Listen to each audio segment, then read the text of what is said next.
if I was Floyd and he was me, he would never have to fight again because that exhibition shit. Yeah. As me being his little brother, hey, little bro, we finna do 10 rounds, and we both gonna get $100+ million for it, right? And we ain't never got to box again. Well, right. well. I already been getting these bets, but now it's time for you to get your just due, right? And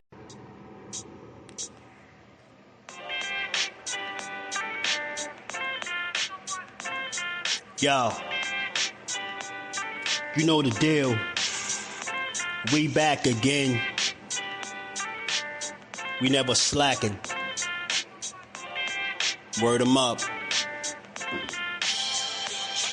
Ladies and guys, whether if you drunk or you high, it's time to pay respects to the illest man alive. If you think you got a point, he'll shrink you down to size. And from there it's downhill like a slinky or a slide. Open your eyes. Got a deep connection with the rise, so you might see them jump in whenever they go live. Peep it. This channel blowing up now, it's not a secret. With tons of exclusive interviews to listen to. Them other channels I hate, but yo, they missing clues. They start narratives, sip the goose and twist the truth. It don't take a rocket scientist to get the proof. Just click the live at 4 p.m. Eastern time. But when you chime in, make sure you keep it kind. But if cowards want to debate, then it's feasting time. My man Jusdu shine busy all the time.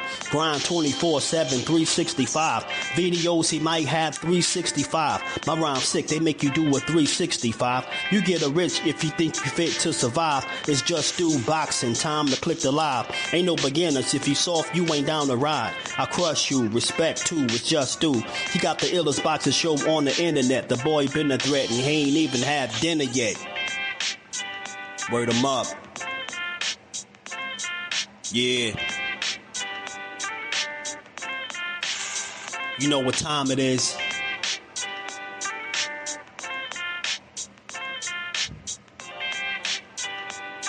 $4 p.m. Eastern. Click the link. The JBT is back at it again, y'all. This time, amazing raffle for the holidays. You know, replenish the pocket. Sometimes things go grim and, you know, you spend a little bit more than you anticipated, but we're here to help you out. $5 to get you in, $20 to get you in 5 times for winner takes half. Hold on. I didn't know that was the details, y'all. Hold on. Cut.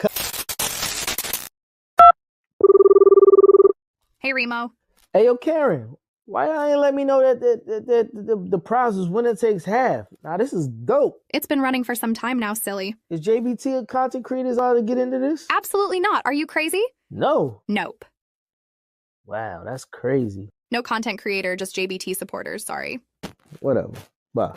Like I was saying, $5 to get you in 1 time, $20 to get you in 5 times.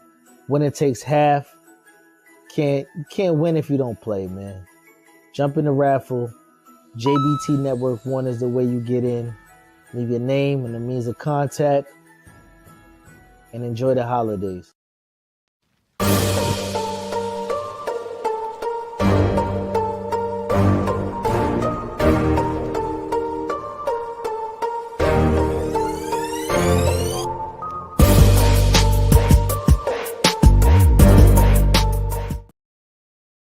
What's good? Salute to the family. We back on this good Tuesday to build on this boxing and give it its just due how only we do. 4 p.m. is our time where we take over the airwaves for a little bit and build on this boxing, man. You already know you catch this on the playback. Make sure you smash that like button, sub to the channel, turn your notifications on, pop through, say what's up to the fam, come build with us, join as a member, you know, become a channel member, super chat, cash app. Let's keep building. Let's keep growing. Let's hit these channel goals. And most importantly, let's keep building on this good old boxing, y'all. Shout out to the JBT family. Shout out to everybody that's entered the raffle. We're back with another raffle this time. You know, $5 to enter in the raffle. $20 get you entered 5 times. You know, the winner gets half the money, collected. You know, so good luck, man, to the people that's supporting. And we appreciate y'all. We just try to find another way to get back to the people that continuously support us. So we thought that was a dope way to, you know, get people involved and get back a bag around the holiday times, man. I think it could come in handy. Who can't use an extra bag around the holidays? Well, all we do is spend our money, So again, shout out to the JBT family, everybody that's rocking with us. So far, we've done 2 raffles and had very good turnouts. So we just gonna keep it rolling, man. Shout out to the fam. Let's get to this boxing build. Let's talk about it. Lewis 45 Hundo, my guy, was good with it. You come and smash the like button. Shout out to you, man. Appreciate you, man. I gotta get my guy rinsed up. Blunt Sports, what it do, man? Let's see if kid takes the offer. That's what we at. We're gonna talk about it. J Boxing, what it do? Mike White, what it do, fam? Yeah, they love twisting the truth. You know it. Big Dog Willie, my guy. Yeah, that's Judah Ben, big dog. You know he got that 90s flow all day. You know what I mean? that's my guy. Judah. Fate was good with it, bro. BJ in the building. What's good, family? How you feeling? Big Dog Willie said the 4 cap dads of the apocalypse is on the rampage. Shout out to my brother Big Dog Willie, man. And we ain't never got a box again. Well, Right. well. I already been getting these back, but now it's time for you to get your just do. Let me set the goal. I forgot to set the goal, man. You can't achieve it if you ain't reaching for it, right? So we're going to go ahead and set our goal how we always do every day. And, we're going to build on this boxing.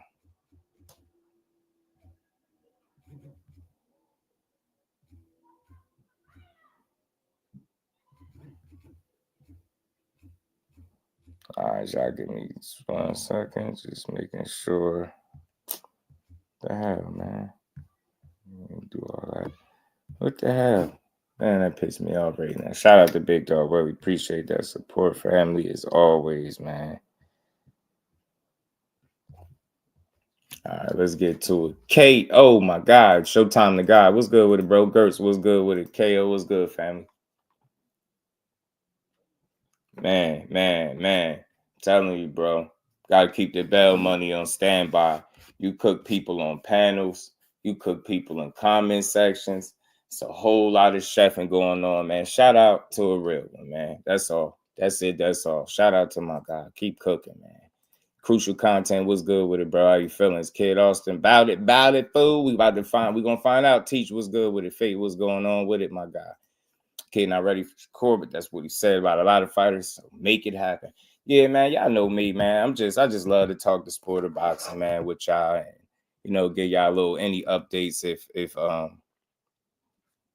presented, if any of them come out. And we've been hearing about this little back and forth with Shakur and Kid Austin for a little bit. So now I guess I already KO. I promise you, if it's one thing I observed, bro, from the beginning of the time, I observed it, bro. And it's been a one-way fricassee since. You know what I mean? They started, you finish it, and it's fun just sitting back and observing because it's a lot of the right people getting cooked. Yeah, I love watching it. I just sit back, quietly watch people get fricasseed, man. But man, shout out to the real ones, man, the ones that really love this boxing, because we clearly do. You know what I mean? That's why I'm here again to build on this good old boxing. But we're gonna talk about a few things, man. For one, I wanted to talk about Errol Spence a little bit. It's unfortunate what's happened to his career. You know what I mean? It's a number of different reasons why we could speculate what the hell is going on and what may or may not be going right with Errol Spence. But one thing that we do know is every time that man was in the ring, he gave it everything. And I think he deserved better than what he getting right now, respectfully. I think him just working his way to be the fighter that he is, from the car accidents, to the retina, you know what I'm saying, missing the Manny Pacquiao opportunity, all the way until giving us a fight that probably was the best against his best interest. He still gave it to us. Went out there, got his ass whooped, got his ass kicked. And since then, it's been like he's been a forgotten about fighter. And I hate that about boxing. You get what I'm saying? It's unfortunate. You put everything on the line for the sport. You would think the least you could do is find a way to keep this man active and do better by him. You know what I'm saying? He's on borrowed time. And I ain't here to blame nobody, but I just hate to see the way the cookie is crumbling. Are you telling me all it took was for him to lose one fight, bro? And Now he got to be sitting on the sideline. He got to be getting 2-3 different dates that ain't coming to fruition. Then he put this little cryptic. I always call his tweets cryptic, by the way, anyway, because it just, they be short, sweet, but they mean so much more. It'd be a lot in them that you could break down them little ass tweets. And it's crazy. It's unfortunate. Kevin, what it do, my guy? How you feeling? B. Hayes, what's good, man? Appreciate you. Like before you type, man. Appreciate that. Shout out to my guy, man. Fate was good with it. Just Boots versus Ortiz. Interesting styles make fights. Boots sometimes get caught, makes moves and trying to get that KO. Yeah, but so does Ortiz. Yeah, they both susceptible to getting hit with shots because I think they've been so dominant and they're, Boots just being the athlete he is, as athletic as he is, you could get away with it a lot of times. Vergil Ortiz, more athletic and stronger and able to overpower a lot of those guys that he fought at 47. I feel like 54, that's a little bit different. Those guys are bigger, physically stronger, faster, all that good stuff. So, or every bit as fast. I don't want to say faster, but every bit as fast. So you seeing the adjustment period in real time. Shout out to B. Hayes, man. Shout out to everybody in the building, rocking with your boy. We just getting started. But we got to talk about Errol Spence a little bit, man. I got to, because, I'm always going to give people they just do. And I think this is a time to give him his. Look, he been out the ring. We all know damn well that he been done at 47, but he continued to stick it out through the injuries, through the setbacks, through the retina, right? You name it, it happened to him. He just went through it. He went through hell and high water to try to get those belts, man. And he fell one belt shy, fighting the best fighter, to me, best fighter in the world, right? Terrence Crawford. Fell short. And since then, it's just been a roller coaster. Like, I've never seen this happen at no point in his career where, we getting dates for Errol Spence's return and none of them coming to fruition, right? Then you continue to see this man on the sideline. You're hearing people go back and forth about who gonna fight who. Is he gonna fight Fundora? Is he is Fundora ducking him? Is he ducking Crawford? Like, it's so many different narratives that been pushed from this one situation because this fight didn't come to fruition, and it just allows people, it allows that back door to be open for people to criticize and critique what they really don't know and speculate about what the hell going on. So I just hate to see that for Errol because, like I said, at the end of the day, you say what you want about him. He wasn't a guy that was ducking smoke. He wasn't a diva. He stood on business every single time he was in the ring. Even in defeat, that man kept fighting, man. You could say what you want. I know taking that fight was against his best interest. I don't give a damn what nobody say. He looked like he was cooked at 47 when he got in there that night. It looked like it was a lot wrong all in one night. Man, he went from like hero to zero. You get what I'm saying? And don't nobody drop off, as significantly as we've seen him drop off, at least as it pertains to the performance that he displayed on that night. That was one of the worst things we could have ever seen. The displays we could have ever seen from Errol. But like I said, I just think he always embraced what his name is. They call him the truth. That's exactly what the man is, for many different reasons, bro. And like I said, he stuck around, gave us that fight, looked terrible in it, took a loss. Then they got this man sitting and hovering around on the sideline. Shout out to, Unc Rick, what's good with it, bro? How you feeling? Always good to see my guys in the building. And then, it's good to see that the confidence that some of his fans and stuff still have in him, no matter how long he's been out the ring, no matter what's going on. You see that people still really rock with this guy, and I do too. I'm just not and I'm one of the most optimistic people in boxing, but I can't be as optimistic as this guy that posted this tweet, the real re-up. I mean, he tagged Spence and said, yo, I knew Errol Spence Jr. was keeping quiet because he was training and plotting. You know what I mean? He was training, he plotting. I'm telling y'all, he gonna stop Fundora and run that, get back with Bud and unify at 154. And I swear, he said, and I swear it's gonna be a real war this time, and it's gonna go to split decision, bloody. Watch. Shout out to this guy here, man. Very optimistic young fellow, man. Individual. I don't know if he old or young or whatever, but I'm very optimistic, but not this optimistic, bro. This is another level, bro. Like, He's just been out the ring for really a real long time. I hate to see it for him because I think as a fighter, he deserved better than that. You get what I'm saying? The least you could do is find a date for this guy, secure it, let him get back in the ring. Y'all know he's been on borrowed time since the car accident. He's been very vocal about that stuff. So all I'm saying is he's not in a position, I think, where he could now financially, obviously, he ain't pressed for money, but we talking about a career. We talking about activity and staying active and still being a world-class athlete. It's going to be hard to maintain that status or be at that level when you having, long-ass layoffs. And this ain't like a 20-something-year-old guy that's, hit a bump in the road and he finding himself with some inactivity along the way. This is a guy that's over 30 that had a rough-ass fight in his last fight, arguably the worst, not arguably, hands down the worst performance of his career. You get me? So the longer that he spends out the ring, the tougher these fights are going to get.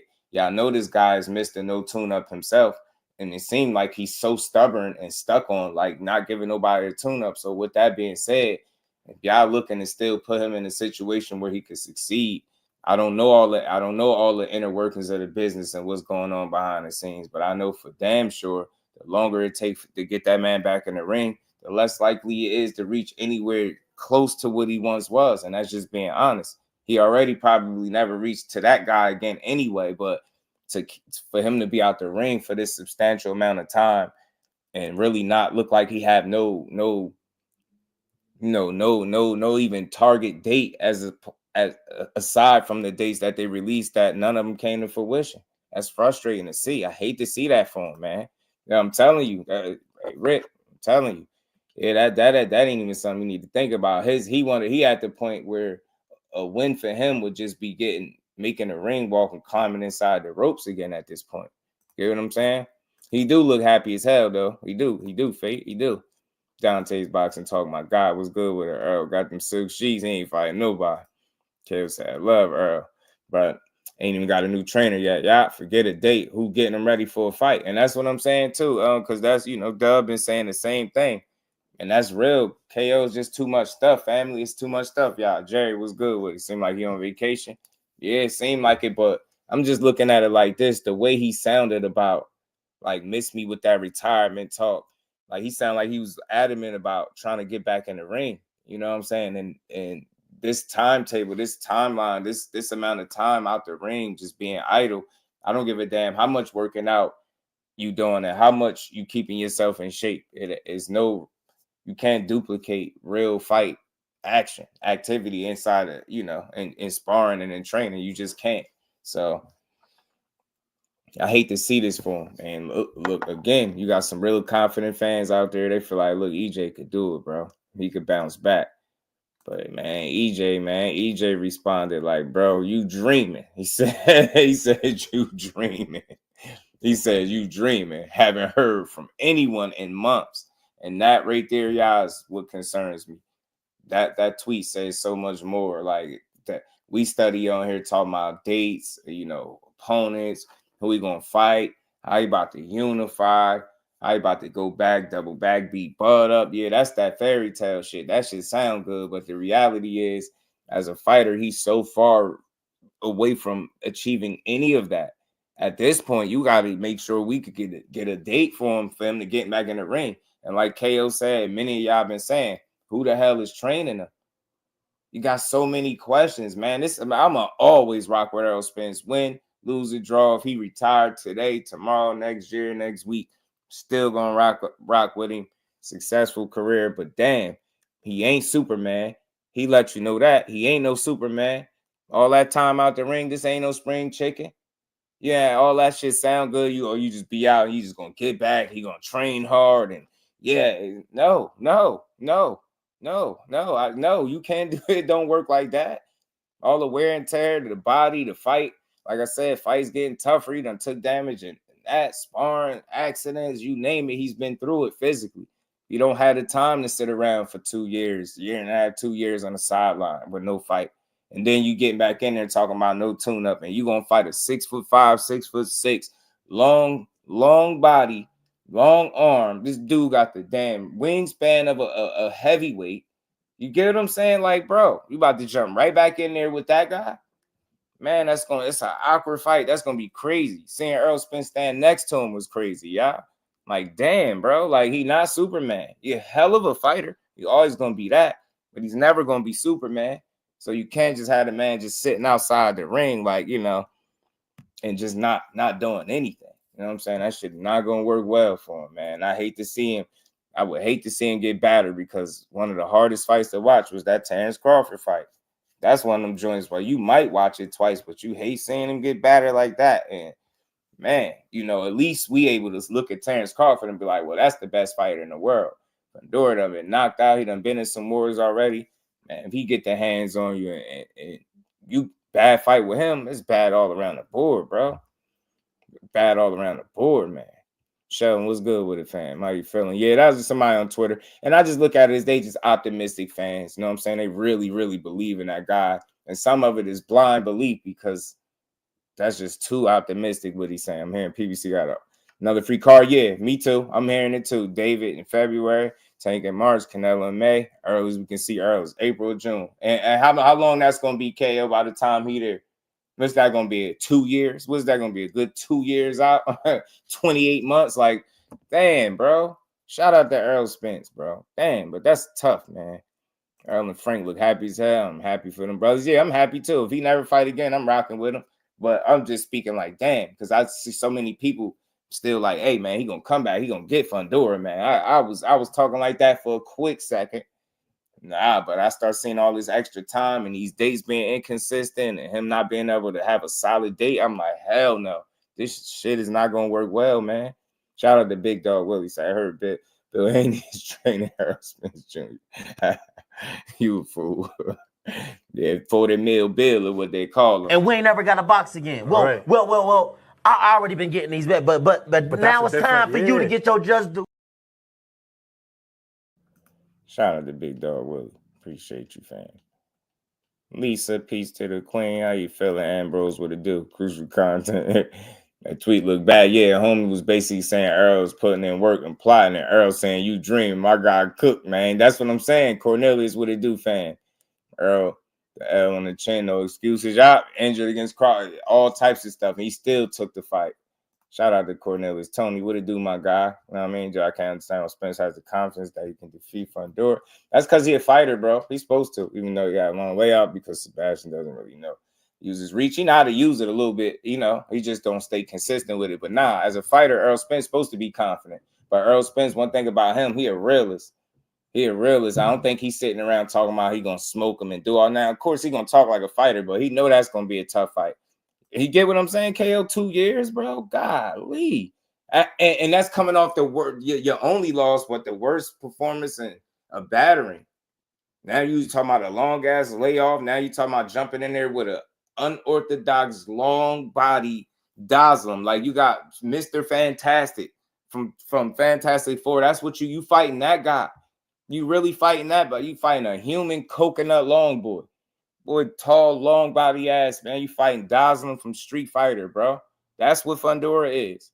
You about to do all of that off 2 years and a loss, a terrible loss. Hell no, man. And you past 30, you in your 30s. That's gonna be a very difficult fight to win. Man, I'm rocking with you, EJ, but damn, I don't know how this happened, bro. All it took one loss, bro. Man, PBC. Hey, I had to do something better than that, bro. Sheesh, man.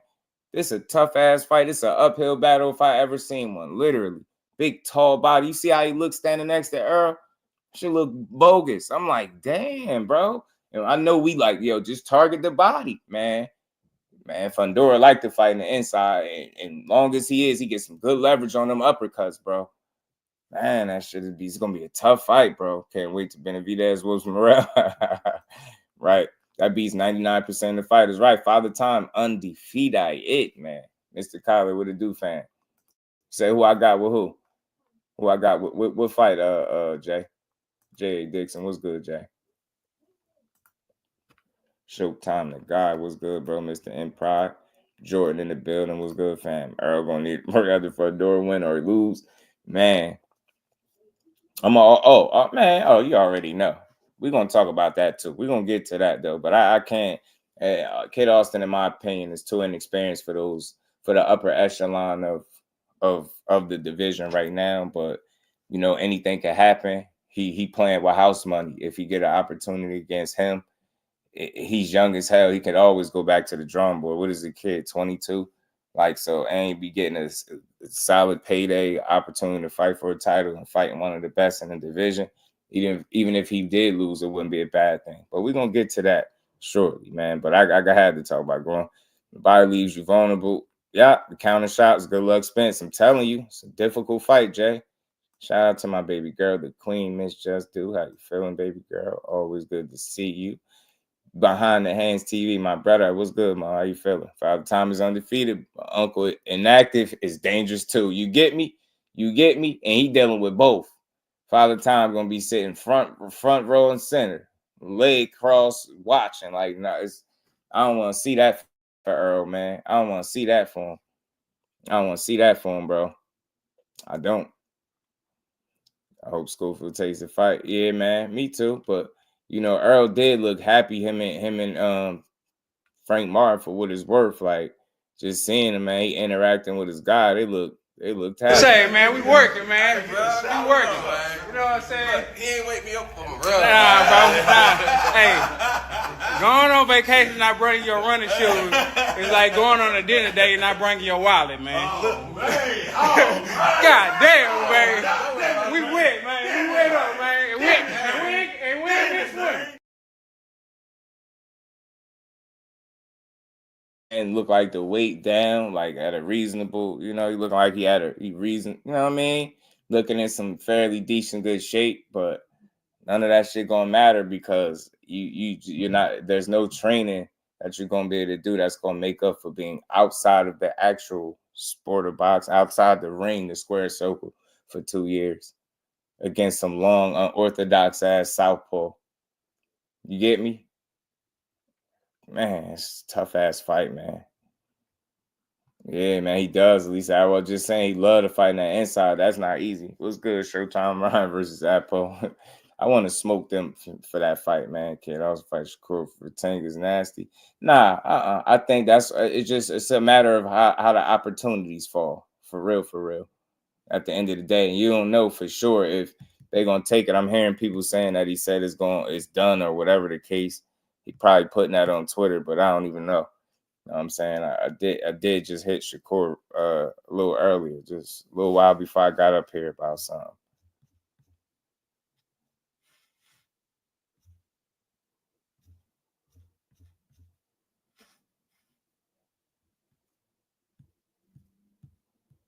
I want to see what he's talking about.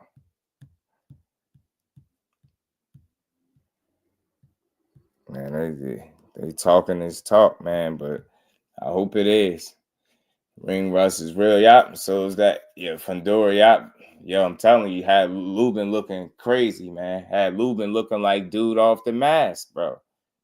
And I ain't talking about The Mask with Jim Carrey. I'm talking about that other movie, The Mask, with the other guy, man. He had him looking like Rocky from The Mask, bro. I know some of y'all remember that throwback movie. Real Prison Talk with Tommy. What's good, bro? Big Supreme. What up, fam? Banks, my guy. Yeah, he got to knock Fundora out. Dank Father in the building. What's good, bro? PBC, like I said, I'm not big on knocking none of the promotional outfits or whatever the case may be, but it's clear that one of their biggest issues has been inactivity for their fighters. And like I said, it's crazy, and the timing couldn't be worse. It's after Errol Spence went and gave us the toughest fight of his career. Now he's sitting around having to worry about and deal with, pretty much was going to be 2 years of inactivity by the time you get back in the ring. That shit going to look crazy. Yeah, you remember Jay Rocky Dennis, right? Stressed Out Boxing. What's good with it, bro? Yeah, man, he had Fundora looking crazy. I mean, he had Lubin looking wild. Yeah, Lubin looking all types of crazy in the face. But like I said, man, like we was discussing, this tweet is so much more than just what he's saying right there. Like, not hearing from anybody in months is concerning. Like I said, you just went from your name being in the mix with Fundora, fighting Fundora. You had a couple of, I think, between 2-3 dates that came out, yeah, about when they was gonna fight, something like that. And it just went from that to like radio silence. And then, you know, you got the fans that still believe in Errol. They want to see him bounce back. So people going to tweet and they going to be optimistic and positive. I love the positivity. I love the optimism, man. But man, it's the fact that he said he told this guy, and this, think about it, dude talking about how he about to unify, how he about to beat Fundora up, how he about to beat up Bud in a rematch, all this stuff, how it's about to be a war. Errol Spence told him, you dreaming. Haven't heard from anyone in months with an S, months. I don't know how we could be optimistic that he comes back anytime soon. And again, like bro I just said, well, who training him? You get what I'm saying? Who training him? That stuff gonna matter too. Now you talking about a new trainer, a layoff, coming off a loss.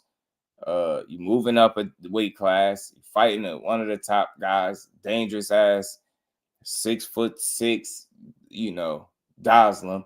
Like, man, that shit is nothing short of an uphill battle. Man, that's like a damn legal handicap match, damn near, bro. I'm telling you. And that's Errol Spence we talking about. But again, he'd be the first to tell you they not Superman. Come on, man. Damn, PBC. Y'all supposed to get that man back in the ring sooner than that. Y'all can't let it. Y'all literally about to let Errol go out like Willie Lump Lump. Y'all really about to allow Errol to go out like Willie Lump Lump. Is crazy, bro. I don't know. He wasn't supposed to go out like Willie Lump Lump, bro. Man, Errol, just know we rocking with you 100%, man. Oh, you know what I mean? We rocking with you 100%. For training when you don't. No. But that's the thing. You still want to have somebody that you're working with, Jordan. You know what I'm saying? You still want to have somebody that you're building some type of chemistry with. You get what I'm saying? What you're saying is reasonable, makes sense. But you got to find somebody to work with. What are you going to do? Like right when you get a date, that's when you're going to get the trainer. You get what I'm saying? Now think about that. Amount of time, like what are you going to have? 8-10 weeks training camp? You get what I'm saying? With one guy, that's not nearly enough. And you going in there with some unorthodox guy that could really be a threat to everything you got going on. You know what I'm saying? That's a tough ass situation to be in. You know, Errol Spence is different, man. Staying firm on that no tune-up stuff is wild, man. I respect it, but damn it, I wish he had changed his mind on that. Shout out to Boxing Hacker for the 5-piece, man. He said, watching the Ryan press conference, the hell is this weight class they fighting 153, bro? Should just cancel weight for his fights. Yeah, it's straight foolishness, man. Boxing Hacker, it's a clown show. And the fact that he found his way back in the ring, I don't give a damn if it's an exhibition. The fact that he found his way back in the ring at a time where he's supposed to be serving a suspension before Haney got back in the ring is concerning for Haney and his nasty work for boxing that they even trying to, I don't know, make money off this kid right now. Let the man serve his suspension, man. He don't deserve to be in no boxing ring right now, especially with the way he carried on. And we ain't never got to box again. Well, Right. well. I already been getting these bets, but now it's time for you to get your just due. Shout out to Boxing Hacker. Say ESG has a lot of questions to answer, and his next fight way too much and way too many Mr. Empire. And I just don't think an 8-week camp is going to suffice. I don't think that's going to be an adequate amount of time for him to go in there and you know, be able to put together the right type of game plan. You did this a dangerous ass fight. This a dangerous fight, and it's even more dangerous after 2 years. New trainer, new weight class, fighting a damn guy with heavyweight height and reach. You know what I'm saying? I love to slug it out like a damn middleweight. Like, man, yo, I'm telling you, bro, that fight is dangerous as hell, man. Anyone, PVC pundits say he got a trainer, he say he ain't heard from anyone. No. Yeah, that, but I'm still saying, like, who is his trainer? You know what I'm saying? Not hearing from the PVC is concerning, especially when you got fans speculating that you're going to be coming back anytime soon. You know what I mean? Damon, what it do, fan? So if Errol to agree to a tune-up, who we fight? That's what I'm saying. Like, it got to be somebody that's a good question, too. It got to be somebody that they could find at 54 for him to fight. Got to be. You know what I'm saying? If he got to go straight into the shark-infested waters, that's tough, man. That's a tough situation to be in.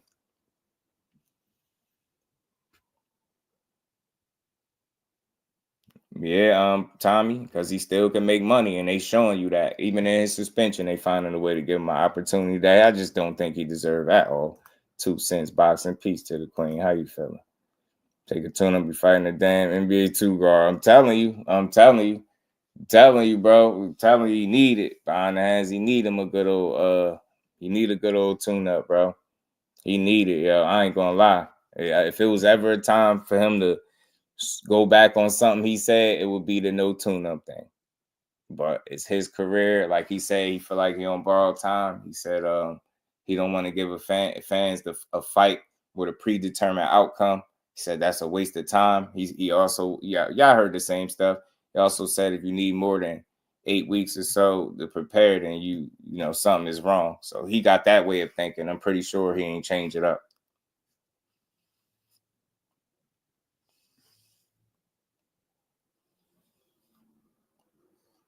Fight Tim. Man, shit, that's a tough ass fight too. What makes sense, believe it or not, Jordan, man, simple as hell. He ain't exempt to the rules, man. What makes sense is a get back fight. That's what makes sense, for real, for real. We being honest all the way at Hundo. A get back fight is what makes sense. Why the hell this man ain't trying to get back? You get what I'm saying? Man. And Timmy got it. He did get his ass handed to him pretty good in his last fight too. So he dealing with that. But still, every fight for Spence is gonna be tough. Like I said, he fought higher than 47 early in his career, but it's been years since he's done that. And again, you fighting these bigger, stronger guys, man. And these dudes have been a lot more active than you have. You know what I'm saying? In recent memory. So that shit is just tough, man. It don't matter where he go. And Tim did. Tim definitely ain't no tune up. That's a tough fight. And the reason why, it just was so many questions to answer on his side. Like to see him jump right back in them shark infested waters is I commend him, but it's tough as hell, man. That's a tough situation to be in. Hey, man, talk to me, KL. PBC doesn't see Earl as the top dog. They're focusing on Benavidez and Tank as the future of their company. Earl has to get in where he fits in. Nature of the business of boxing sucks for Earl, man. Hey, man, couldn't agree more. I couldn't agree more. And I was just having this conversation with one of the bros earlier. You know what I mean? He was texting. He said that same thing. And I believe it. And it's just like you said, it's nothing personal, it's just the nature of the business. And you can see it. You can see it. It's a number of things. I got a theory, man. We've heard for the longest that Bud fight wouldn't have happened if he didn't go against the grain. Going against the grain meaning the system and the plans of whatever the PBC had in store for him. I truly don't think they wanted him to take that fight for obvious reasons. You know what I mean? Now, especially after seeing the fight. And it's unfortunate that just like Bradman Edwards was saying, that's one way to do it, how Earl and Bud made that fight. But the downside is now when you lose, them throwing it in your face. And like you saying, KO, with him not being like a top dog no more, now they feel like, yo, you lost. We still got Tank. We pushing him, Benavidez. We got these younger guys that we still could push that's bringing in numbers that got fan bases and can sell tickets. So you're not just the only dog on the block no more. You get what I'm saying? Now you done got all your titles took.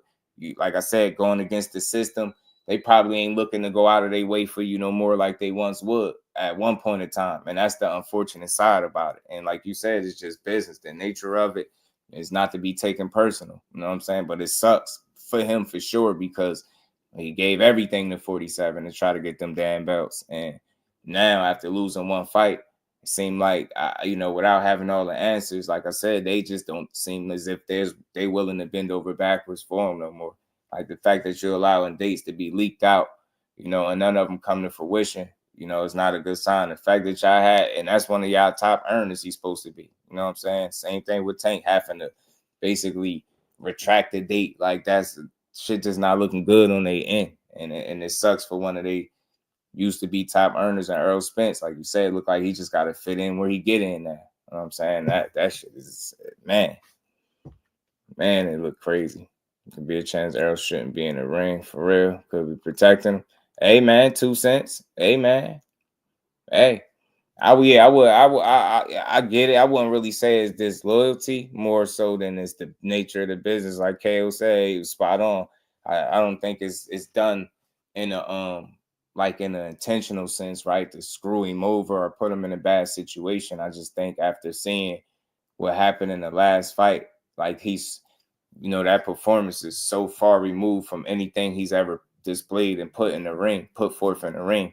So 2 cents could be right, could be that too, could be protecting him. It could be a number of things. I'm just not ruling nothing out because I don't know, but it's just unfortunate. You know what I mean?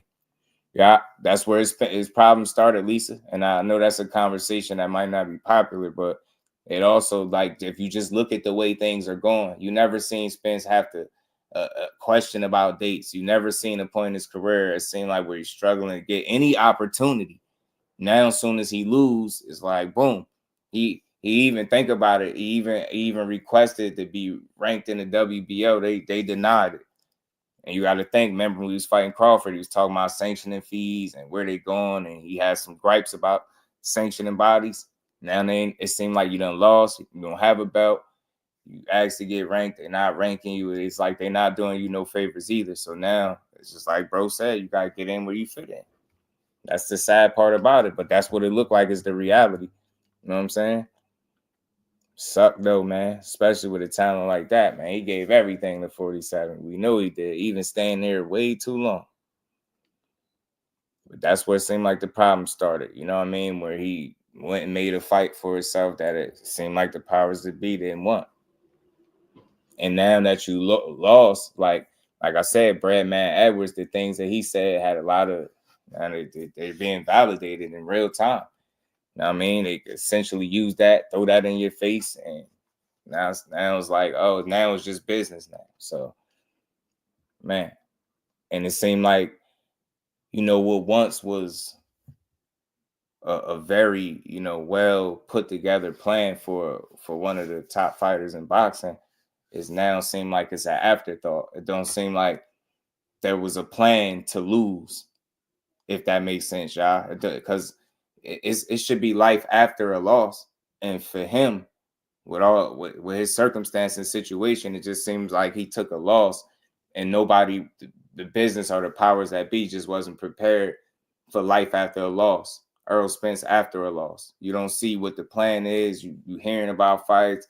You hearing, oh, you could come back. Is it 154? Is it 60? Is he fighting Fundora? Is it this date? Is it that date? Now you telling fans that they dream and you ain't hear from nobody in months. So, like, what's the real plan? Do you get what I'm going with it? I ain't here to point fingers, but I'm just being real. It just seemed like there's no plan for him to lose. After that, it was like, oh, okay, well, you lost. Oh, so much for that. You get what I'm saying? It seemed like he's an afterthought now. Kyle Cooler, blessings, family. How you feeling, bro? One of the best in the world for trying to control the fight sign. We never gonna take for Shakur. Who knows, man?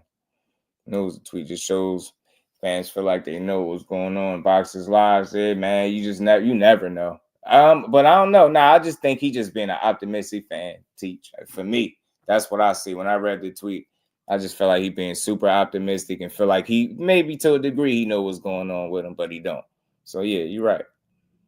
They're about to do Manny the same way. He carried the PBC when it was time. They were about to feed him the Earl. Yep, these smokes don't care about the fighters. It's true for all of them. Exactly. And out with the old and with the new. You know what I'm saying? Out with the old and with the new. Love Earl getting that shot against Manny. But think about how cutthroat it was for PBC to do Manny like that. Yeah, for sure. A great point. Shout out to Boxing Hacker back in the super chat. Much love, bro. I think EJ is in it like he used to be, rather than retire from boxing. The boxing retires him. He has nothing more to prove. I agree. He don't got nothing else to prove. He looked like bro mentioned, he looked happy. He looked at peace. Like he's still enjoying life. So I think fans are more frustrated by his lack of return to the ring or the amount of time he spent out the ring than he is. You know what I'm saying? That's just how boxing is. But we just don't know. It's unfortunate because it's only one loss, and it's like, damn, is this how it's gonna happen? And we ain't never got a box again. Well, Right. well. I already been getting these, but now it's time for you to get your just due. TD, what's good, family? Appreciate you, Boxing Hacker. Much love, bro. Man, he watched the fight just as we did, right? Oh, he wanted to fight. Yeah, he did. Down the ring and everything with a golden ticket. You get what I'm saying? Hype the fans up. Dame with that golden ticket. 15 months in that guy. Me sick for Al. Yeah, Al. Yeah, man. And then furthermore, by the time you get back in there, to be closer to 2 years, 2 years or more. You know what I'm saying? So, man, it's tough. Can't get the ladder fight at 160. That's some BS. Man, I don't know. I just feel like me personally, y'all, I just feel as though they didn't have a plan for him after he lost. Seems like obviously now that fight wasn't in their plans at 47. He went against it. He made it a thing. He went out there and gave it to us. And from that point, started to seem like he had a different set of problems that he didn't once upon a time before that point. Now I could be off, but that's what it seems as though, like, you went against the system. And now your reward for that after losing the fight, sitting on the sideline, and they just got to figure it out. It's just like he blowing in the wind. And it's a bad thing for him because, again, you're already on borrowed time since an accident. So now you find yourself a loss later and essentially going to be 2 more years outside the ring. You getting in there with a dangerous guy like Fundora. Shit just not a good way to capitalize, man. That's an excessive amount of time outside the ring. Excessive. And it's going to be extremely hard to win like that. It's going to be hard. 2 cents, what it do, fam? Said Kid Austin, Shakur. So, man, shout out to Errol, man. But that tweet sucks, man. I don't got all the answers, but like I said, y'all, don't seem like there was much of a plan after he lost. Because you've never seen this type of questioning. And what he gonna do? What weight class? What trainer? When he coming back? What date? What this? What that? And then we already, and those are all of those questions before you even get to what he gonna look like, and is he gonna return anywhere close to form? Because you already know he's not gonna be never again the same guy that you've seen once upon a time. But people feel as though if he can still get back close to that or closest to it as possible, he can still win and compete at a high level. But it's going to be risky because he only getting older by the day. You know what I'm saying? And activity ain't going, not that amount of time. That's not going to do nobody no favors. It's tough as hell, man. Did get his fight, tank fight. I think it's more to do with Earl, to be honest. Yeah, something going on, man. Something going on. It's unfortunate though, because you just want to see a guy like that. Especially, man, I don't know, y'all. For me, especially after one loss, you definitely want to see him get another opportunity to, go prove it, go fight somebody, go see what you know what I mean, what you worth, right? Go see if you can return anywhere close to form. I just would hate to see that Terrence Crawford be the last fight for him, but then a part of me would be cool with it because if he don't fight again, it obviously would be for a good reason. So I just don't want to see him stick around. Like bro mentioned earlier, you want to retire from the sport. You don't want the sport to retire you. He knows that. You know what I mean? I think he's echoed the same type of sentiments. He ain't trying to stick around for too long. But I love that energy when he was like, miss me with the retirement talk. Like, you miss me with that. Like, I love that. When he was shaking his son's hand, talking about the get back with Crawford. I love that energy, yeah. But I'm a realist also, and he's not a superhero. You know what I'm saying? He's not a superhero. So, whatever he do, I'm going to support him. I'm going to rock with it. But I hate to see him go out like this, being on the sideline with these cryptic tweets, telling fans they dreaming because the fan obviously got high hopes for him returning. And that's what he was really speaking to in this tweet, more so than, the guy saying how he'll win and unify and all that. He's just like, bro, you dreaming because I ain't talked to nobody. So I can't do none of that. I can't accomplish none of that if it ain't in the plans. And that's all I'm saying, y'all. That's my conspiracy for the day. I feel like the powers that be or PBC or the people in position, they had no plan for Errol Spence after he took a loss. It was just, oh, you lost. Now we just going to figure it out. You get what I'm saying? Instead of working and having shit figured out and making shit work for him, now it's like, what once was steady ground, it seems very unstable for him. And that's him from a physical standpoint. We don't know exactly where he's at mentally in terms of the actual sport of boxing. So it's a lot, so many questions to answer. And it's even more now being that he ain't heard from nobody in months. That's concerning, bro. Like, when the hell this dude is clearly not a priority. There's no way. And again, that could just be the natural nature of the business, but there's no way in hell you can convince me that Errol Spence is still priority right now. Not with it moving like this. It just don't seem like it. That's all I'm saying. I don't get the feel. Seems very unsure. Everything with him. We don't know shit. Man, we don't know nothing about Errol Spence. All we know is he look happy. He look like he keeping his weight down. That's it. We don't know nothing else. And they talking about him fighting Fundora still. That's it, man.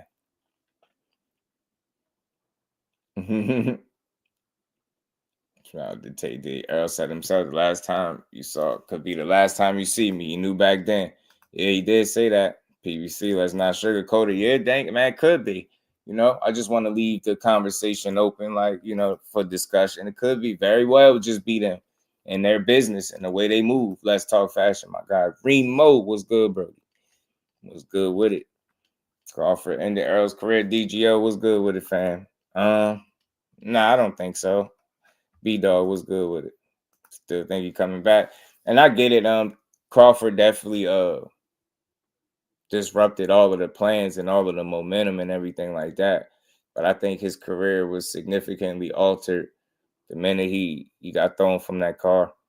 And with respect to anybody he fought, any, you know, all credit to Crawford. But I think that at that point, that's when his think that was a significant point in his career where things changed.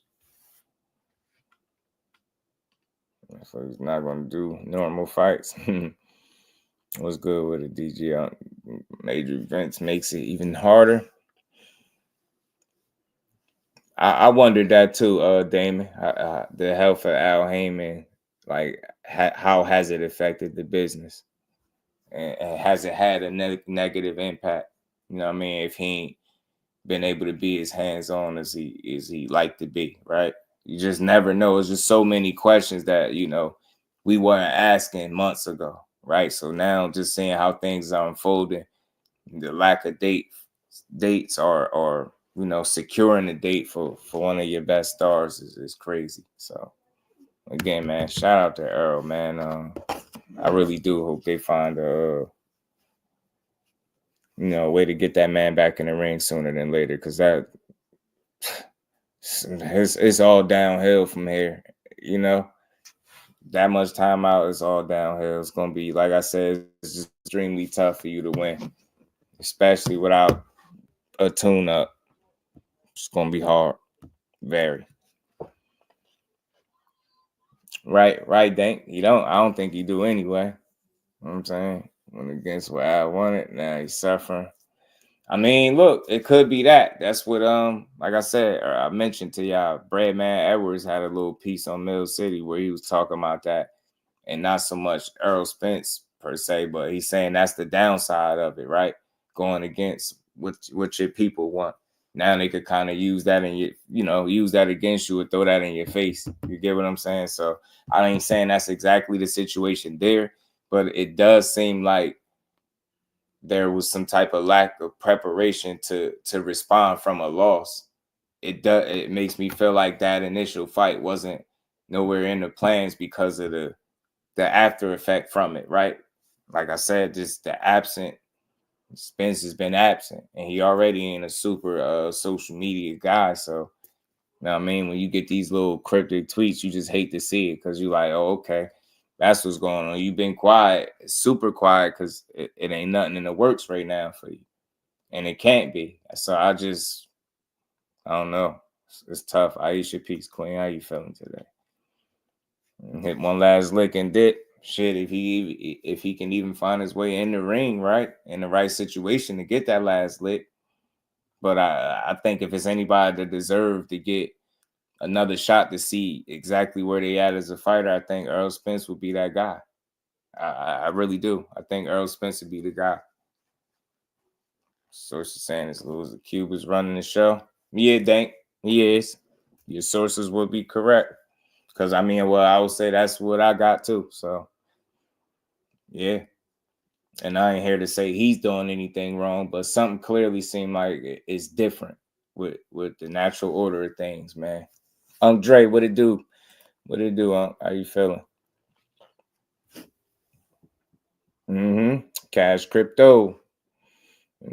They have to, he said, yep, after all said and done, at the end of the day have to end. Absolutely, it does, man.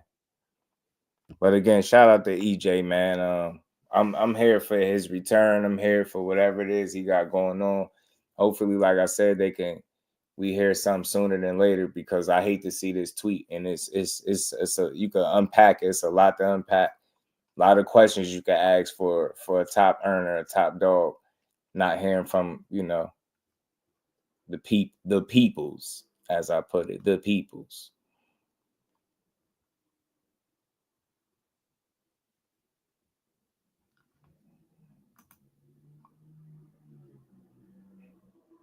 Lewis, he said, yeah, crook. Him and Bud was discussing about them contracts. Yeah, man, it's a lot, bro.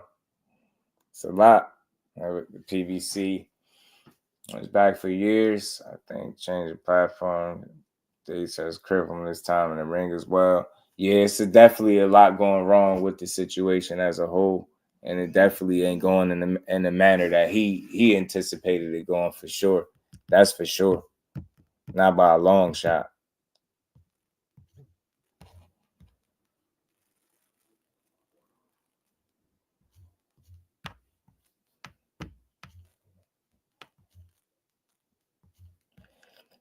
Say whatever the case is, if you choose to hang him up, yeah, good luck on your future endeavors. If he continues to fight, welcome back, champ. That's where I'm at. Would it be, dog? That's where I'm at. But yeah, like I said, I hated that tweet. We gotta see what comes of it. Hopefully, the right people see that tweet, and it causes them to make something happen for this man, because he shouldn't be held in suspense like with his career like that, especially at a time where it looked like he should be at least be getting an opportunity to get something back, right? Just get another fight, at least the bare minimum. If you don't do nothing else for the man, get him another opportunity to see if he could return in form or anywhere near close to it, right? So we'll see, man. Well, let's keep rolling, man. Let's keep rolling. So feeling pretty good. You already know, Unc, man. Always good to see you, man. And that's where I'm at, B-Dog. So we'll see, man. Until then, John, hold back your complaints. I already know, Aisha. I know how I be. But it's tough because, like I was speaking on it, your top earner just being in suspense like that and not being able to secure a solid date, and not to film in months is crazy. Like no talks, no discussions. You can't make me feel like there's obviously no plan. There was never a plan for him to lose. Because I think if obviously he probably kept doing what they wanted, maybe that's what their plan would have for sure. I don't know, but it seemed like he went against that, and he gambled on himself. And it seemed like this is the result of gambling on yourself. This is the result of delivering a fight. Like, is this the fallout from going against the grain? Is this what fighters are subject to if they want to make what the fans feel like is the best fight? Get what I'm saying? That definitely, this situation, if people are looking at it the way I'm seeing it, definitely can encourage people to want to do that. You get me? It's crazy. You tune up. I don't know what's left in the tank. Yeah, heavy back. Yeah, it's a lot. It's a lot of unknowns, and to pay somebody X amount of dollars and you don't know what they expect from them. Yeah, and staying stuck on, stubborn about the no tune-up stuff can't be doing you no favors. Free Smoke was good with it. Kid Austin never fight for a bout. Not even ranked in the WBC. I think it's gonna be some things that hold it up, but I truly think they're gonna end up finding a way out of that. I don't think they're gonna take the fight no way. And Dog was good with it. Another fight, really can get another fight after getting stopped. Pitbull, Joaquin Spence get another fight. Yeah, for sure. Down with a do something because they did petition to have him ranked. Yeah, it got it denied, B-Dog. Yep, they got denied. They got denied. They wanted to be put in the rankings. They got denied. And all I could think about is that time he was talking about the sanctioning bodies. He sounded like he had little gripes with them. So they probably like, nah, we cool. We cool. Yeah. That's what we was talking about, Hen Dog. You know, it had to affect the business in some way, shape, or form. For a guy that's usually more hands-on, find himself in a health situation where he's not able to, handle day-to-day shit like he normally do. Something gonna go wrong. And then maybe that's what you're seeing. But like I said, man, my final thoughts on Errol Spence situation is, like, my biggest takeaway from everything I've gathered is, it's like I said, y'all, and this is just my conspiracy of the day, if you will, man. I just don't think they had much of a plan for him to lose. You know what I'm saying? And not just that, I think the loss made everybody take a step back. Now you got so many different questions to answer now that maybe you didn't have to answer before that point. Or maybe you maybe they were always there, but maybe that performance, maybe that fight, put those things to the forefront. You get what I'm saying? So I think it's a delicate situation because you have people calling for him to retire, saying he had neurological damage and all these different things. So you just never know what the real holdup is, but like one could only speculate, bro. Irvin Mack, my guy, was good, fam. Yeah, for sure. Than that, the just to secure that fight, it did help hold up things for other people to a degree. And now the crazy part is, TD, after the fight happened, it didn't even play out the way many thought it would. And now it seemed like the division as a whole has taken a hit. It seemed like what once was a glamour division in 147 is no longer that. It seems as if it's no longer a glamour division.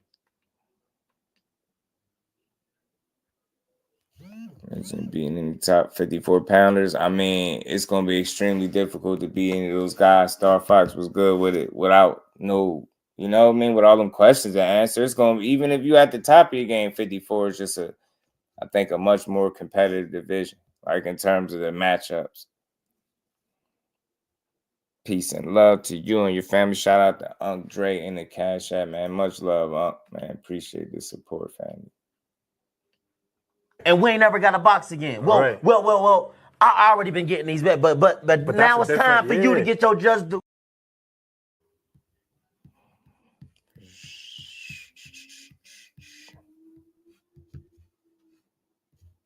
Shout out to my guy, my Unc Dre's finest, man. And I never understand. Oh, I'm so full of yeah, Big Dre was good, family. Thurman squandered his best years away. Well, I don't see an entry place for him either. Yeah, I think Thurman's situation, injuries plagued him as well. Injuries and then a little bit of stubbornness as well on his side, right? Not wanting to play ball. Like I think in a weird way, and I hate to say it that way, I think Thurman kind of overvalues himself to a degree. I think he feels like he moves like a guy that feel like he's still undefeated, something like he never took no losses, and he only got one, but the inactivity just was his biggest downfall. The injuries that led to so much inactivity, and then I think it was some decision making on the back end too that led to things being the way it is for Keith. And it's crazy. I don't think he got an entry place either, because where do he fit in at? You know what I'm saying? I have no clue. Where do you go? With the money that guys be essentially demanding, I just don't know. I don't know what's up with Keith. I tell you what, I think he'd make a hell of a commentator. Von Down Gate, that was good, fam. How you feeling? Put some respect on the check. Right. He said, TD. He said y'all need more hugs as a kid. Damn. Urban Mac, yeah, Father Time is undefeated. Time waits for no man. And unfortunately, he's dealing with the fallouts of the business of boxing, man. When things are you know, it can't always go your way. And for quite some time, it was going his way. He was getting all the fights he was supposed to get. He was chasing down titles. He was kicking ass. He was the guy. Now it seemed like the loss has forced the powers that be to take a step back, reassess his situation. And like I said, I really don't feel like they planned on him losing. I don't. Because I think it would have been more of a get back strategy, or like obviously you wouldn't be out the ring 2 years had you won the fight. You get what I'm trying to say? So the fact that you lost and it's like, oh, what changed outside of that you can't find your way to secure dates? And I think it's a lot of different moving parts.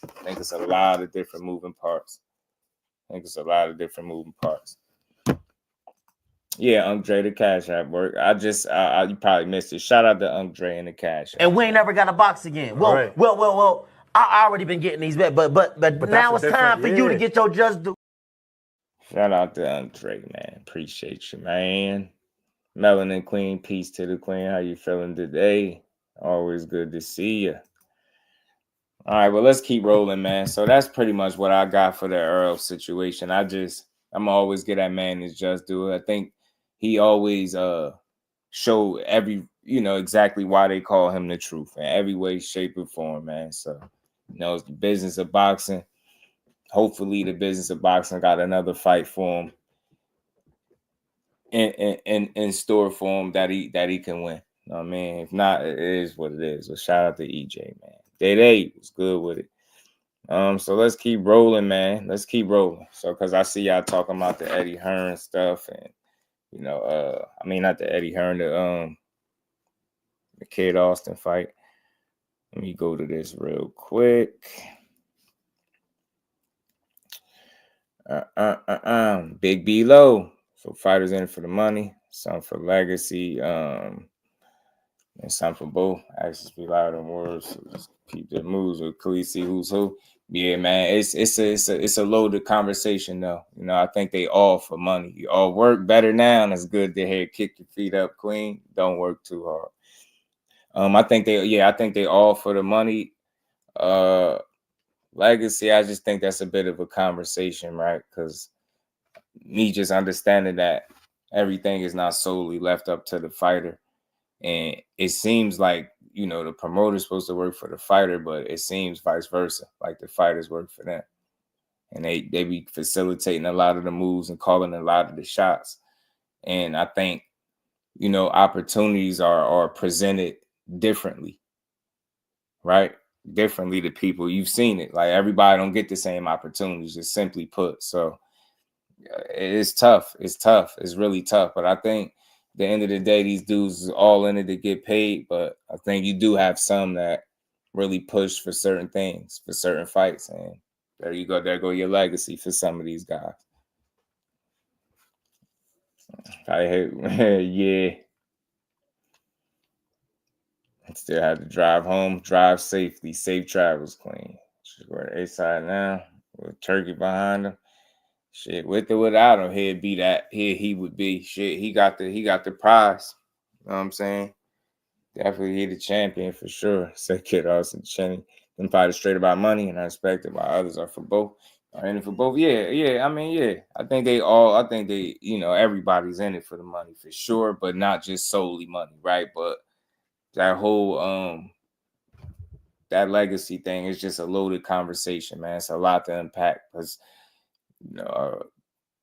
everybody just don't get the same opportunities. But you got some guys that take advantage, like I said, create opportunities for themselves, push for certain things.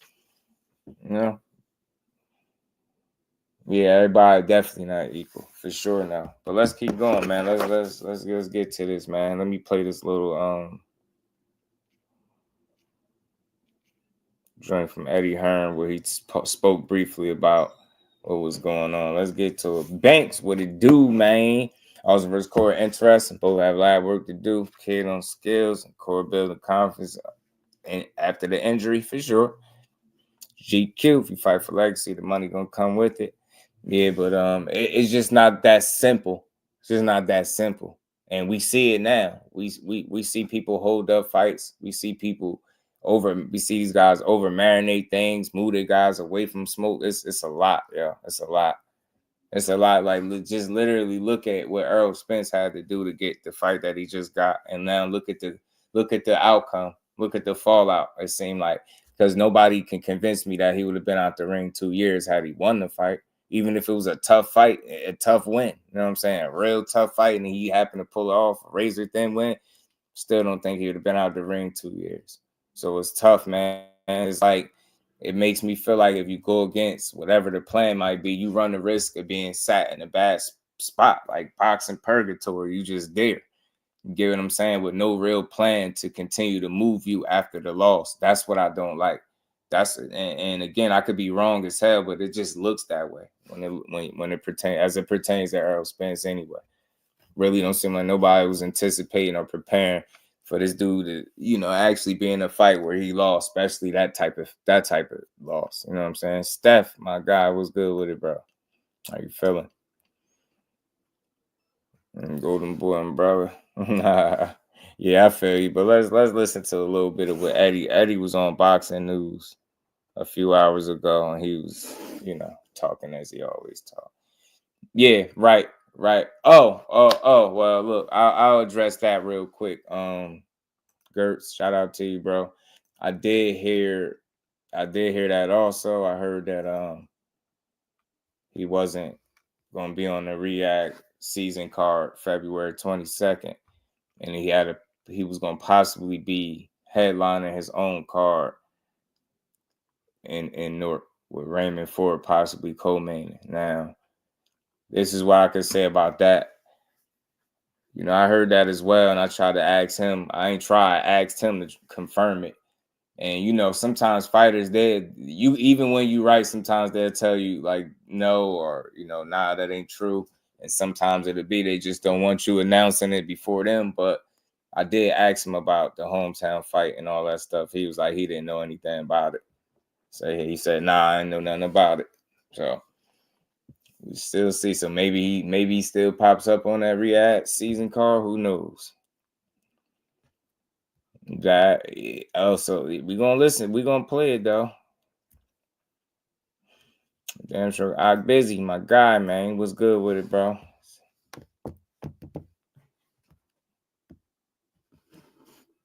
Next camp. Nah, I'm not sure if I don't think I've seen it. A very important fight for his career. Eddie, Feb 22nd, Shakur, Stevenson, William Zapata was the fight he was pursuing. Obviously, William had quite a difficult fight with Tevin Farmer recently, and now he's picked up an injury, delaying that fight. What did you make of his performance against Farmer? And secondly, where do you go now with Shakur? Well, I mean, look, Tevin Farmer's a good fighter. I mean, let's not get it twisted. He's very skillful. He's pretty awkward as well. I think Zapata's been a little bit overhyped, if I'm honest. And I don't think Golden Boy and Oscar De La Hoya want that fight with Shakur Stevenson. Oscar's not an idiot. Stop it right there. I've been saying that all along. I don't think it's Zapata. I think that dude is a Mexican warrior, as they call him. I think he'll fight who they put in front of him. I think that's also one of the reasons why Oscar is able to move him the way he do. Because I don't think he's the type of guy that's going in no offices or getting on the phone or whatever the case may be, kicking and screaming about who they fighting next, right? I think he just feels like he just makes me think he's the kind of guy that's just going along with the plan. Whatever Oscar say, he on board. He ain't turning down no smoke. But I don't think he's scared to fight Shakur. I don't think he's ducking him. I don't think he faked the injury. Like I said, I know some people feel like that, but I think dudes want to fight at the end of the day. You know what I'm saying? But I do feel like it's Oscar that don't really want to fight, because I'm not 100% that he's confident that his guy will win that fight, no matter how dangerous or how much of a threat he thinks he presents for Shakur. I don't just feel, you know, when he speaks about that, I just don't feel like he is confident is what he may lead people on to believe, right? So I think, you know, it's a chance you don't end up seeing that fight. He already got some hand/arm injury, whichever one it is, and that fight not happening. So this is where we at. He knows. You know, this is the sad thing about boxing. Rather than take on greatness in Shakur Stevenson, I believe that Oscar would rather not lose to Matchroom. So we won't give him that fight. Let's just keep building his record. Take a chance. You never know. When a fighter steps up at that level, sometimes they perform. And it's for the World Championship. The fight's been ordered. You know, if he's got a hand injury, but I don't believe they're going to take that fight. So for Shakur now, we had calls with and His Excellency, we would like to make the Baranchik unification. There's other fights that we're looking at, Murataya. You know, he talked about the Baranchik unification, although that's cool because it's a unification. I doubt if we see that, it seems like Keyshawn going to be more in line to get that. Top rank about, and we've now made Golden Boy an offer for Kid Schofield. It's a massive offer. And other fights that we're looking at, Murataya, top rank about, and we've now made Golden Boy an offer for kids. And real quick, my bad, John, I didn't mean to do that. Real quick, that's also another for fight. Shakur now, we had calls with and His Excellency. Raymond Murataya would be a great fight also for Shakur, somebody that people wanted to see him match up against when he was over there on Top Rank. So I don't know, we'll see it, but I wouldn't be mad at it. But I think now you got to ask yourself, is Bob Arum willing to do that now? You know what I'm saying? We hear what Raymond Murataya is saying, but matter of fact, I'll go as far as saying I know that's not happening because Raymond Murataya is going the IBF route, as a matter of fact. So after he did that interview saying Shakur don't want to fight him, he wanted to fight, but Shakur don't want it, just know he's going the IBF route. So make it at what you will. I'd like to make the Baranchik unification. There's other fights that we're looking at, Murataya, top rank about, and we've now made Golden Boy an offer for Kid Schofield. It's a massive offer. And I'm sick and tired of these people talking on Twitter, make the fight. Kid Schofield, great young talent, be a great build-up. You've got nothing to lose. You've got a load of money and a great opportunity. So hopefully one of those fights will be made. And I think there'll be an announcement on February 22nd from His Excellency, perhaps even this week. Just to throw it out there. No, so look how we listening out for an announcement to see what really comes out of all of this. You know, Eddie Hearn has been on the record for saying in the past that he's made, you know, this type of offer, that type of offer. So he's saying he made a massive offer to Golden Boy for Kid Schofield. You know what I mean? Kid Austin, Floyd Schofield. Let's see if they actually you know, take the fight. Let's see if they find a reason not to take it. But real quick, while we on it, he said why he signed to him. I think it's this free smoke. I think it's a matter of who had an opportunity for you. Like a lot of time people ask that question, and I get it. You know, you feel like these guys supposed to go where the fights are at, and I think they go where the opportunities are at, far as who has something in place for them. You know what I'm saying? And I think some of these landing spots that people were speaking of, I just don't think that they had an offer out there for them, or obviously not one better than what Eddie announced. So it's a lot to consider. It's not just fights alone. You get me? But I think 2 fights ain't too much time out of your career where you know you can decide if it's worth continuing to deal with him after 2 fights, in my opinion. I don't think that. I like the fact that he didn't lock himself into nothing long term with him. So 2 fights, especially at a time where everybody knew he was going to be a free agent. It seemed like Eddie was the only guy making the push. It's the same thing with Boots. People ask about why Boots go over there. Where else did you hear anybody publicly making a push for Boots the way Eddie Hearn was? So I think that it's a matter of these guys going with the opportunity that was presented to them, that's on the table for them. Like, you can't go somewhere if there's no opportunity in place for you. You get what I'm saying? So it's tough. Where was that interview? Which one? The one I'm talking about right now? This one I'm playing, Teach? You talking about the one I'm playing?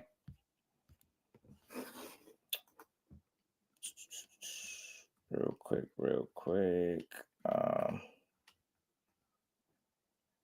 But if Golden Boy is like, hey, we want to get you this fight before we get you a big fight, I'll take Lucas Body. But I got my eyes set on Shakur. And like I said, the team, they'll let us know something about tomorrow, so we'll know for sure. Yeah. Yeah, it's on Boxing News, Teach. This is from 6 hours ago, this interview that I'm playing. Boxing News is the YouTube channel. Shout out to them too, by the way.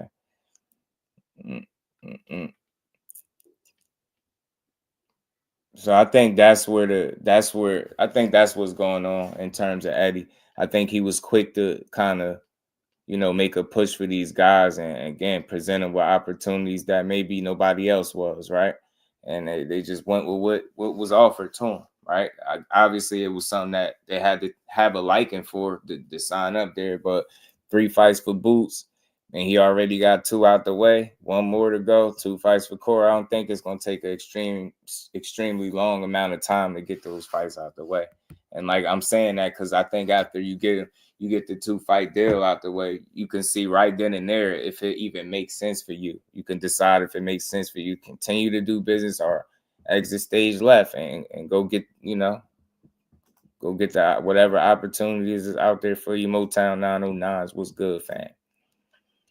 You won't get hurt, but you can definitely get embarrassed.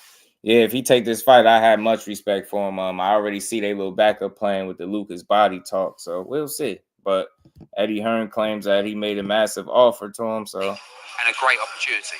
So hopefully one of those fight. Kid Schofield, great young talent, be a great build-up.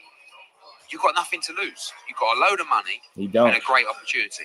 So hopefully one of those fights will be made.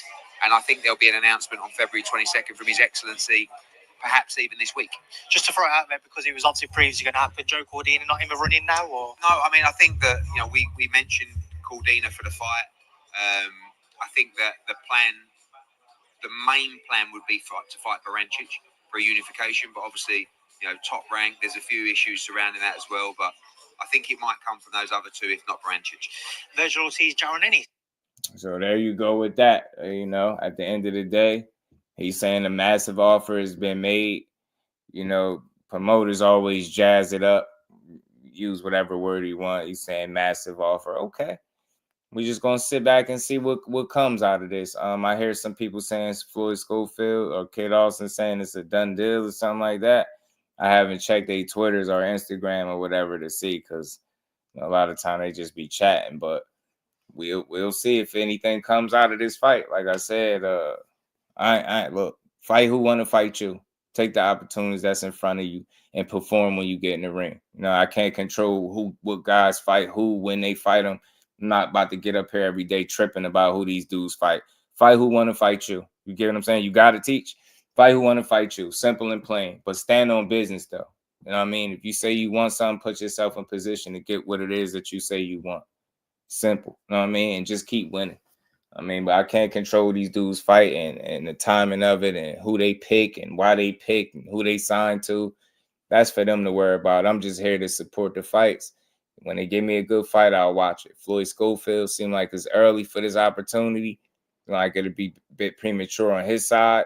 But at the same time, he playing with house money because he in a win-win situation. Even if he loses, it's not the end of the world for him. It's a great opportunity. Make money to fight a world-class fighter, right? Fight for titles. So I just don't. It's worth it. It's worth the risk. But something tells me, and I could be wrong. Hopefully they prove me wrong. I would like to be proven wrong about this. Something tells me they're gonna find a reason or a way out, a reason not to take the fight. They're gonna come up with something, and I don't see it coming to fruition. But the fact that Eddie Hearn said he made a massive offer speaks volumes. Like that's all right. Let's see what comes out of it. I don't want to hear, oh, he lied. I don't want to see all the games. I just want to know simply what's to come out of this. It need to be simple like this. Okay, he said y'all wanted to fight. Y'all been talking about how easy the fight is. A reign in peace, Queen. You'll stop him. You'll knock him out. He don't got the power to keep you off of him. Yada, yada, yada. You sparred him. He couldn't touch you. You hit too hard. And it's all of this and that. And then you see the clip come out with him talking about he was about to shit himself after getting hit with a body shot. So you can't make this stuff up. They're doing a lot of, I hate to even use the word, but it is what it is. Y'all are clout chasing, especially if y'all don't put pen to paper in a situation when they've actually reached out to make an offer to y'all about making a fight. So let's see if you, your father, Oscar De La Hoya is really on the same page and he really ready to put you in front of somebody like that. Let's see if they believe in you to the point where they're going to make that fight happen. Being Boxing News, what's good with it, bro? How you feeling? Don't be money, Steven. I can't do the same fight to face boots. Shit. Are you saying throwing money at Stevenson? I can't do the same for fighters to face boots or would throw money their way. I guess he feel like the money that people are asking for, at least this go round to fight boots, was something that they wasn't worth. But I get your point. Sacrifices, man. Kid Austin didn't want smoke with Frank. I think Frank going to 140. I'm glad Shakur fight won't happen, but I want hope it happens. Yeah, man. I would love to see something come to fruition out of it, because I done seen enough of the back and forth. Y'all literally spoke this man name. I done seen your son post a number of times that that's his favorite fighter. Now y'all claiming it's easy work, and I just would like to see the fight at this point. I don't care. You know what I mean? I ain't tripping. Make the fight happen. If it's an opportunity there, give it to me. You asked for it, go ahead and get what you asked for, buddy. Go and get what you asked for, young man. It's funny how people blame Eddie when his fighters lose and these so-called big fights. Yeah, I don't think it'd be him. I think people look at it one-sided too. I think it's an opportunity that he give you. The fact that you lose, win or loss is the outcome, right? So losing is just part of it. I don't know. I never understood that part either, why they blame him when somebody lose. Because you got to look, he gave you an opportunity. You could have said no, or he could have not even gave you an opportunity to begin with. Can somebody please just fight? Right, just please fight, right? And that's where I'm at with it. Just fight. You know what I mean? Just fight. You said you want to fight. Y'all tweeted. You did a number of different interviews. I seen the energy switch when he jumped on the panel with y'all on Cigar Talk. You can say what you want. I seen the energy. Don't seem like y'all as confident as what y'all say y'all are. And if you are, then we should be seeing a fight. You know what I'm saying? We should be seeing a fight. If you're on Twitter, like I said, I didn't check it. If he up here talking about the fight is done, then we should be seeing a fight between y'all too. Am I right? Am I correct? It should be no reason why we're not seeing a fight between y'all if it's done. Should be no reason. Hold on. Let me make sure. Make sure.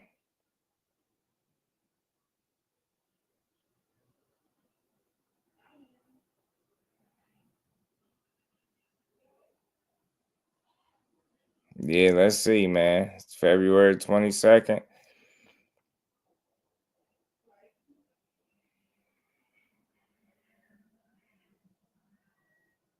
Man, yeah, man. Yeah, if y'all don't take this fight after doing all of this tweeting about it, that's going to look bad. Oh, okay, there we go. He said we already told them we wanted it. It's a done deal. That's what he's saying. Yeah, appreciate you, my guy, Brody. I see it.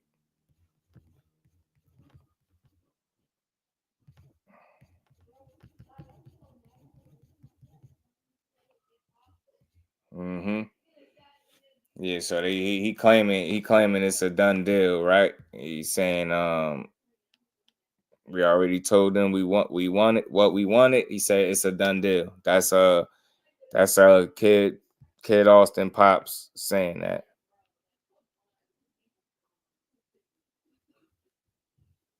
Yeah.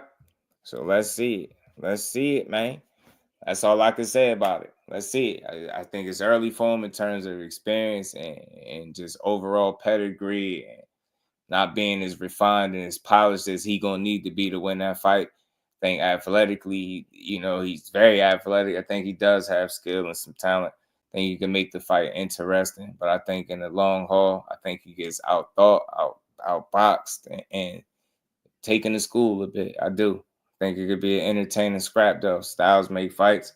He got a, very active, come forward guy, like to be on the front foot. He like to mix it up, like to fight. Let's see how he deal with a boxer with no headgear on under them lights. You get what I'm saying? Let's see if his father can outcoach, Shakur in his corner, right? Let's see it. That's where I'm at. Let's see it. I respect it. I seen the back and forth. Yeah, I would respect this a lot because you kind of manifested this. Yeah, I would have snuck in the back door. So let's see if you actually find folks, look, I'm back find a at it way. again. My bad. I hate that. Let's see if you find a way to get in that ring, bro. That's what I want to see. Get choked, in the ring and fight.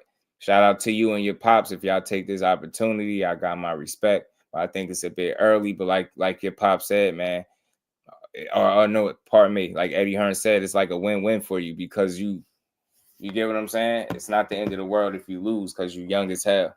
You know what I'm saying? So it'll just be a lot of experience. And you hear your dad saying that too. We get the experience. Even if we lose, we still win. We get the experience. We got to fight a world champion. So that's what he on. Yeah, that's my joint. 2 cents smoking the griller with AB. That's my guy right there.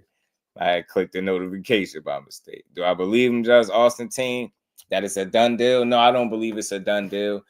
I believe like he's speaking like a fan, like he just, oh, it's a done deal. We already said what we wanted. We taking the fight. And then tomorrow we're going to hear something else, or next week you're going to hear something else. So I'm just going to update y'all as it go along. All I can say is I respect them first and foremost if they do take this fight. I don't really care about their money. Hope whatever offer that was made, it was massive enough where they can't turn it down, where they're going to take it regardless. So hope they stand on everything they said. Same for Shakur. You said you would school him. You said it's going to get ugly. I want to see it on both sides. Beat his little young ass. You know what I mean? Take his little young ass to school. You know what I mean? You feel like he can't do nothing with you, show the whole world, man, and humble his young ass in front of everybody, which I think is going to happen anyway, but let's see it. He keep talking about power this, power that, power this, power that. I'm strong.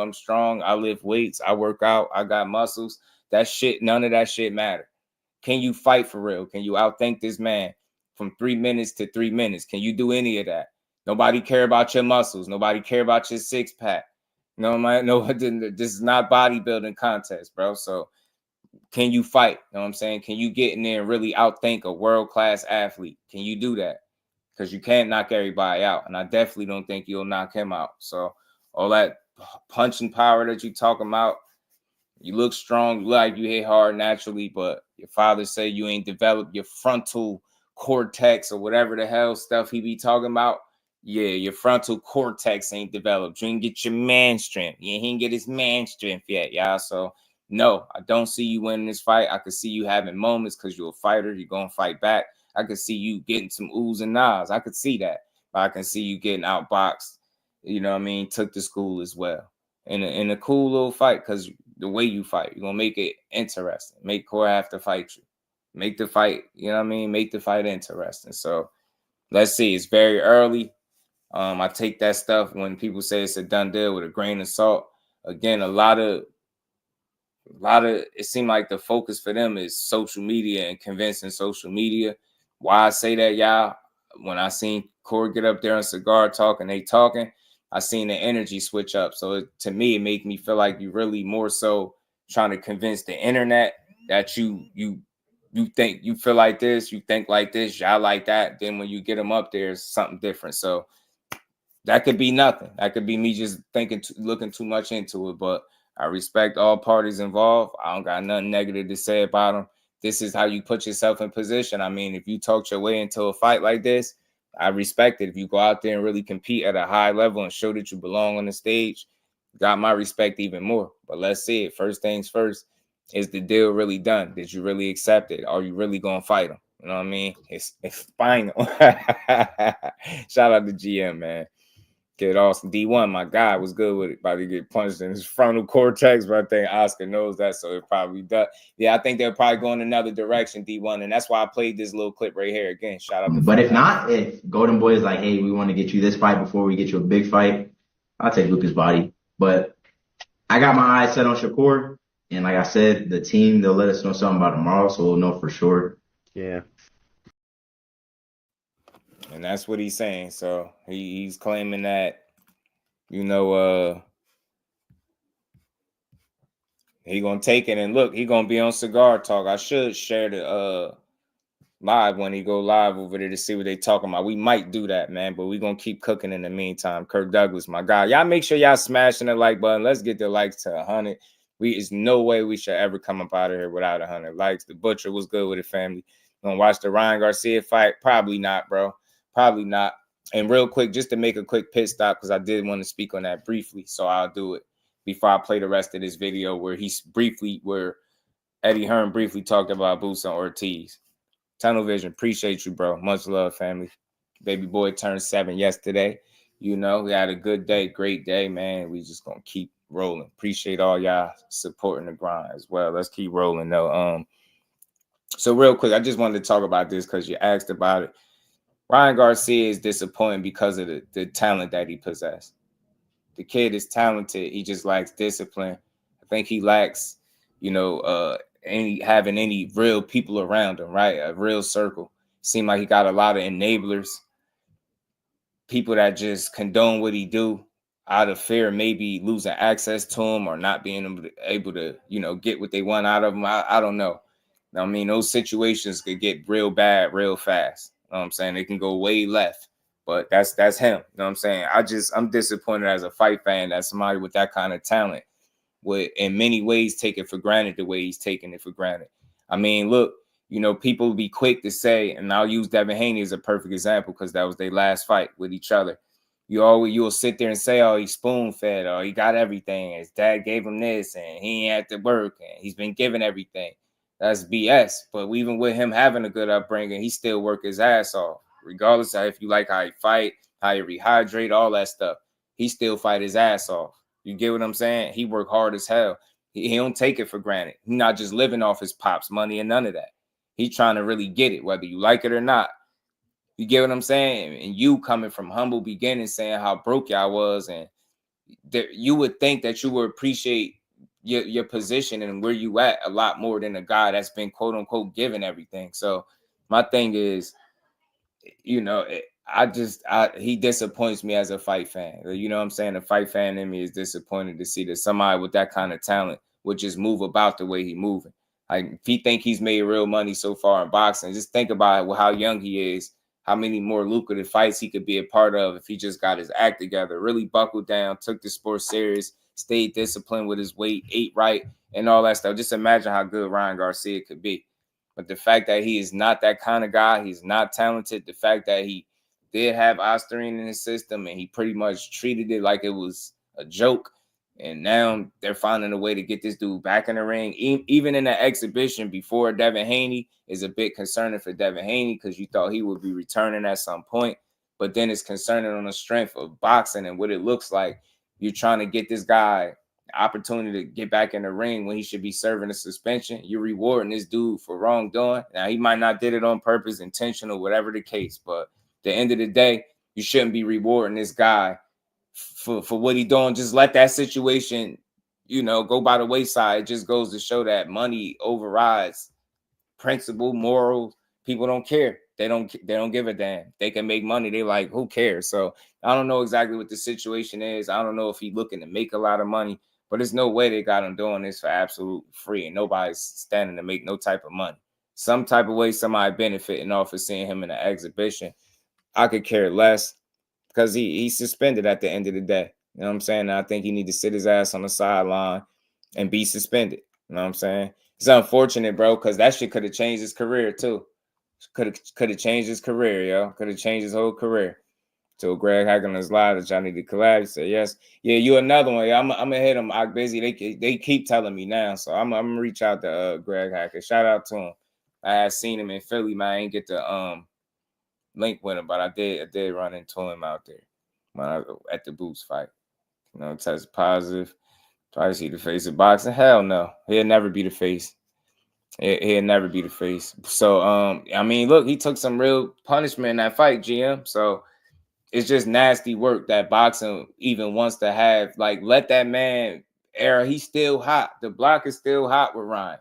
He done been all over the place. Like, you're rewarding that dude for being undisciplined, for not valuing the sport, for taking this shit for granted. You're rewarding them. You're enabling. That's why I say the people that are in contact with him, that have access to him, are just enablers. And they'll ride that train until it's no more.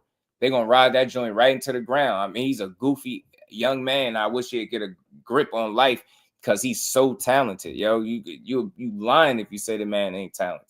That man is a talented fighter, bro, but he just mentally all over the place. And I don't think he wants to be great. Like how fighters say, they in it for this or that. I think he made some money. I think he's seen where he came from. I think he feel like he beat the odds. He really don't give a damn. He just doing shit his way. I could respect that to a degree, but he's very sloppy and just flat out disrespectful at times. You know what I'm saying? The slurs and different things that he spewed all over the internet and them spaces on Twitter, like all of that stuff still in my head. So I don't see how they're rewarding this goofy ass dude with an opportunity to fight anybody. Maul, what it do, fam? Shout out to Og Busy. So I'm with you, bro. Money is the rule of the world. Sad to say, yeah, rule all evil. Yeah, remember he was saying all that 2 cents. So I think like just let him simmer down. Sit him in a corner. Don't reward him. I'm not saying starving, but let him serve his suspension is all I'm saying before you even think about dragging him in a boxing ring in any capacity, exhibition or not. You get me? Like, what the hell? You might be calling it an exhibition, but he could be out here just going ham. Like, you just don't know. And the fact that he promoting it and talking about where to see it, man, who cares, dude? You bogus. Fresh off that Osterine situation, and you ain't seen like you cared at all about how you affected that man's career. I don't care. That's the part that I'm never going to rock with Ryan. The way you carry it, that man's career could be affected permanently. And you running around here talking about an exhibition and who going to watch it? Nobody. I mean, I ain't going to say I ain't. I don't care. I'm dead. I'm not watching it. I'm not streaming it. I'm not fire sticking. I'm not doing anything. I'm going to just let it be. You know what I mean? I could care less. I want to see him serve his suspension and get his mind right and show that he appreciate the talent that he was blessed with. Talented ass fighter. You want to run around being foolish like that? I can't respect it. And it's crazy. I keep saying that he really good. He really got some talent, bro. Imagine if he locked all the way in. Imagine if he locked all the way in, man. Imagine. You know, I'm over the outcome of the fight. I ain't on that. I'm just like the way he's dealt with it, Cash. Very you know, immature, disrespectful. He treated like it don't even matter. It do, man. Somebody's career could be affected permanently, you know what I mean? Regardless of how much or how little. It's just one of them situations where you would like to see him be a lot more responsible with it, right? And I think I could level with him more, because I was saying I ain't, you know, I never thought, and obviously they never proved that he intentionally did anything, but the fact that he's carried about the way he did and went on to spew some of that stuff over the internet and just he treated like it's some type of joke. Then he went as far as suggesting the league. Imagine if they let you use steroids, a league with box, like all this stuff is just in bad taste. And all I'm saying, if he was just more mature, it wouldn't look as bad. It wouldn't be as bad. But he moves about like an idiot. You know what I'm saying? Shit, Canelo. I mean, I feel like once you fell a blank man, once you fell a drug test, you can't be the face of boxing. Can't be the face of boxing. You know what I'm saying? The weight cut, slime ball pay. Yeah, man. Said some money grab sparring session. Yeah, E92. For sure it is. And it's just one that I don't care for, because he should be quietly serving his suspension or doing what you want. Training while you serving your suspension. But I think to reward the man with an opportunity to fight anybody when he should be suspended is wild. Like, and people, I don't know, what do you do? What is it? Is it for charity? Like, come on, bro. That's wild. Like, you doing it for charity, or is you really trying to get him a bag? Not against nobody getting paid, but not while you suspended. I think that's a bad look for boxing. Even if it is an exhibition, you goofy as hell. And whatever money made should be going to charity or something like that. I don't know the details on it, so I could be putting my foot in my mouth. I don't know, y'all, but I ain't checking for it. I ain't gonna lie. Old Money Swag, so I want to see him get his block knocked off after the. Yeah, I'm with you. Canelo fell twice. Yeah, he did. Yeah, he did. Them clenbuterols. Crushed the legend, my guy. To drop Ryan. Dab up Ryan. F them up. Yeah, man. And I'm not saying that impacted. I want to be clear. For me, it's just the fact that situation is attached to you, and to see the way he's behaving and not being man enough to like own up to you not doing everything in your power to make sure that your supplements were on the up and up. And I ain't gonna get all into it, but it's the way he's carrying it is what my issue with him, right? Not saying there's so much the amount of it. It's just the fact that you got a situation that puts you on the sideline for a year, and here you are, you trying to find a loophole around it to still compete in the sport. I hate that about boxing. I think that's disgusting work. I think that's wild that they're doing that. Behind the hands, my guy, man. You get what I'm saying? Said my ex called me cheating. I couldn't be the face of the house. She wanted a rematch, but I ducked her. You a fool. Y'all smash that like button, sub to the channel if you new.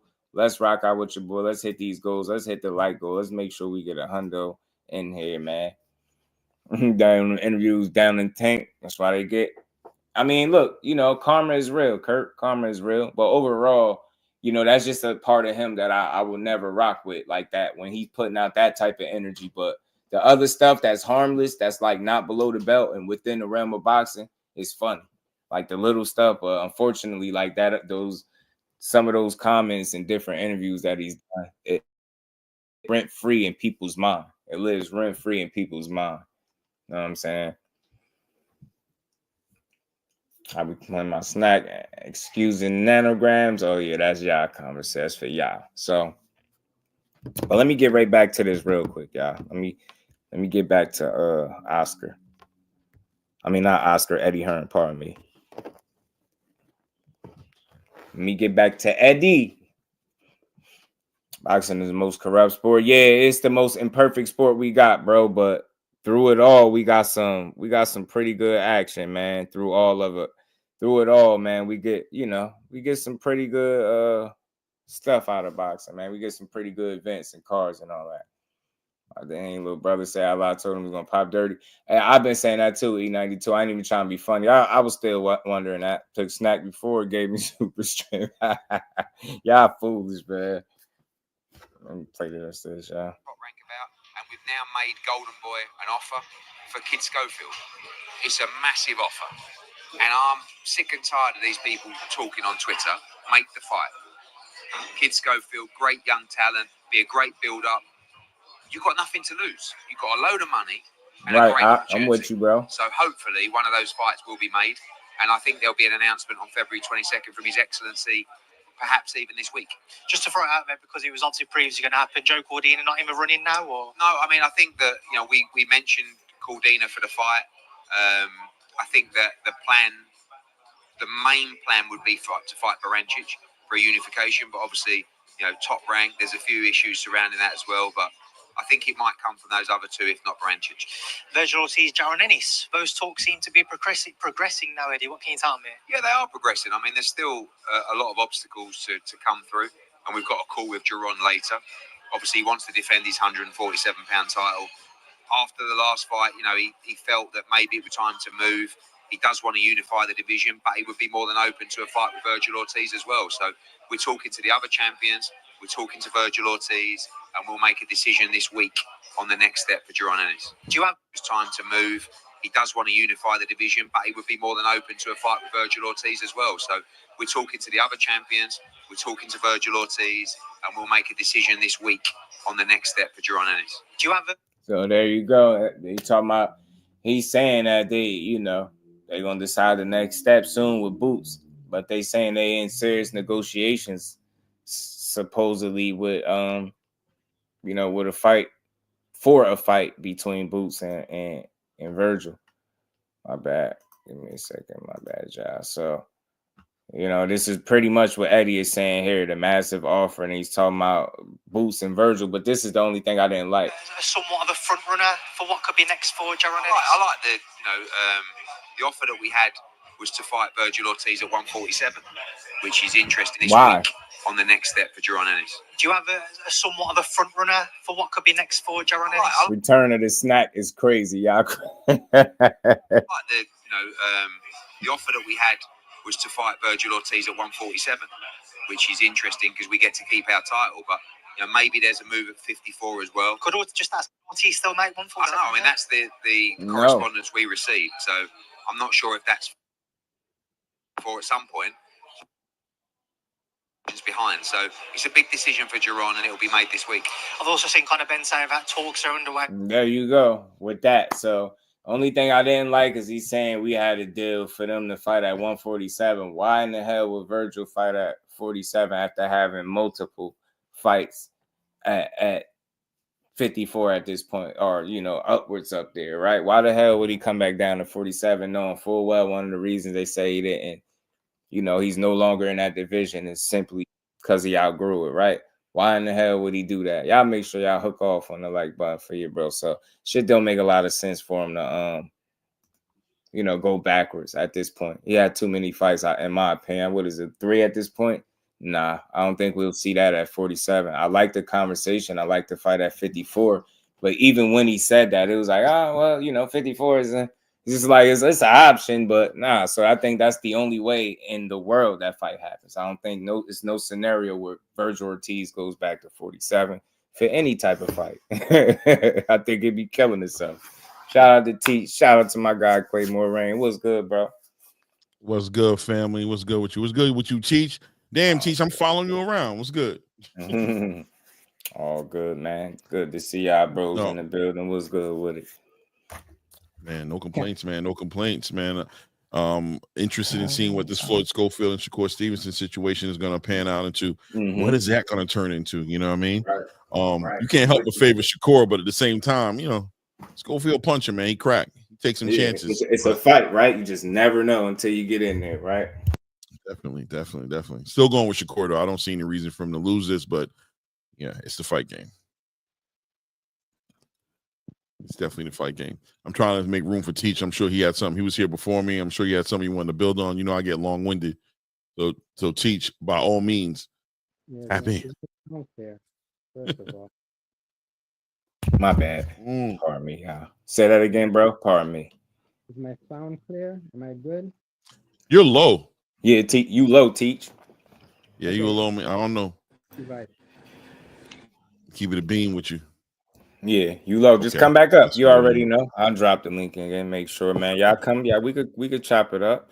Why not, man? For me, Eddie needs to keep his mouth shut. Sometimes he lets his mouth do too much talking when it comes to this.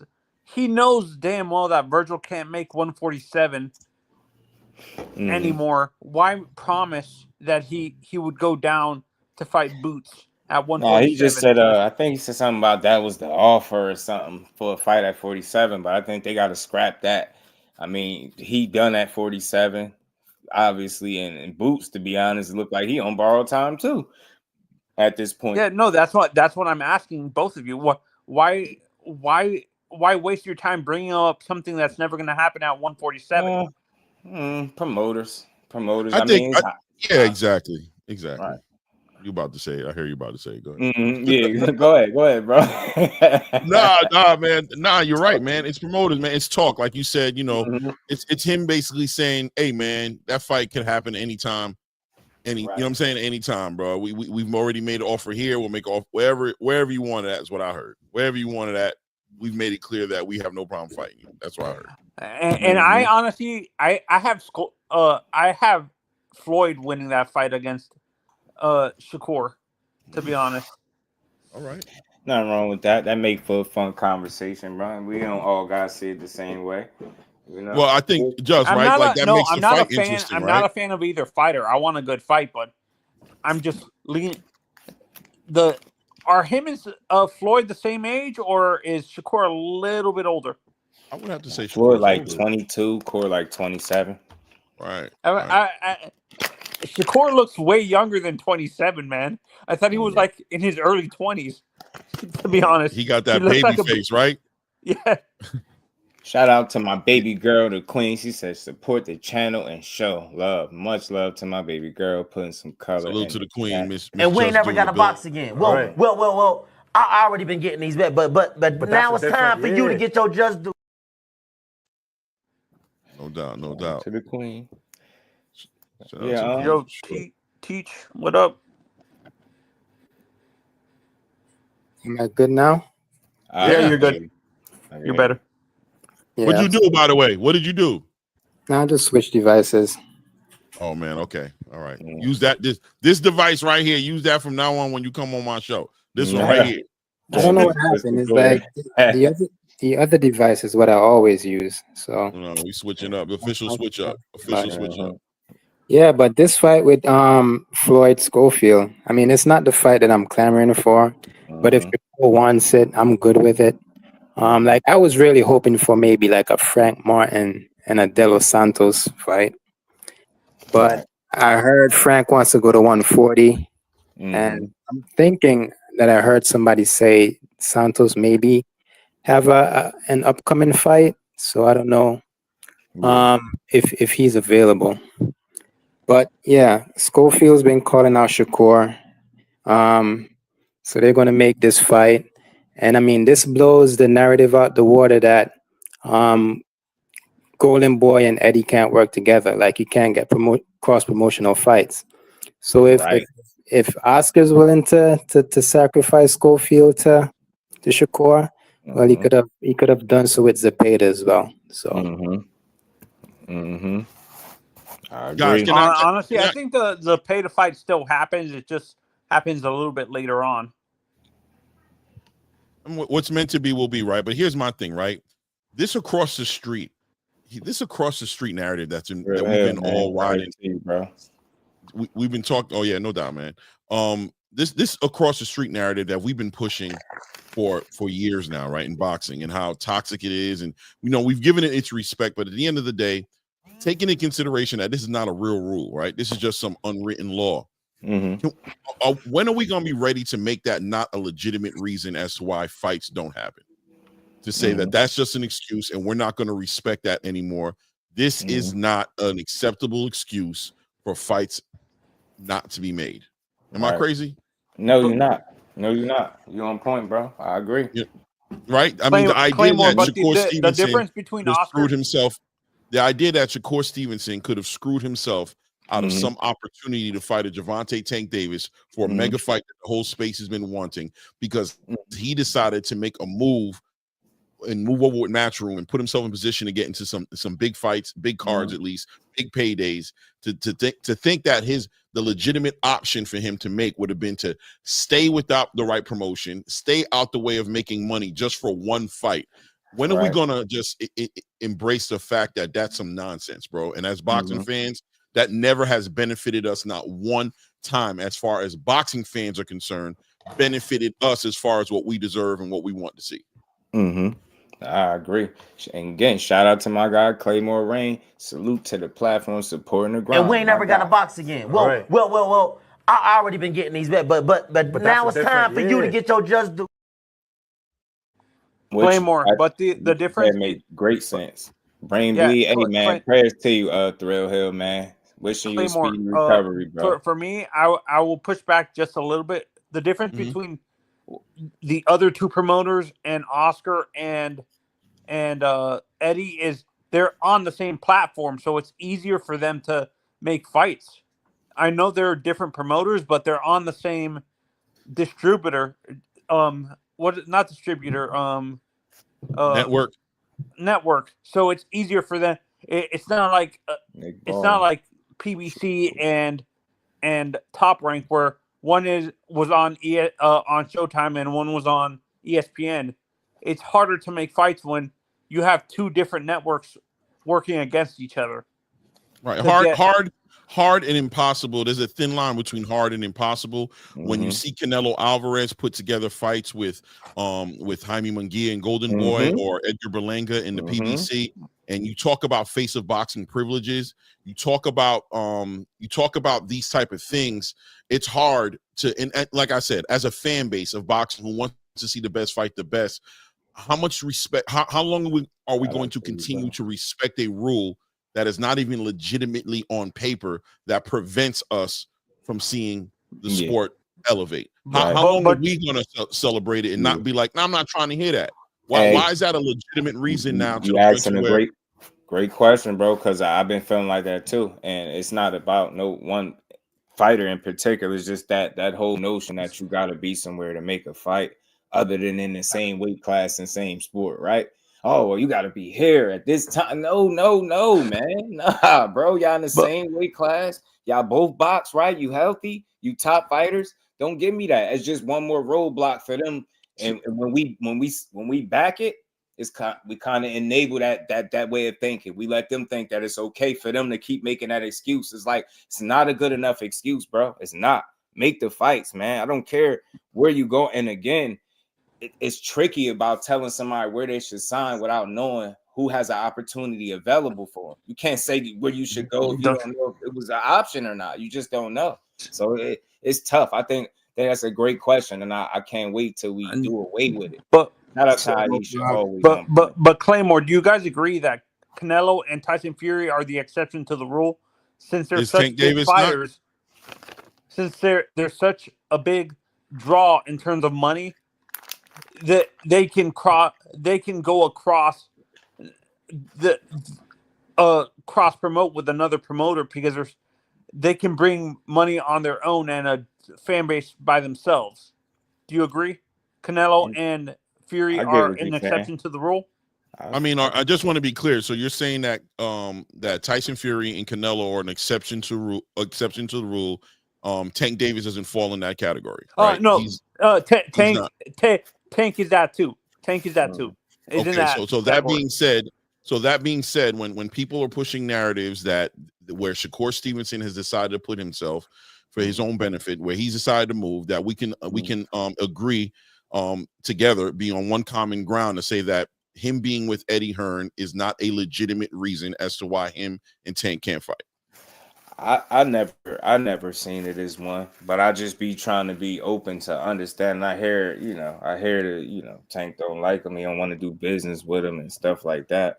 But I also highlighted the situation with Wilder. And remember, Wilder had a stance with Eddie that was pretty firm.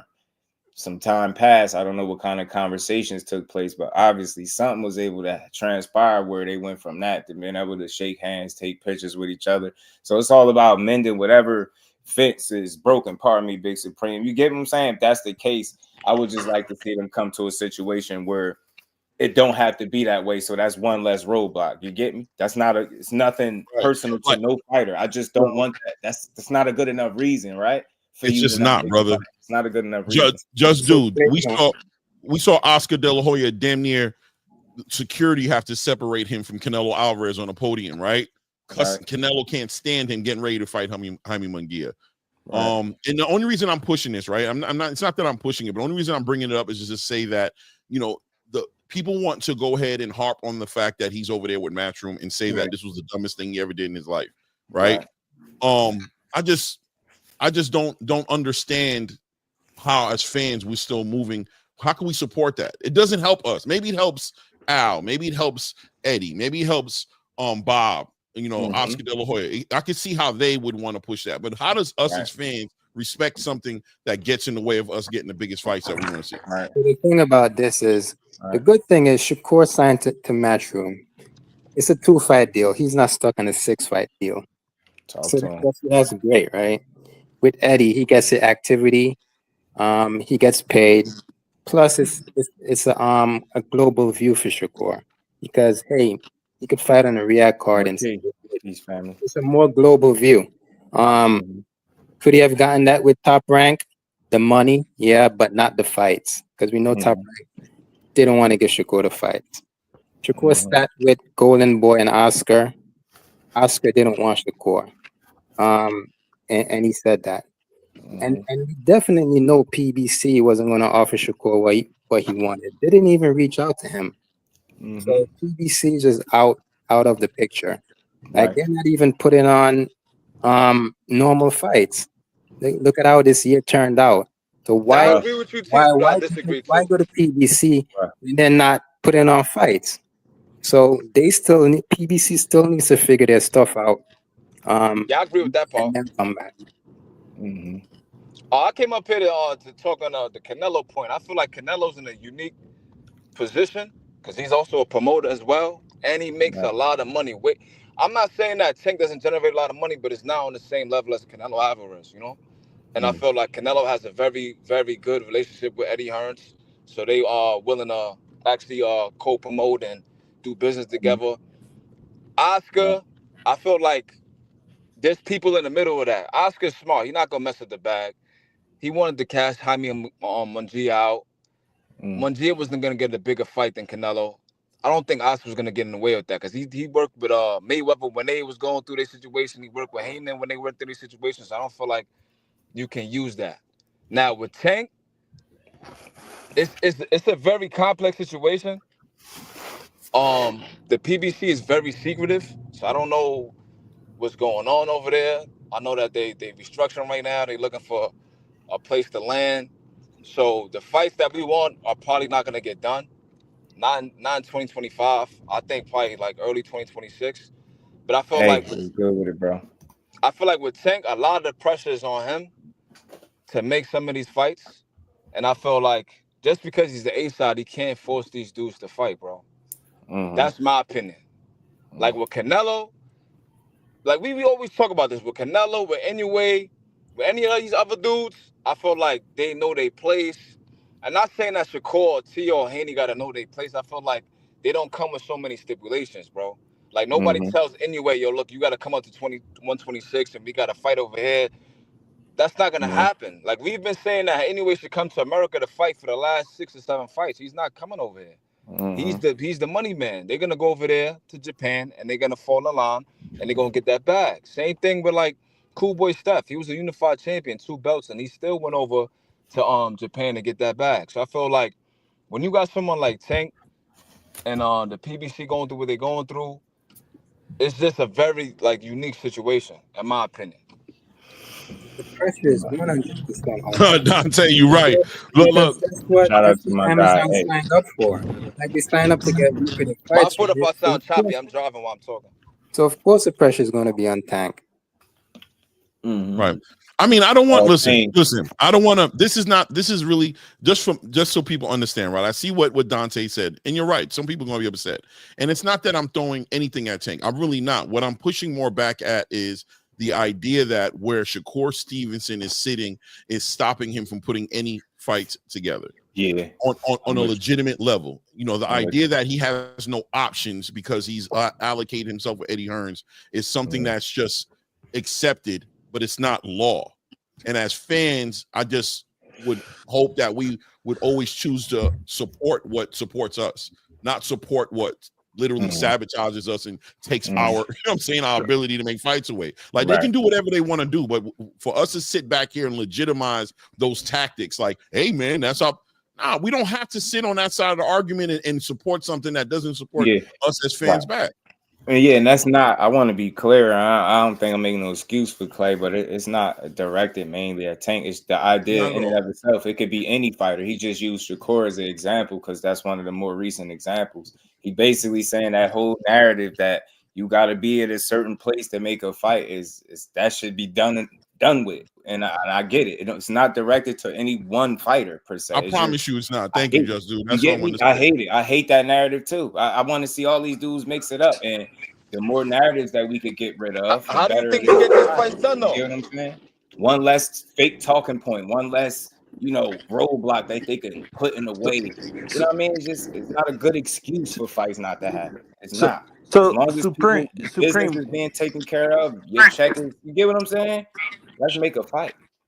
So that's what I like. When we talk about Tank, when we talk about Tank, the first fight in terms of like sales, ticket sales and stuff, or if he's actually a big like a superstar or a face of boxing in terms of ticket sales, we always bring up Ryan, but the Ryan fight in terms of that, and people always say when you look at that, most of the ticket sales were generated from Ryan's side, which is hard to say. Do you actually agree with that, or it was 50-50 between both of them? Good, bro. You will never know. I just think that's it. It's just like at the end of the day, Nick Baldwin, what it do? At the end of the day, I'll say this. What that demonstrated those numbers is when you put 2 people together that people want to see, they're going to support it. I think that's what it was. Fact. I agree with that. Who brought more or what?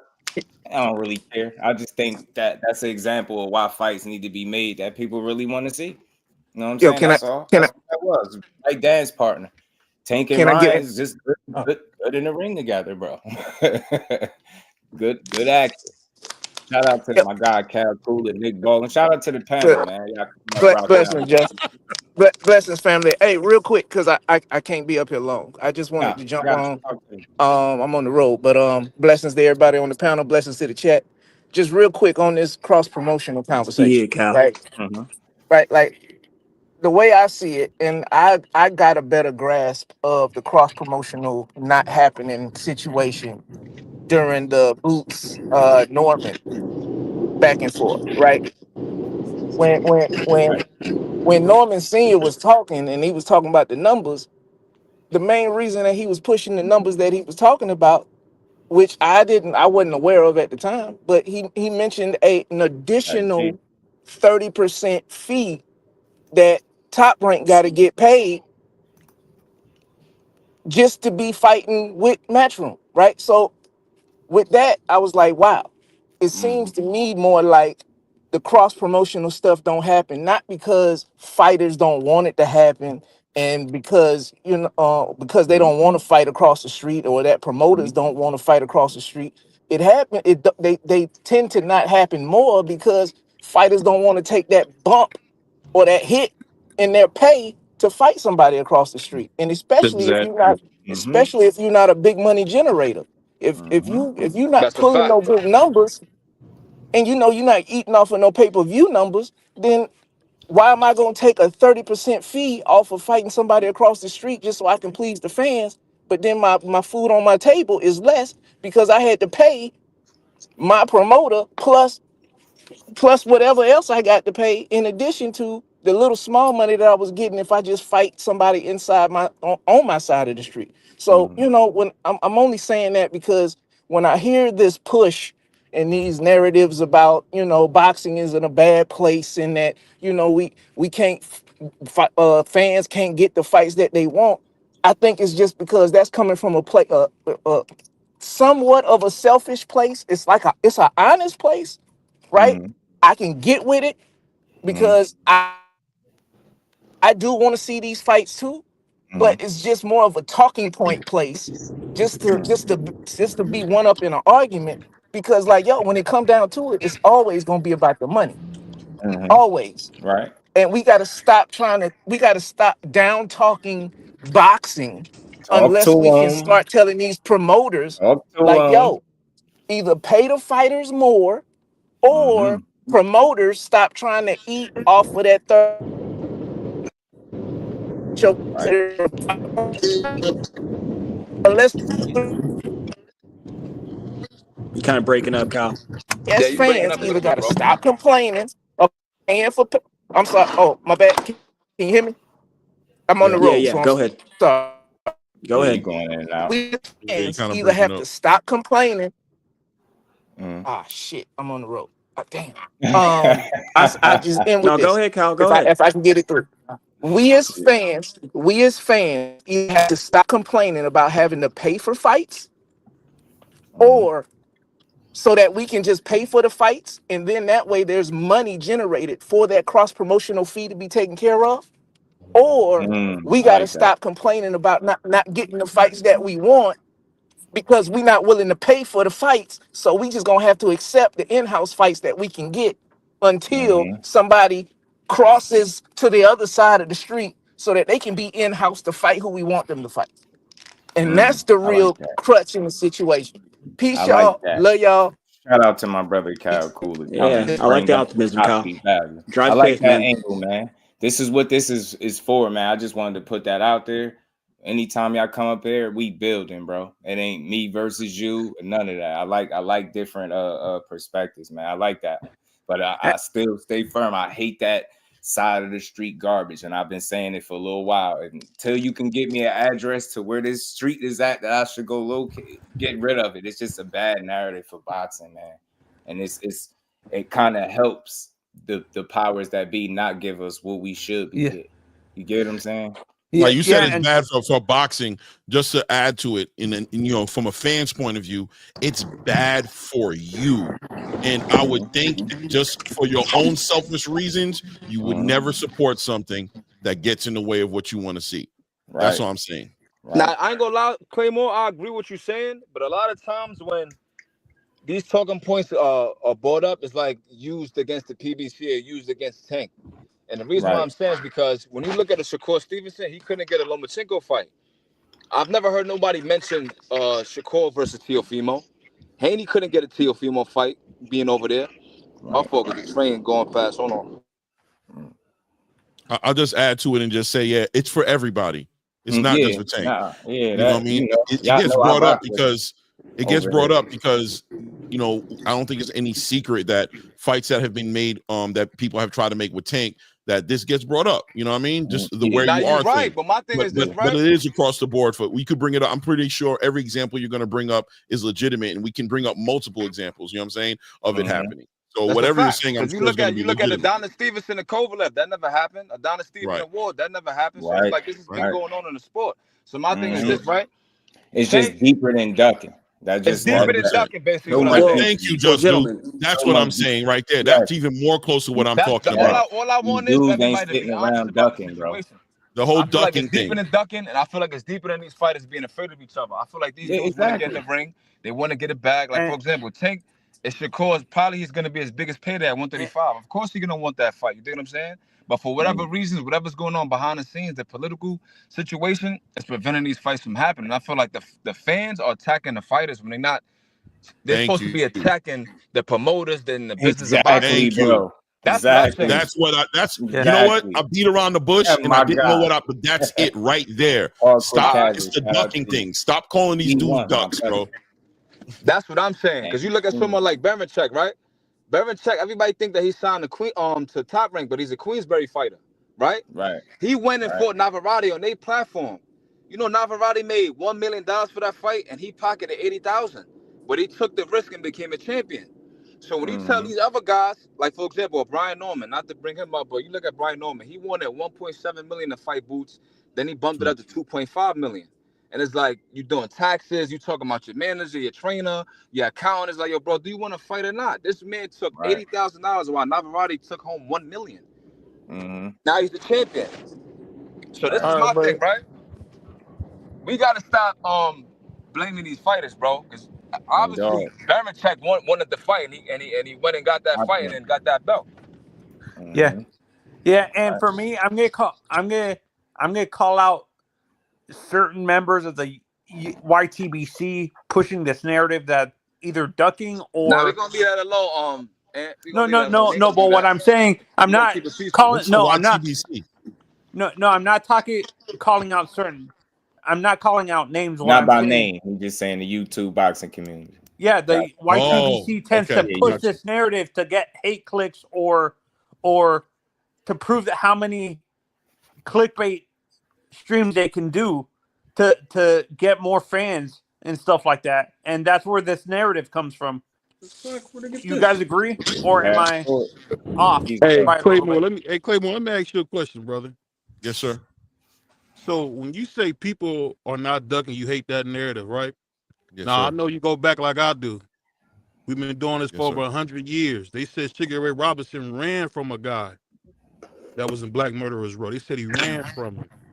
So to say you're ducking is not necessarily a bad thing. It does have some truth to it. I ain't when gonna lie, it I fits, disagree with when that it Black fits, Murderers yes. Row thing. When it Wait, let fits, him finish. but when it Let him doesn't. finish. Go ahead, Claymore. I'm waiting on you, my brother. Oh, okay. When it fits, look, ducking exists. People duck, and when they duck, we call them out. But there's certain situations, and I'm not going to bring it up because they're going to say I'm bringing up names and stuff. But I'm going to say when you can clearly see it's outside of the fighters. Brian Norman. He clearly ducked Boots. When the solution is, my thing is when the solution is a fighter don't take opportunity. You know what I'm saying? That's not a good enough reason. The idea of across the street is something that the boxing space has gotten used to because we know that promoters won't put fights together unless it's set up a certain way, right? But it's not written on paper. It's not law, right? So what does that mean? That means as fans, we should have no problem standing behind and saying, we're not hearing that. That's not good enough for us. That's not a good reason for that fight not to happen. We need to demand more from the promoters and the people around these fights for them to go out their way to make the fights that we want. And if those fights aren't being made because of that, why hold the fighters accountable and say the only clear solution was for you not to be where you are, to leave where you are and come where that fighter is when the only opportunity there for you is that fighter. You know what I'm saying? And meanwhile, you're giving up, you're putting millions of dollars on the shelf. No, what I was going to say is, I can't beat you in speaking. You speak beautifully, man. And you my brother, and I love you. But the thing that you missing, and I see how you try to do that because you're smarter than me. So you speak a little bit. No, don't do that. That's not what it is. I'm just saying that not everybody's a duck. Let me say this, Claymore. You gave me a word salad instead of saying, hey, the buck stops with the fighter. Terrence Crawford knows he's the boss. Terrence Crawford makes it clear he's the boss. Canelo says he's the boss. I get everybody's not in that position. But before somebody talk about certain fighters, some fighters can make it happen. Everybody don't get that luxury. Tank Davis can make fights happen. But at the end of the day, if he don't do it, Claymore, he don't need you to protect him with your beautiful words, and that's what you've been doing. And that's why boxing ain't what it used to be, because we don't have anybody holding anybody accountable. See, but I Somebody disagree has to with wear the that black narrative, hat, though, Claymore. bro. No, You no, know no, no. better than Hang that. on. What? I was gonna That's not, say this. And I'm Pardon just me. listening to all Shout you out to gentlemen. Step Brown. Talk to me, bro. Pardon For me. sure, Let's Just. get a Thanks for good letting me panel come up, going. man. Go Salute to ahead, man. everybody Chop there. it up. We're just in an honest place, given what Claymore said, what Big Supreme said, and then what BVO has been coming in and giving his examples. Me personally, let me say this actually. Who was that? I think that was Kyle who came in. I loved his optimism there. But gentlemen, the boxing game, as you know, is for sale. So anybody can come in and operate and do what they need to do to try to get a bag out of the game. That is, I think the fighters, as well as the fighters, the promoters are involved too. I'm gonna use Shakur's example and Schofield for the example right now. There's a lot of talk about them lining it up and getting it going. Me personally, I don't think that's gonna happen. I think Shakur is looking for something easier, and given how many fights that he signed up with Eddie, and I remember you did a show not too long ago with Eddie explaining his job description on what he's doing for Shakur. Now you fast forward to now, they're saying they got this possible fight card on their Radia season. I haven't heard Turkey comment on this yet, so I guess what I'm saying is I'll wait to him to comment on it, so I could be like, okay, there's a little fluidity to it. We'll see what it can happen, because we all know when Turkey gets involved, things move and shakes and can very well happen, if not just happen. So, and I only say that because that's who Eddie is working in conjunction with. He's allowing his stable as well as Bob Arum to be working over there in Saudi Arabia. And then as far as Tank goes, Brick Supreme made a good point. He laid it all out there, and Claymore responded to him very well there. But I agree with both of those guys. Look, I always say this about boxing. There's only a handful of guys, gentlemen, in chat who can move the needle. And given how boxing is ran, corrupt, good, bad, and ugly, again, there's only a handful of guys who can move it. So what Big Supreme was saying, those complexities and intricacies, someone like Tank or Canelo, but coming back to Tank, for example, he's looking for his advantage, and that's his blessing in the game to do so. He also does have the power to make things happen, but again, it's on him. And I think currently with him right now, Jessica could attest to this. I always tell him in the chat, look, man, he ain't got no one to fight right now. And they don't got nobody to fight him right now. If they did, he would have been fighting by now, or at least would have come out and said something. He's very mysterious, like Big Supreme said. So I think the blame goes to the fighters and the promoters. And I'll let you guys deal with that. I For just want to me, say I one thing, wanted to right? speak on. I ask you this. I ask Claymore this, and I'm done because I love Claymore. I'm a big fan, bro. Thank you. I think the way you describing it, you make room for people to do that Sugar Ray Leonard bullshit. Listen, When you I want say, to address that too, though. The Sugar let me Ray say Leonard this. thing. I'm gonna Because we're say not going to be. the Go reason ahead, I go say ahead, big bro. the reason I say that is we seen Sugar Ray Leonard fight everybody, but he made Marvin Hagler wait till he was in his 30s, and then he said, "I'll fight you, but it'll be a 12-round fight." What I'm saying is we gotta call it what it is. If it's ducking, that's what it is. But what It's about not when it isn't? Looking for advantages, Is BVO. he ducking if he going up to 160 and he a natural That's what I'm 147? What are saying, we bro. talking Like, you about, can't. man? Come on, hold bro. on. Like, But Y'all Claymore, gotta he look at made these nobody boxers. else wait. This is the fundamental problem. Y'all not looking at these boxers like they people, like they got families, like they don't got relationships with these not only businesses that, and these Hagler companies. was at 160 his whole career. All of his wins is from dudes that came up from lower weight classes, whether it's Duran, Hearns, Leonard, all of these dudes moved up in weight. Now Hagler, RP him, he's one of the GOATs. But I'm just saying, like, he never, like, for example, if he was a boxer in today's era, they would say he never challenged himself. He never dared to be great. And that would be Even though he's a bullshit. You know great who boxer. Marvin Hagler is? I Triple know who G. Marvin Hagler is, but he Marvin stayed at Hagler is the 160 his Triple whole G. career. They say Triple G didn't challenge himself because Andre Ward was a weight class That's above a him. fact. That's a not fact. true. It's not meant for every. Listen, it's not meant for everybody. What I'm saying is this, right? Hagler's marquee wins are from smaller dudes. Now, to back your point about you saying that Leonard was ducking and stuff like that, they sent the contract to Aaron Pryor. Aaron Pryor was supposed to fight Duran. Not to be disrespectful, RP, but the Pryor had a problem with drug addiction, bro. He even admitted it later on in his career that look, he was on them drugs and he was allowing people to do his business and they weren't looking for his best interest, stuff like that. So hindsight is 2020, bro. You can't just say this fighter ducked this person or this person was ducking that person. Like that's not true at all. That's another word salad, and what happens when it's not word salad because it's a fact, bro. You Aaron leaving out Pryor said it details. You himself. leaving out Sugar Ray Leonard got retina surgery on his eye. That's what I'm saying. He got retina surgery. His eyeball almost came out. I on, listen bro. to you. I listen to you, my brother, man. So let me say something. Don't do that to me. We black. Come on, man. Cut it out. Oh, man. Go ahead. You stupid. At the end of the day, when we talking about greatness, you gotta go after greatness. You say, oh, you can't blame the fighter. One fighter started two of the biggest promotional companies in the history of boxing. Muhammad Ali started Don King, and he started Top Rank. That's a fact. Fighters have all the control. The fact is, the trick is, this is the only place where the mice rule the lions. So you got people running around who really shouldn't have a say, having a say. That's why I like Terrence Crawford, as awful and rude and cruel he is. I love the brother because he knows he's the boss. What do you tell Errol? Shut up and get me to I'm ready. We'll do it when I say. That's what I got one more thing I want to address that you said too, bro. That's hilarious. You said something about the Black Murderers Row and Sugar Ray Robinson ducking them, right? So I'm gonna bring up some historical stuff right now, right? You look at Jack Johnson. Jack Johnson was the first black heavyweight champion in the world, right? But they didn't allow Jack Johnson to fight other black boxers. You look at Peter Jackson. He was a formidable opponent back in them days, but they didn't want two black men fighting for the heavyweight championship bout of the world in 1910.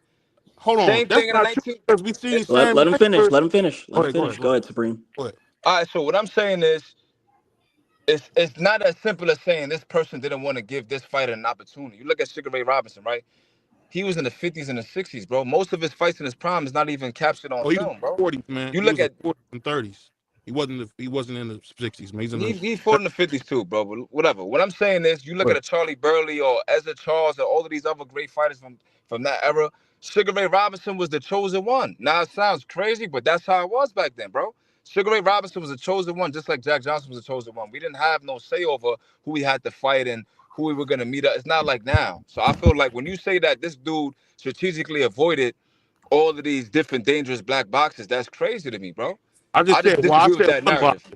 I said one boxer. I didn't say all these, but I said one boxer. I'm just saying, like, the Black Murderers Row consists of more than one boxer, bro. I'm talking about Gant. I'm talking Robinson duck these dudes. Gant. So I'm making it clear. I'm talking about Gant. But that's what I'll say. You make a good point, but at the end of the day, we seen Jack Johnson get a crazy decision over Sam Langford and never fight him again and blatantly ducked him. Jack Dempsey blatantly ducked Sam Langford. So what you saying sounds good, might even make you feel good. But it's all How you cap. duck somebody At the who end of the fought? day, the best fighter going there win, lose, or draw. Muhammad went in there win, lose, or draw. The reason we love him is because he went in there with fights. He was 31. He had no business fighting no George Foreman. Then he stopped him. Come on, dog. Well, BBO, can I ask you a question? BBO, can I ask you a question real quick? BBO, I just want to ask you a question. Muhammad Ali had to flew to Islam, though, bro. Ali didn't go nowhere to fight nobody. People came to him because he was the champion. He was the guy. All right, but BVO, right? Go ahead. All those examples that you gave, of ducking sound like legitimate ducking. But is there situations where people get called ducks? Don't you agree that today the word duck is being used very loosely? And not everybody there's people getting called ducks where it's just like, why? Why is this person a duck?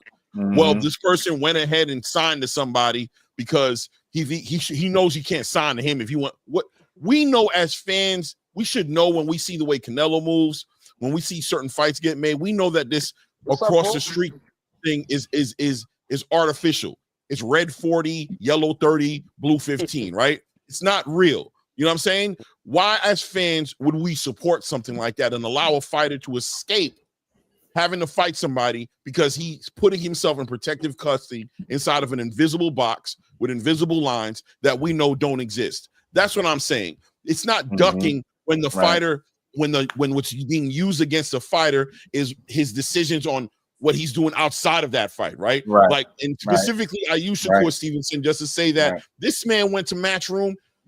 Him going to Matchroom should not stop him from getting into the biggest fights.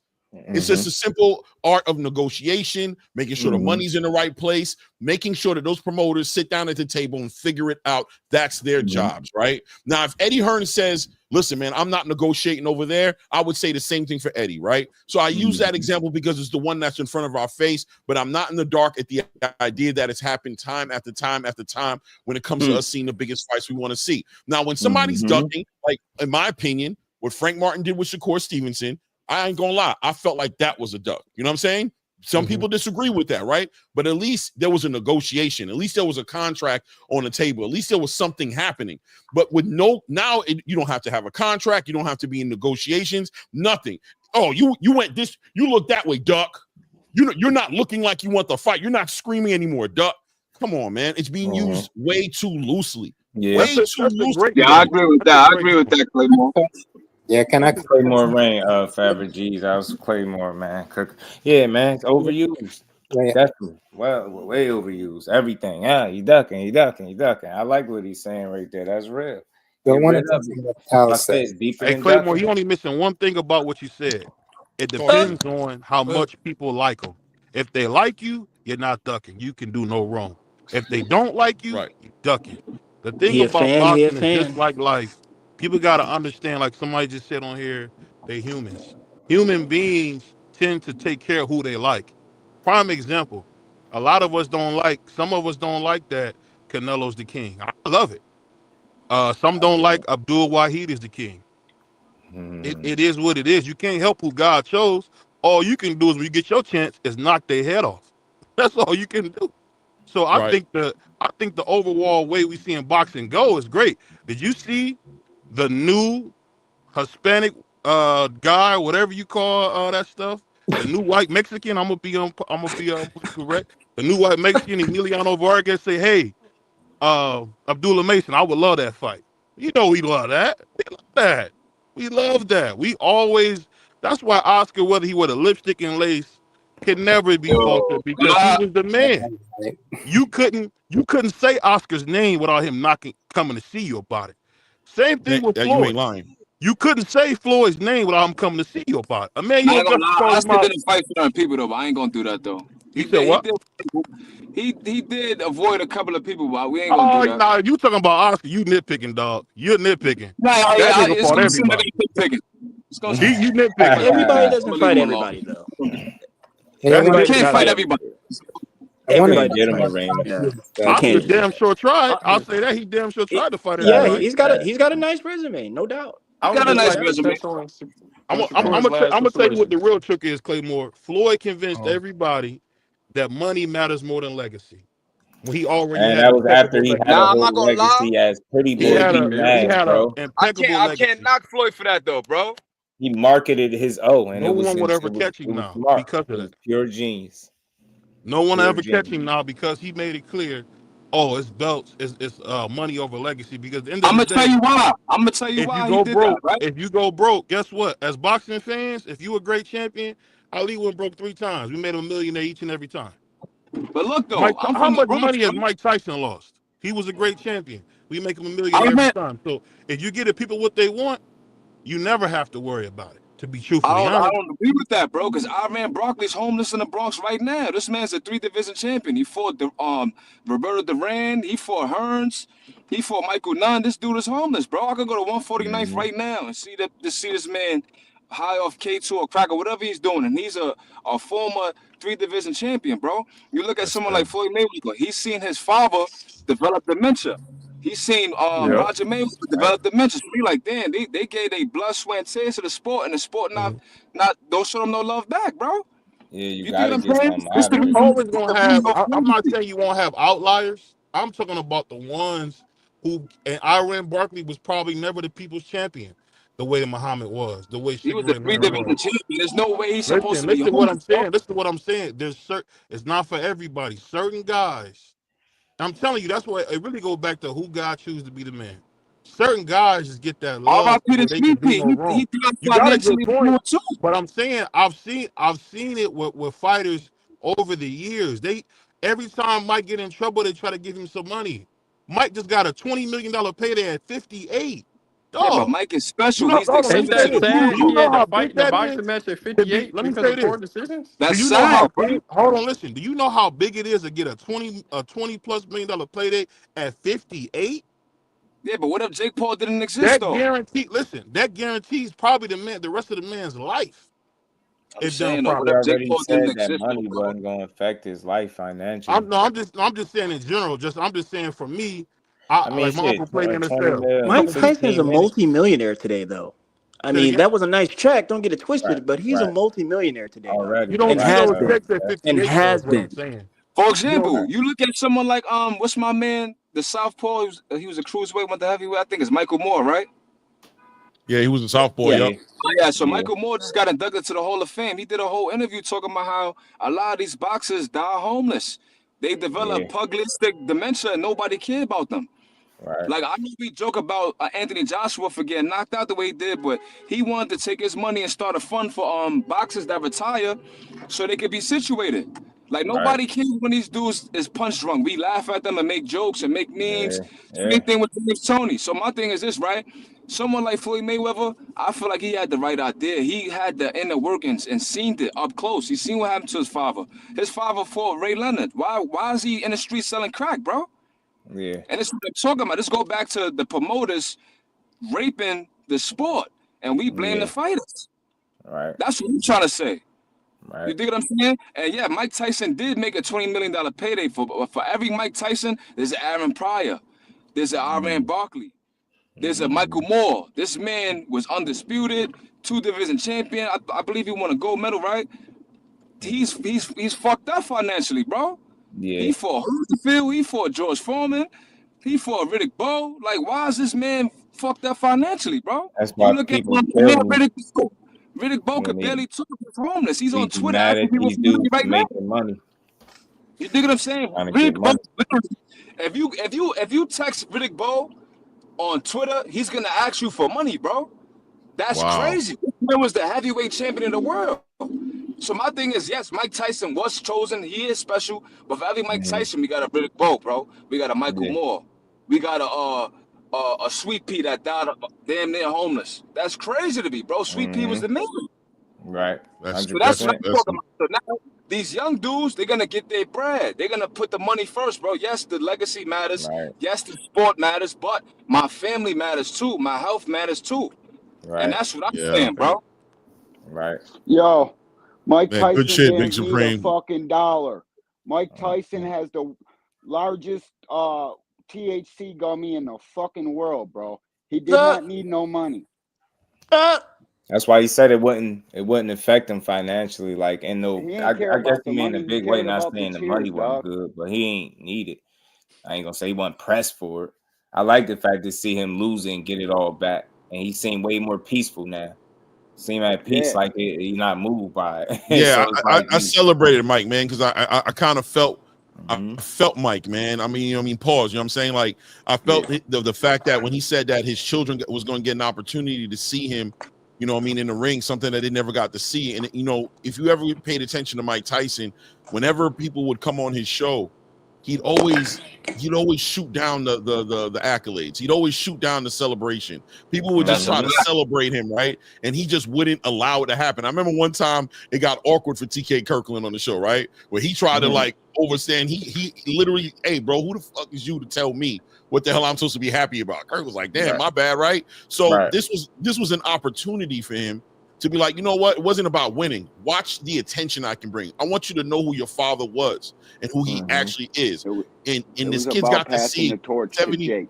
They were trying to I don't know set about all Jake that, up, but dog. Yeah, I don't know about that. But I'm guaranteed. gonna say Boxing there is was in a bad fucking 76,000. place, bro. Well, hold on. We There was need the eyes. 76,000 Our people shit is inside dead, of a dog. stadium. I hear you, brother. There was 76,000 people, right, inside of a stadium screaming who came out to see Mike Tyson fight. And that right there was a moment that was going to be infamous for him, for his children, an opportunity to go 8 rounds, even though he knew he wanted to give up. And no matter how you guys want to paint it, like whether it was a setup, whether it was a skit, whether it was a lick, whatever you want to paint it as, Mike Tyson had an opportunity for himself. There's something about, he put something to closure for himself. And now he has something to speak about that he's proud of, because he didn't seem so proud of his career. He just never seemed that proud of any of the things he accomplished, what he's done in his life. It just looked like none of that stuff. He always wanted to put that in the box and didn't like it being brought up. The shit went right over your head. Right, now he got something in boxing. If you want to bring this up, bring this up. I'm happy. Attention to the sport. Right. It went right over y'all head, bro. No, obviously he brought attention to the sport. We know the benefits of the event. I'm just talking about Mike's opportunity to do something for himself that had nothing to do with him knocking out Jake Paul. That's what I'm saying. Right. It was something for him that he did that people can't grasp. They don't understand. Respectfully, I don't want to see our legends get punched in the face at 60 years old. Well, I mean, listen, man, it's one of those things where none of us might never know, but as long as he understood, and it seems like at the end of that fight, I seen it in his face, bro. I seen I'm good with this. I'm good with this. This worked out for me, and not just money wise. It worked out for him because he accomplished something for himself, and I can respect that, man. People always try to put themselves in other people's shoes and dictate what they're gonna do and the logic behind what they're doing and how they feel, and they rarely, just have any humility about you don't know what the fuck you're talking about because you're not that man. And if that man speaks, that his word should hold more weight than anything your practical, critical thinking mind can come up with. Sometimes you have to understand that you're not God. And I'm not calling him God, but I'm saying, people like to say what God would do. You don't know what God would do, bro. He don't operate under the same rules as you. God and neither does Mike Tyson. He does what he does for his personal reasons. And it seems like those personal reasons held enough weight for him to walk away feeling victorious in his own way. And I celebrated that for him, because not many of us get to close out our lives and live it out the way he did. That man been up all the way down to the bottom, up, down, up, and he's still here, bro. You know what I'm saying? He's still right here, bro. He's all the way up. He hadn't been hurting in a very long time, bro. He's got very successful marijuana company, bro. I'm not gonna lie, I'm confused. I don't know what you're talking about. I'm not saying that the man was. I'm saying that at the end of the day, that man. I'm not trying to paint that man as broke or needing something or worried about money or worried about whatever's going on. I'm simply trying to say that. I'm just simply saying that he had his personal reasons for doing that fight. I've seen him in the back, in the past, dismiss his accomplishments in the sport, and it seemed like he had an opportunity to do something that was significant for him. It's not painting him broke. It's not painting him as in needy. He's not doing none of that. He enjoyed that more so than any other fight he had as a true professional. For some reason, do it that was shit like for free, a win for him to do that. I didn't. When people started saying his legacy was taking a hit, I didn't see it. I feel like his legacy stopped when he stopped boxing professionally, and we know when that was. Don't give me that. If anything, the only one that got legacy is Jake pretending. Mike, 58, it's house money. That was a different type of win for him to get in there and just shake it up again a little bit, right? So it was what it was. I Mike, my guy. That's why I watch boxing, man. I grew up on Mike, and I'm always rock with him, but. The legacy of taking a hit, that was just fun for him. That wasn't no real fight. You know what I'm saying? Yeah. That was him doing what he wanted to do, bro. I was good with it, bro. That's him embracing his mortality and being like, everything ain't for y'all, bro. That's for me. This is for me. I'm doing this for me. You guys don't have to understand. He said it too, right? So I don't got to put words in his mouth. But you're just keeping it 100 that this has nothing to do with you guys. I don't care what you guys think. This is for me, man. And I'm about to go back home to my $1 million house with my beautiful wife and my kids. And we're going to celebrate. If you come to my crib tonight, it's going to look like I won the damn undisputed heavyweight championship of the world, nigga. That's what it's going to look like when you walk through my door. Say whatever you feel like saying. It's what's going to look like. When you walk in there, you're going to be like, where the belt's at? Hey, shout out 20 million got Andre Ward like, hey, Jake. Ward said 20 who? Hey, Jake. Said you want to fight, hey, Jake. Ward, man. Hey, man, yeah, real quick while I'm on it, man. Put some respect on SOG name. Talking about he looking thirsty, this and that, man. Nah, no, he not. He like, bro, if you in the business of doing, charity, Let me get paid. Yeah, you out here shooting out bags.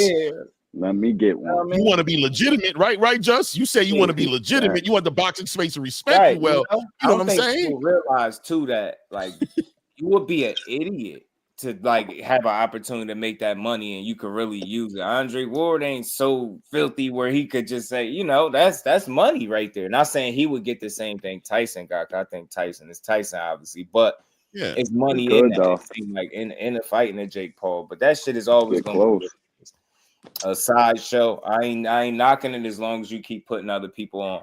I could choose to ignore him. I know what you're doing.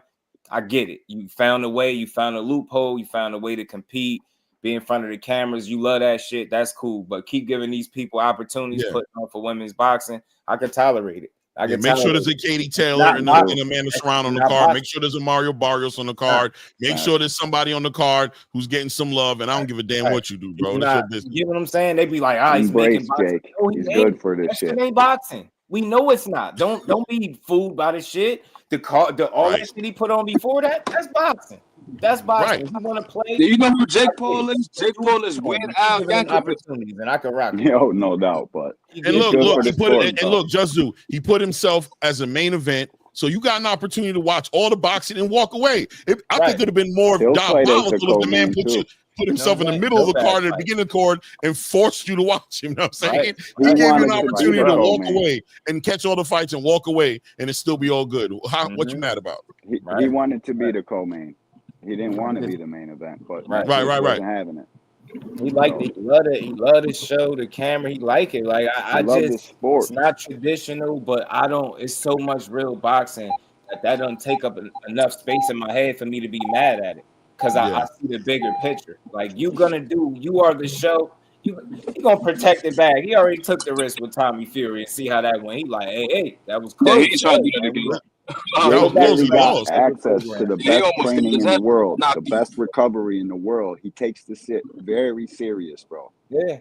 I mean, that's okay, but he has to do. He has to check boxes. So I respect it. I hear you got to get in the rankings and fight. Take Andre Ward on. Check boxes. Take Andre Ward on. Check some boxes. I'm taking him all, boy. Cruiserweight, man.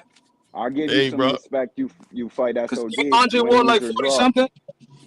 Yo, listen, man. I believe in this Andre Ward. I don't think it's gonna be an issue for him, bro. But you have to show me. He's 27 years old. We need to take on like a Dave Nakia or I ain't gonna say put him in there with fight Alex Pereira from the fucking UFC. Nah, I don't want to see it. Nah. That's not gonna do it for me. See it or not, it's gonna go down, and it's gonna. That's not for me, bro. If he fights Pereira, he's right there. He's a YouTube boxer still. Legitimate boxer, right, dude. Alex Pereira knock anybody out. Now you gotta fight them like look, there's two different conversations when it comes to Jake Paul. There's this promoter side that we can respect, right? And I'm here to respect him, using his likeness, his celebrity likeness to promote boxing and to put on boxers. But then there's this other argument where people are trying to sell me that I'm supposed to accept him as some real boxer, or that argument is never going to work out because I'm not going to do that unless he does something significant, and he doesn't look like he's going to, and they just celebrate you as a promoter, but as a boxer, stop playing on my face, man. I've been watching boxing too long. Stop playing with me. He's just a celebrity boxer. Don't get mad when we call you out. What he's doing for the game can't be argued. There is no debate. No, as a promoter, yes. As promotion to the game and bringing eyes, yes. I could say that. The women, just boxing as a whole, you know what them guys, Shoo got paid, the eyes that were put on him that night. Like, love. Bro, it's real shit, bro. You ain't love, like 100%. It's gonna be what it is. That's I what agree I'm saying. 100%. It's tolerable. If he was doing that shit and filling it with a bunch of YouTubers and being like they do, like the shit, fucking like KSI and them. But he's showing the consistency to keep. All right, I'm gonna make sure while I'm doing this, because you milking the game. But while I'm doing it, I'm gonna make sure people are eating with me. No problem. Keep doing it, Jake. Keep pushing for women's boxing, all that good shit. I love to hear that them women got paid the way they did. I love to hear it. So go ahead, do what you got. It's to be celebrated, bro. 100% to be celebrated. And you know what he's doing outside of that event, even his prospect cards that he puts on to the zone and stuff like that. They're all productive for boxing, bro. They're great for boxing, great platform for boxing. I always respect him and look forward to seeing more promotion come from him. Look that was a nice forward event. to more MVP That was a promotion. nice event. I ain't gonna lie. Right, and I'm looking Even forward to the seeing buffering, Netflix. the buffering, I was network cool. That shit didn't make me mad. to make the event right. Right, good event, man. Good event. Solid, man. Keep putting on the Looking forward to call, see that too. But real quick, while I got y'all here, man, while we up in the home stretch, man, Carlos Adames and Hamzah Sheeraz, man, is real, man. How y'all feeling about that fight? Oh, I love it. Man. I love it. But the elephant in the room is, but is it an elephant in the room? But I don't know, because the conversation was Janabek, right? That was the conversation. Janabek, but right. took another title shot. Yeah, I think the thing was they was going the WBC route, which is what Adames has. So that's why it's about trying to understand dudes' choices, because you look at it, and I know people like, well, you dug Janabek. It's champion for a champion. I think he just made a choice. And I think, the history with the WBC strap, that's, all right, I get it. But a champion is a champion. I'm cool 100%. With it. That dude dangerous, man. That dude can fight. Sheeraz can fight, man. Oh, yeah, 100%. Thomas needed to fight, too. That's that guy but Janabek arguably might need to move up to 168 at some point. It seems like he's hugging on to 160. He almost died like like a fight ago. So order Boy, and he fought 3-minute rounds. IBF wait, the Sheeraz guys. Bacoli versus FA. Shout out to the faction machine. Who's Bacoli fighting? Huh? You said Bacoli what? Bacoli versus FA. That's what's happening? He's gonna smoke FA like a fucking switcher, dog. I don't like him. I don't like it. I know he's gonna smoke him, but he was in a conversation of fighting a G Caballel or even a Zeli Zhang. Yo, again, these guys are messing up. Versus Zhang, that's supposed to be the plan for the February 22nd card. Supposed to be Dubois and Parker, better be Beevil. And Dubois and Parker got announced today. Disputed too, I believe. I think Dubois and Parker announced. Yeah, today, better be even Beevil will be fine. I like that fight. Mandatory. Michael Eifert took step aside, 200K step aside. So you got Adames and Sheeraz, Caballel and Zhang, Vergil versus Boots. They got the plan is this ain't inked in stone yet, but that's what they saying. Better be Beevil, Dubois, and Parker. This is in Saudi Arabia. Ajit Caballel and Zhang. Who you got? Who y'all guys got in that fight? I think that's an interesting fight. Caballel. It is. It's a pick'em. It's a pick'em. Who land first? Caballel versus who? Against Zeli Zhang. First. Yeah, you cut out. I think if you triangle theory it out, and I know those triangle theories don't work, I already know. But if you choose to try to apply that equation and you take Ajit Caballel's body attack the way he commits that body, and also he got decent movement. Zeli Zhang likes to stand still. I gotta lean towards Ajit Caballel, man. I think he breaks him down, man. I think Zeli Zhang his age gets exposed on that night. Getting up there too. He is getting up there, but he boy, he dangerous. WBO order Barboza. Yeah, but Zhang can finish you if he hurts you. He's going to finish. Barboza and Catterall. Really? Barboza, Catterall, yeah. I got Barboza. Raymond Morataya is not a possibility for Shakur at all because Catterall going to get a title shot. God darn. So he's going after either Lomachenko or he's going after a mandatory that Russian, right? And that's a decision he Who's made. This? I love hearing getting the right news so you can really start understanding a lot of this shit. People say one thing, then they do something else. Who's Shakur fighting? Good fighter, for sure. Who's Shakur fighting? Floyd, right? Shakur is still supposed to be working on the opponent. I know Floyd Schofield Sr. posted that is done, or he put that on Twitter. I shared a link. He retweeted my shit. Like that fight's up, dog. So wait, what'd you say about Loma though? That Raymond Moratala is either looking to fight Lomachenko for that IBF title, or if Lomachenko goes ahead and vacates because there's retirement rumors out there that he'd be fighting.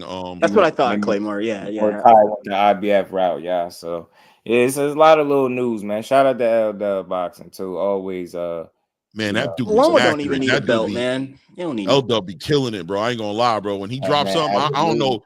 He be right like 9.5 out of 10 times. I'm telling you. Not listening. It's true. Shit is How's crazy. Tyler going to fight Loma though? The Because rest of it's IBF has bullshit. their rules, right? Like you Headline. have to have a number one spot to fight the guy. And what I know is Murtala is at 4, and that dude Czar is at like 3, I believe. And we know Keyshawn is going to fight Baranchuk, but Keyshawn is there at 2, I think. So so don't it have to be like an eliminator before you get Loma? Miss anything? No, look, if you look at the IBF rankings, right? Zarul Abdulev is the guy who's going to be the mandatory to fight against Vasily Lomachenko, right? Supposedly, but he's not even the mandatory. He's the number 2 spot, and the number 1 spot looks vacant on Box Live at least. Right. So if Vasily Lomachenko goes ahead and vacates, then it's not going to be Keyshawn, because Keyshawn is going the WBO route. It's going to be Raymond Moritalo, who's It at the could be 4. Keyshawn, though. That it could be If he Keyshawn stayed, but he getting doesn't seem IBF. like he's going to use it. It could be him, but it doesn't seem like that's what he's going to do. But you're Seems like saying he's going to go Loma to Dennis. vacates. You're You're right. saying You're if right. Loma vacates. That's what you're But saying. they do dumb shit. I'm saying if he involved. vacates, You know correct. that. Right. Right. PBC They got a push the card plan all the coming out January 10th too in Orlando. Non-pay-per-view, by the way. Non-pay-per-view card. Shout out to my baby girls. Support one more time. Somebody else follow my footsteps. Salute to the queen. And we never got a box again. Well. I already been getting these, but now it's time for you to get your just do. I got that right. My bad. So you saying PBC has a free card? Yeah, and Well, that's January. It's supposed to be January 10th in Orlando. Let's go, PBC. That's what the fuck Who's I'm headlining? talking about. I'm not sure. don't know yet. I'll double check. I'll ask more details though. We gotta have them free joints. No wonder we ain't Probably hear just shit letting about me know that it's a yet. date ahead of time. But that's good, man. We need that. We need more pay-per-view cards, man. We need them. We need them, man. Facts. You need them. So yeah, it's a lot of little moving. It's a lot of stuff moving. Boxing is still moving. It's 2 so years gonna be great. imperfect, man. I love when we get something worth it, man. And it's some I good like stuff they weren't going on. capping. IBF They were getting their shit together. That's a fun fight. They punchers. Let's go. Somebody getting knocked the hell out. That ain't going no distance. Why would it do I don't know. that? Why in the hell would they do that? Go the distance? Why? No. They're gonna be punching each other hard too. What do you think about anybody have any opinions on Errol Spence at this point? I mean, what are we dealing with? What are we looking at? The rankings, remember he requested to be in the WBO rankings, but you also remember that sanctioning body spill that he gave about the fees and all that stuff. They hating on him. Yeah, he ain't fucking. They denied him. So it's like they ain't did him no favor there. And to me, I felt like overall the team didn't just have a plan for him to lose. How Seemed much like you it was think no Errol plan need that for belt? him after he lost, because if so, why the hell would it take that long for him to get back in the ring? I could be wrong. I'm just throwing that out there. Seemed like Claymore. that boy, shout out to you. PBC is falling behind, and I hate it. They be all right. Think they, they had some things switch up, man. The rumor I heard is true. And we ain't never got a box again. Well, Shout out to my guy. I already been getting these, but now it's time for you to get your just do. Claymore, man. Shout out, that's my guy Dub. He told me January 10th. January 10th. You, Dub. 10? Yeah, I ain't wrong. In Orlando. St. Pierre, non-pay-per-view card. Yeah, he dropped a lot of information. Gave me a lot of this info. A lot of. I don't care. Card out for free in Orlando, not a pay-per-view. Shout out to L Dub. What is it? Is it on Amazon? Probably. It has to be. Yeah, does it? I would think it is. Because Amazon, they just want lucrative fights, right? Do they want card in January? It's like a showbox level card. It's on a Friday night. Shout out to him, Steve. You never know what you never know, bro. Business is business. They could be trying new shit. Is it on Amazon? I would expect it to be a free Amazon Prime. Says yeah. There you go, the man. That's good. I want to see that, man. I want to see. What were you saying, Steph? I think you were trying to say something to me. I'm interested in. Yeah, no, you're asking about Spence. Man, right. That's another interesting situation. His confidence is gone, Claymore. I think Terrence went in there that night a couple years ago, it seems like now, and just took it, dog. I mean, that's a massive beatdown. I mean, obviously, I still haven't finished watching that fight, meaning rewatched it. I think I'm like 5 rounds into it. Man, he got his confidence took. That's why you have not heard from him. So I guess what I'm trying to say is more psychologically the bounce back. You know, we can say the injuries, car wreck, this, that, and the other, and then I think he can't see. I know a bunch of Manny Pacquiao people out here in SoCal, and I remember when Spence and them were trying to get it on. I was talking a bunch of shit to them, and they're like, "Nah, man, like they got word from the doctors saying that old boy couldn't see, so that's why that fight never came to flourish there." But fast forwarding to where we are today, I think he's just just living life, training, chilling, getting his shit together, man. But he took a beat down, man. He took a beat down in front of everybody. I mean, we were all shocked. That was crazy. And hurt my soul, bro. And for Terrence's sake, he could have did it worse. He could have put him to sleep. But I think Terrence. Nah, what we know about Earl though is that he ain't spoke to nobody in months. That's all I need to know. I don't need to know. I was gonna get to that, Jess. I mean, I would like to know if he found a trainer. Cooking. Yeah. So just do like it was a quick little one-liner, right? And as content creators, that's what we get sometimes. Sometimes what we get is the damn one line, right? And the Tank Davis is less is more. He'll just throw an emoji on there. And we just gotta work with it, right? Gotta go. What did he mean? Work with it. I'm buying. Introduced to boxing. He leaving somebody. We gotta start breaking it down. We junkies, bro. Don't blame us, bro. Give us a little junkie. Yeah, you give it to us, we gonna work with it, right? And just reached out to Shakur. Perfect example. I this shit go a long way with me. If I reach out, I'm not no fake ass reporter, none of that, bro. I talk boxing. I love this shit. I want to bring the right information to the people. It was some speculation that he wasn't going to be on the Riyadh card for February. He was going to headline his own card with Raymond Ford as co-main. I asked him about it. He's like, nah, I don't know nothing about it. Now, sometimes they be lying because they don't want us to break it before them. But so far, when he told me something, is come to fruition. So he say, I don't know nothing about it right now. So let me ask you this: as a content creator who's been in this space as long as you've been in it, and you've seen these things, what comes to your mind when you saw him say that he hasn't spoken, nobody's spoken to him in months, and everything he said in that, you walked away feeling like what? What did that mean to you exactly? For me, I felt like, and I ain't blaming nobody, but I feel like that fight he gave us, it wasn't. This is what you now are dealing with the result of going against the grain. This is the shit that Bradman Edwards was talking about on Mill City.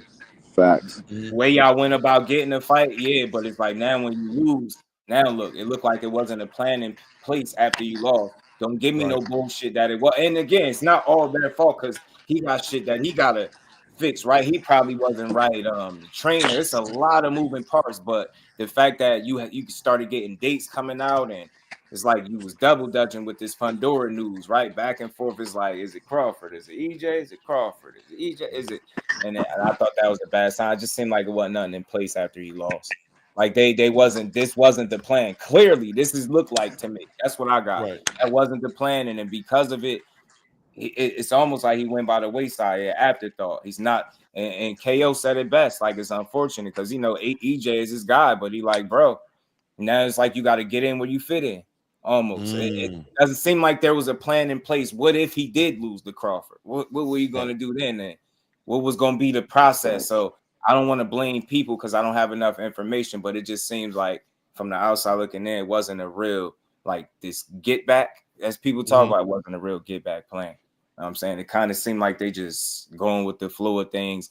And I can't say that's all because of them. Like him as a fighter, he probably got some things he got to shore up on his end too. So I don't know. It's unfortunate. Do you think that they're asking him to take a couple steps back and he's not willing to? Like as far as like, okay, listen, not just financially, but just fight wise, just stat wise, they want him to build himself back up, and he's on that no tune up shit, and they just kind of like, all right, well, if you're gonna be stubborn, let us know when you change your mind, bro. It's possible, and then as a result, it's more difficult to facilitate the kind of ideal opportunity that he's looking for. So again, not to try to blame them, but it just seemed like there's a lack of plan. And shit, he was kicking ass. They looked like he could have won, right? Nobody could have anticipated that, but maybe that's what's causing it some hold up too. They ain't Some completely stubbornness, giving up on right? their guy. They trying to put you in the best situation they could, but Right. it's not the same situation before the loss. It's obviously different, I would guess. So then you got some different moving parts with PBC as well. You got Showtime stepped out of the mix. I just think, you know, it was gonna be some casualties, if you could say that, right? It was gonna be some, you know, But just the whole plan, regardless win, lose or draw, he was going to move up to 54. So I think the plans were, you know, moving on up and fighting whomever up there. And I'm just adding to what you said there. And then given what PBC, you know, has been going through over the latter, let's just say 20 months with all, like you said, the casualties and different changes there. Right. They don't have nothing, man. And then for Errol's sake, I mean, he, along with Tank and one other, is their biggest draws. And none of those guys are fighting and have fought, you know, since their last. You get me? I think they don't, like you said, man, they just don't have their shit together. And I think they're that's what they're doing. They're just trying to get together. Never seen Errol Spence announce a date or dates. Not that he announced it, dates come out pertaining to him, and it's not really accurate or more than one. You never seen Tank Davis have to tweet a date and it didn't come to fruition. That date, you get what I'm saying? That didn't happen. Like it's obviously December something 12th, on didn't it? there where you know we Fucked seen me some over. things that we never seen, so it got to be something. And I'm for boxing, so I'm not cheering for nobody to fail. I want to see whatever issues they got. I would hope they 100%. iron them out because we want to see these fights. I love what the PBC was doing. I love them Showtime shows, man. I do. The production, and we were talking about that the other day. Like, man, I love it. So I want to see them do well. And they got real talent over there. And that's two of their biggest top earners. Like I'd having love like to see them 5v5 versus anybody. right, like Spence, and then you got Tank. It's like you don't get them the guys. Like what's going on over there? So That's grassroots, right? When it comes to the PBC, that's grassroots superstar. Like that, they supposed to get what you supposed to like, kind of like, you know what I mean, feed them accordingly. And if you're having a hard time feeding them accordingly, then you can't help but just raise an eyebrow to it and be like, I'm not finna, I don't know. Right. I get you. And then really also, wanted to too, know this gentlemen, stuff so I can bring people the right information, but certain stuff I know from the outside looking in, I try to give logical or fair assessments, but got to be something that's different with the order of business over there, where you seeing some things that we haven't quite seen in the past. So oh, good. I forgot to say too, though, you Like know, they'll figure it out. the game has changed. It's evolved. That's I true. mean, just think in the last year, even, you know, dating back this time last year. I mean, it's a different boxing landscape now. You know, especially with Turkey getting involved, producing shows. Everyone has had to go back to the drawing board there and reconfigure things. So, you know, I think about a couple months ago, I was saying to myself, I was like, damn, man, it looked like the game has passed up some of these guys. And that may be, well, true. So, you know, only time, as I always say, just time is the real prophet. So we will see. I like that, Fandora and Mortazaliev. Yeah. Yeah, Fondora's food to Murtaza. You know, whatever he gonna do, I'm supporting it. But I would just hope to see him in there sooner than later. And I just wish he wasn't as stubborn as what he was when it come to that no tune-up stuff. But he made it clear. Look, come on, borrow time. I'm giving y'all something worth y'all money and worth my time at the same time. I ain't giving y'all no predetermined outcomes when I fight. It's gonna be top level competition. But damn, EJ, 2 years out the ring, bad love, so much inactivity. Fight all wrong. Another weight class. Shit. Can I telling add, you, man, that can confidence I add is gone, something dog. to not to change the topic? We can come right back to it. But as far as Jaron Ennis and Eddie Hearn asking Vergil Ortiz to come back down to 147, and why would he do that, right? I'm thinking about it, and I'm saying to myself, now that Jaron Boots Ennis has shown himself to be a human being, right? Because he was thought to be superhuman at 147, right? And now that he's shown holes in his supposed holes in his game, now you see Brian Norman Sr., you know, he's on a social media campaign, he's back outside again, you know, talking about, you know, how you could take advantage of that. Now he's going to be pushing for that fight. And it might be reasonable to also say that other people in the division might be a little bit open to fighting him now. Jaron Boots Ennis may, in fact, be able to unify now, and maybe God willing, inshallah, you know what I'm saying, that he's able to chase down undisputed at 147. He may not be excited about going up to 154 right now, because one thing's for sure, if Jaron Ennis goes up to 154 pounds and competes, what's the likeliness of a guy who's having a hard time maintaining 147 to go up to 154 and then come back down to 147? Right. So what I'm hearing from Eddie Hearn now that I'm thinking about it, I had a moment to put some thought into it, is Jaron's not necessarily done with 147. We don't know. We want to make 154 a final move. When we go to 154, we want it to be an actual campaign at 154. Maybe they're trying to avoid the weight influx, changing weight and going up and coming back down. Says. Unify, undispute 147. That's why he's probably asking him to come down. Real shit. He wants to try to keep going for undisputed at welter. That's all that shit's about, bro. I think that shit is more doing what you said, standing on your words. Eddie knows Vergil has like this rhabdo disease, right? Yeah, suck him down, knock him out. Yeah, he can't move down. So, but he was very like Vergil. He wasn't etching it in stone, but he was like, it's just wonder why would that even be an offer or a deal? Can't lose 5 pounds. 47 is crazy for Vergil. I need to look at it. I'll be honest with you, I didn't. I just took it on face value of why he would have said that. But now that I'm thinking about it, and I think about, like I said, the Brian Norman, because that fight right there there's some money behind it now. They built it up, and it's almost a waste to watch Boots Ennis walk away from that. They put so much promotion and marketing and build up into that fight. If he plans on staying at 147, going to 154 and coming back down may not be the best thing. 47.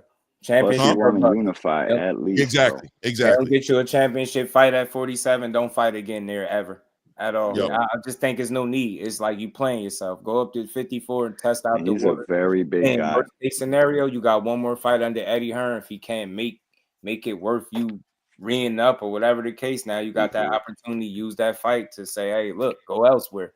Same thing with Core. After them 2 fights, it don't look like that's try to see what else is out there for you. If there's other options, you know what I'm saying? Keep your Hasn't Boots fought at 54 before early in his career? No, that's just more leeway. Boxing or was gives it you more 40? leeway. When you're not fighting for a strap, you can come in like 3 pounds. They give you way more leeway, bro.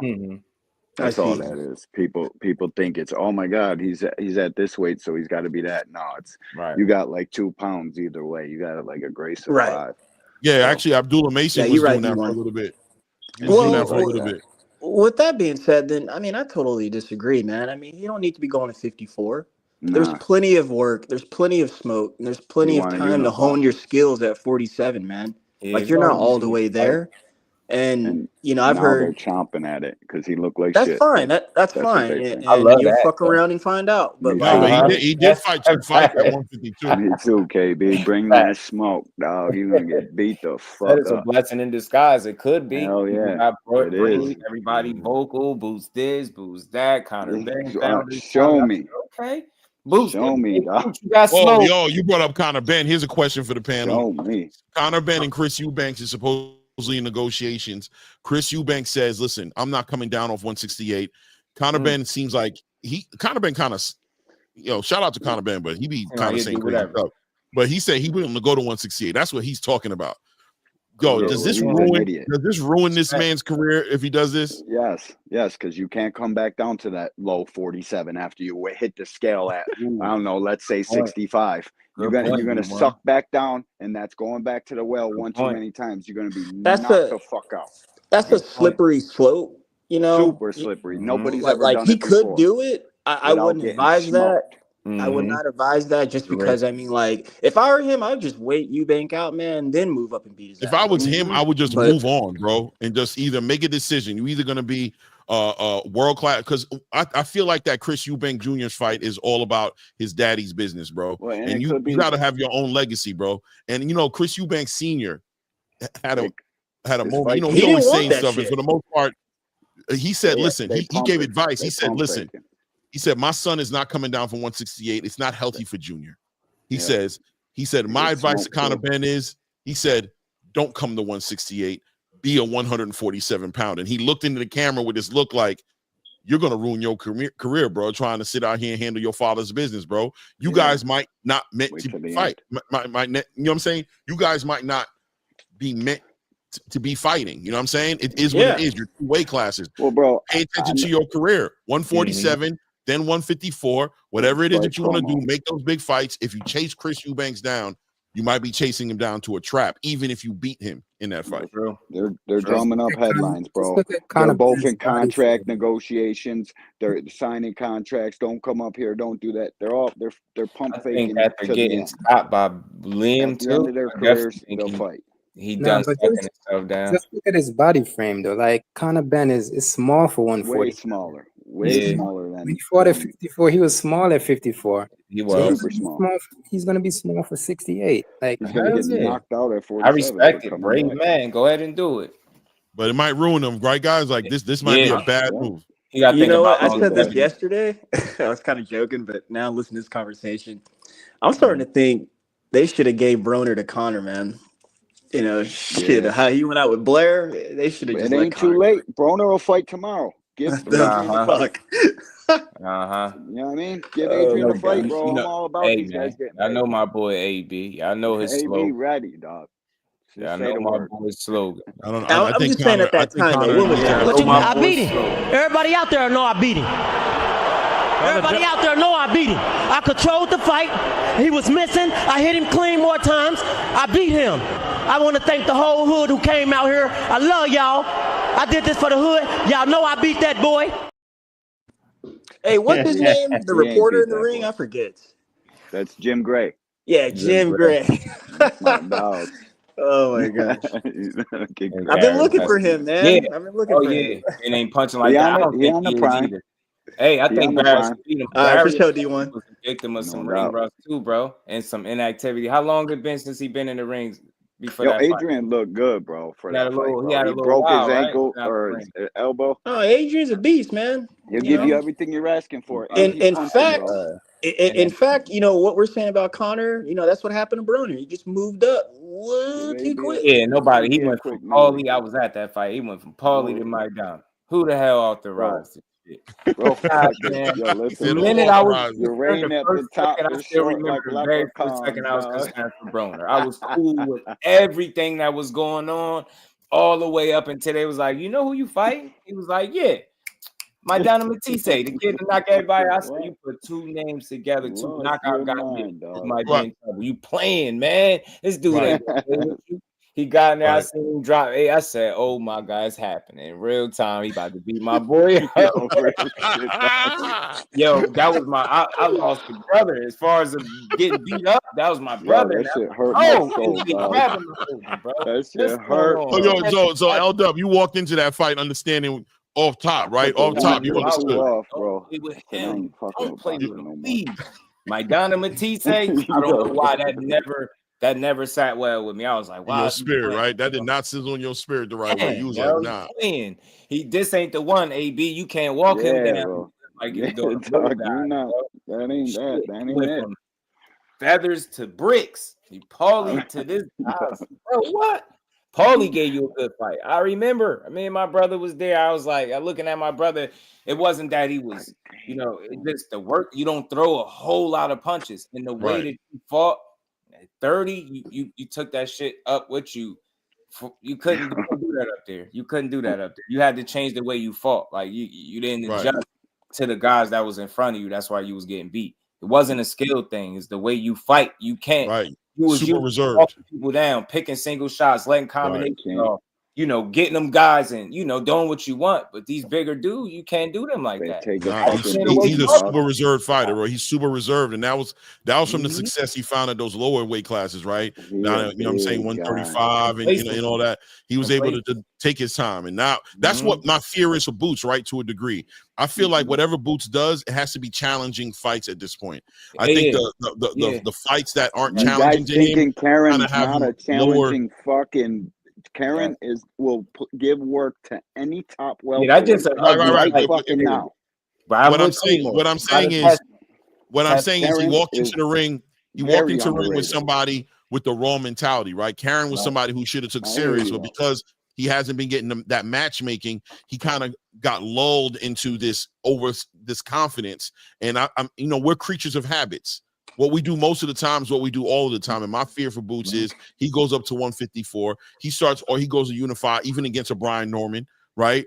And he starts to take shots he's not supposed to take because he's used to doing it, and he gets stumped. You know what I mean? It's important for iron to sharpen iron. He needs to be challenged. So if he's not like Just Dude said, if he's not unifying, if he's not fighting the best of the best at 147, he might be doing himself the biggest disservice hanging out there too long, just like AB that we just talked about.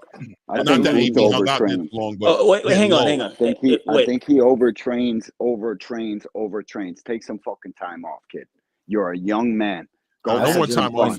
Get the fuck out of the gym for a little while. Look how he sounded after the fight was over, man. I've been doing this for 27 Claymore, and just you need a break. Take a couple weeks off. I'm not saying fucking leave the gym. Oh, you talk about out the gym. Okay, bro. You gotta say peace to that for like. Same thing with Shakur. Go enjoy I ain't gonna lie. In the gym. One of the best, craziest stories I ever heard about him was coming from when he wasn't supposed to be in the gym. Specific statement. Yo, you was just in here every day this week. You're supposed to take a day off. Man, I ain't trying to hear that shit. And proceeded to pull up and spar damn middleweight. That's why I be tripping when people be like putting a whole bunch of damn microfractures in his hand that he's ignoring. He's ignoring the pain. Little microfracture at a time. Before you know it, snap. He was like, I ain't trying to hear that shit. Made his way to the gym anyway. But I think, it's a balance there. Like, you want to make Justin Claymore, because you guys keep harping on it. Fine, I'll grant it. Talking about Boots in 54. Oh, I don't think he beats any of the current champions up there. Yeah, he gives them all work today. Right now, if he moved up, no, picks them apart. He might got a chance against the guy who beat up Zoo. But that guy can fight. He's smart. He knows how to be technical. Mertens maybe the only one. He's I don't know. And then even the second tier guys. I don't know, man. Not right now. Not right now. Mertens is the only one I'd be worried about. He's a slow plotter. But not right now. So my question is for you guys: who does he beat at 54 today? He beats all of them. Champion wise or just fighter wise? Either or. I'll let you choose. No, I'm trying to develop this in my head right now. Yeah, I don't think it's a good idea. Boots, listen, I think Boots. Listen, I know a lot of people want to throw his skills away and say that he's this guy who just. I think he's a super. When he's focused, he's a hard. Listen, bro. There's a reason why they wanted to see him in there with Terrence, bro. People could say whatever they want to say. Boots ain't a hype job. It's just that once you get when things are coming to you easy. And when you're able to do whatever you want, you're getting away with stuff like when he fought Villaroma, right? When he fought him and was doing the Matrix in there, and you know what I'm saying, and still being successful, that can go to your head. He's a human being. Yeah. Boxing matchmaking is not only for the fans, but it's also a benefit for the fighter. The fighter's development happens a lot in those matchmaking. For example, I'll say Vergil Ortiz versus Serhiy Bohachuk, right? You see how that fight looks? It looks crazy. It looks like Vergil lost it, but I'll tell you this, in my opinion, I bet money Vergil Ortiz leveled up in that fight. After that fight, if he walks away and he's honest with himself and Robert Garcia is honest about what happened in that ring, I expect to see a better Vergil Ortiz off the strength of that fight that he fought against Serhiy Bohachuk. He doesn't elevate if he doesn't get into fights like that. You look at Edgar Berlanga, who had 16 straight knockouts, right? Look what happened as soon as he met a little bit of opposition. He was, before you know, he biting people, hitting people with low blows. He's trying to survive, right? So Jaron Boots Ennis is a fighter just like any other fighter. He's not a superhuman. He's not Superman. He's a human being first. And if you keep putting him in front of fights that, like he said in that press conference, he can't get up for, right? He can't really get himself up for, then he could digress a little bit. He could digress and get a little lazy. And in those windows, when he digresses, in those small windows where he's playing around, or he's talking to somebody in the crowd, or he's not listening to his father because he thinks he has in the bag, you could see him look bad, like what Karen did to him. But that Karen fight can be a blessing in disguise, ladies and gentlemen. I'm telling you, that Karen fight can be a blessing in disguise. He had an opportunity to be like, damn, this was not supposed to happen to me. His father got an eye-opening experience. His father looked at it like, damn, I've been letting this boy play around way too damn much, bro. Look what he just tried to almost play with me tonight and do. You put all your efforts into your son, into a product like that you know is a well-oiled machine, and he does that.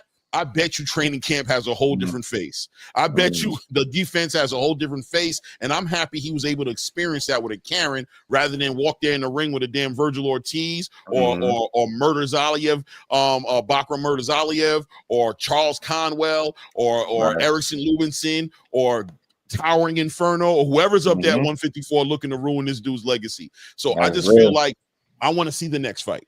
That's what I want to see. I have no decisions. I reserve my decisions right now to say that this was an experience. We saw him playing in the ring a little too much. We complained when he did it with David Avanesian. He got away with it. He walked in there with Karen. He did it again, but this time it just looked like the Karen experience did something to him. He actually acknowledged the shortcoming. Whereas with David Avanesian, he was like, man, I'm just doing what I feel like doing. It looks like Karen woke him up a little bit like, damn, bro, I ain't gonna even lie to you, bro. That was kind of stupid. In disguise. By the time he realized that you in a fight and now it's not going your way and you start showing your inexperience somewhere in that fight, that's what he was showing. One thing I learned with Boots, and this is, I love Boots. Him and Terrence Crawford, any point in time they get in the ring, I think it'd be a great fight. But I gotta lean towards Crawford until I see Boots slow down. Son. Me too. He can't be in a rush to eat your food all the time. Like you can't. I think it's fights as you go up there in level that you're gonna be able to. You just need to slow down a bit. You got all the talent, all the skill, reflexes, speed, power that you need for any fight that you're gonna be in. But I think you need to utilize your IQ a lot more. Slow it down. Terrence Crawford, like you just look at their common opponent. Look at the way they got their knockout. Right. Terrence Crawford set shit up. That's very dangerous. That's that experience. That shit come with experience, man, and being very dangerous. And that's where Boots he running into complacency because you're not how many run of the mill or the middle of the pack, I want to say, and not to be disrespectful, the middle of the pack guys are you gonna fight before it's like, all right, man, what we doing? You're not sharpening your sword because the challenge is they're not testing you accordingly. You need to test you. You got to be tested. Fights that you quote unquote get up for. Maybe unifications, maybe a Brian Norman Jr. for like, come on, we know what those fights are, but anything less than that, he's subject to look a certain way, I think now, because you at that point, you at a crossroads where you need title fight, you need meaningful fights, period. Anything that's going to, elevate you to the, push you to the next level, that's what he need. And fighting Karen in the run back after I beat him up 12 rounds, definitely don't do it. It ain't do it for us, it ain't do it for him. And that's exactly why you don't need to be in those type of fights. Because then you run the risk of that. I think Karen's skill level is greatly underappreciated. Like, this is people not giving Karen the credit he deserves. Like, it wasn't complacency. It wasn't complacency. He's a very skilled fighter. It wasn't Boots, not fighting because it's the top guy or something. This is Karen giving Boots the work because Boots hasn't seen a style like that. And that's it. Thank you, Teach. I'm seeing him over rely on athleticism, and you're able to do that when there with people that you're allowed to get away with it. Karen was on your ass, and he brought a different fight to you this time. And I don't think they was prepared for that. I think you kept saying that all you're gonna do is run. He didn't run, and I don't think. And bro, just do deep in my heart, I knew he wasn't gonna run. I believed all you could add. If you watch, I said it. I'm like, that boy ain't running this fight, bro. He's not running this fight. But I thought he was going. I thought it was going to end up getting him knocked out. I didn't know the beard was official like that. I didn't know he was built like that. I thought it was going to get him knocked out. Beat the shit out of him, but he got talent and skill. And he got a weird style. You know what I'm saying? Karen had some of the highest skills I've seen in a long time in the boxing ring. It's a fact. They did. That Russian. Yeah, I thought Karen was going to come and fight the way he did, but I thought it was going to get him knocked out, and that shocked me. I was like, oh, damn, this dude is sitting up in there. When he took that knee, another smart move. Yo, them Eastern Europeans. Look at this dude, bro. He's fought 200 times in Germany. Yeah, but you know what, Claymore? Unsanctioned fights and shit. He fought mad times. In that fight, the Karen and Boots too. Boots, like Just was just saying, his mind went aloof there. He stopped jabbing. He stopped setting things up. He didn't invest enough in the body throughout the entire fight, enough to be throwing those haymakers left and right, trying to get his guy up out of there. So that's an IQ. That's your corner, and that's you, the fighter, personally. And now we want to put him in a weight class upward where guys are bigger, faster, stronger, and not as aloof. Yeah, but I he's don't know, super man. big. That's why I say, hang on. That's why I say, hone your skills at 47, man. There's plenty of smoke right there for you. It might be a guy who doesn't have a belt, like a Karen. So let this like ride, man. Long as it's the right fight. What's the right fight for him then? The matchmaking gotta listen. Because the matchmaking, hang on, Claymore, the matchmaking with Karen got him fucked up. Well, that wasn't matchmaking. That was a mandatory. That was a mandatory, right? He was going. It was either give up his belt or fight that fight, right? But and move up to 54. But no. Right, maybe. But Eddie, at this point, I'm going to tell you, man. People are talking about Jaron Buchanan leaving Eddie Hearn. I don't know about all that right now. Maybe he does. Maybe he doesn't. Right. I think Boots needs to be active. He needs to get good matchmaking. And he needs to be challenging himself. If somebody else doesn't have that to offer him, he don't need to be leaving Eddie Hearn, right? He can't be sitting around for a year fighting every 9 to 12 months. You know what I'm saying? That's not going to work for Jaron Buchanan. He's trying to level up. He's trying to do legacy. He's a legacy-driven fighter. We know that. Bosie's a legacy-driven trainer. That's what they want to do. Boots can't be somewhere where he's sleeping in a corner taking little fights, who's willing to fight him. He needs somebody who can get him those big fights.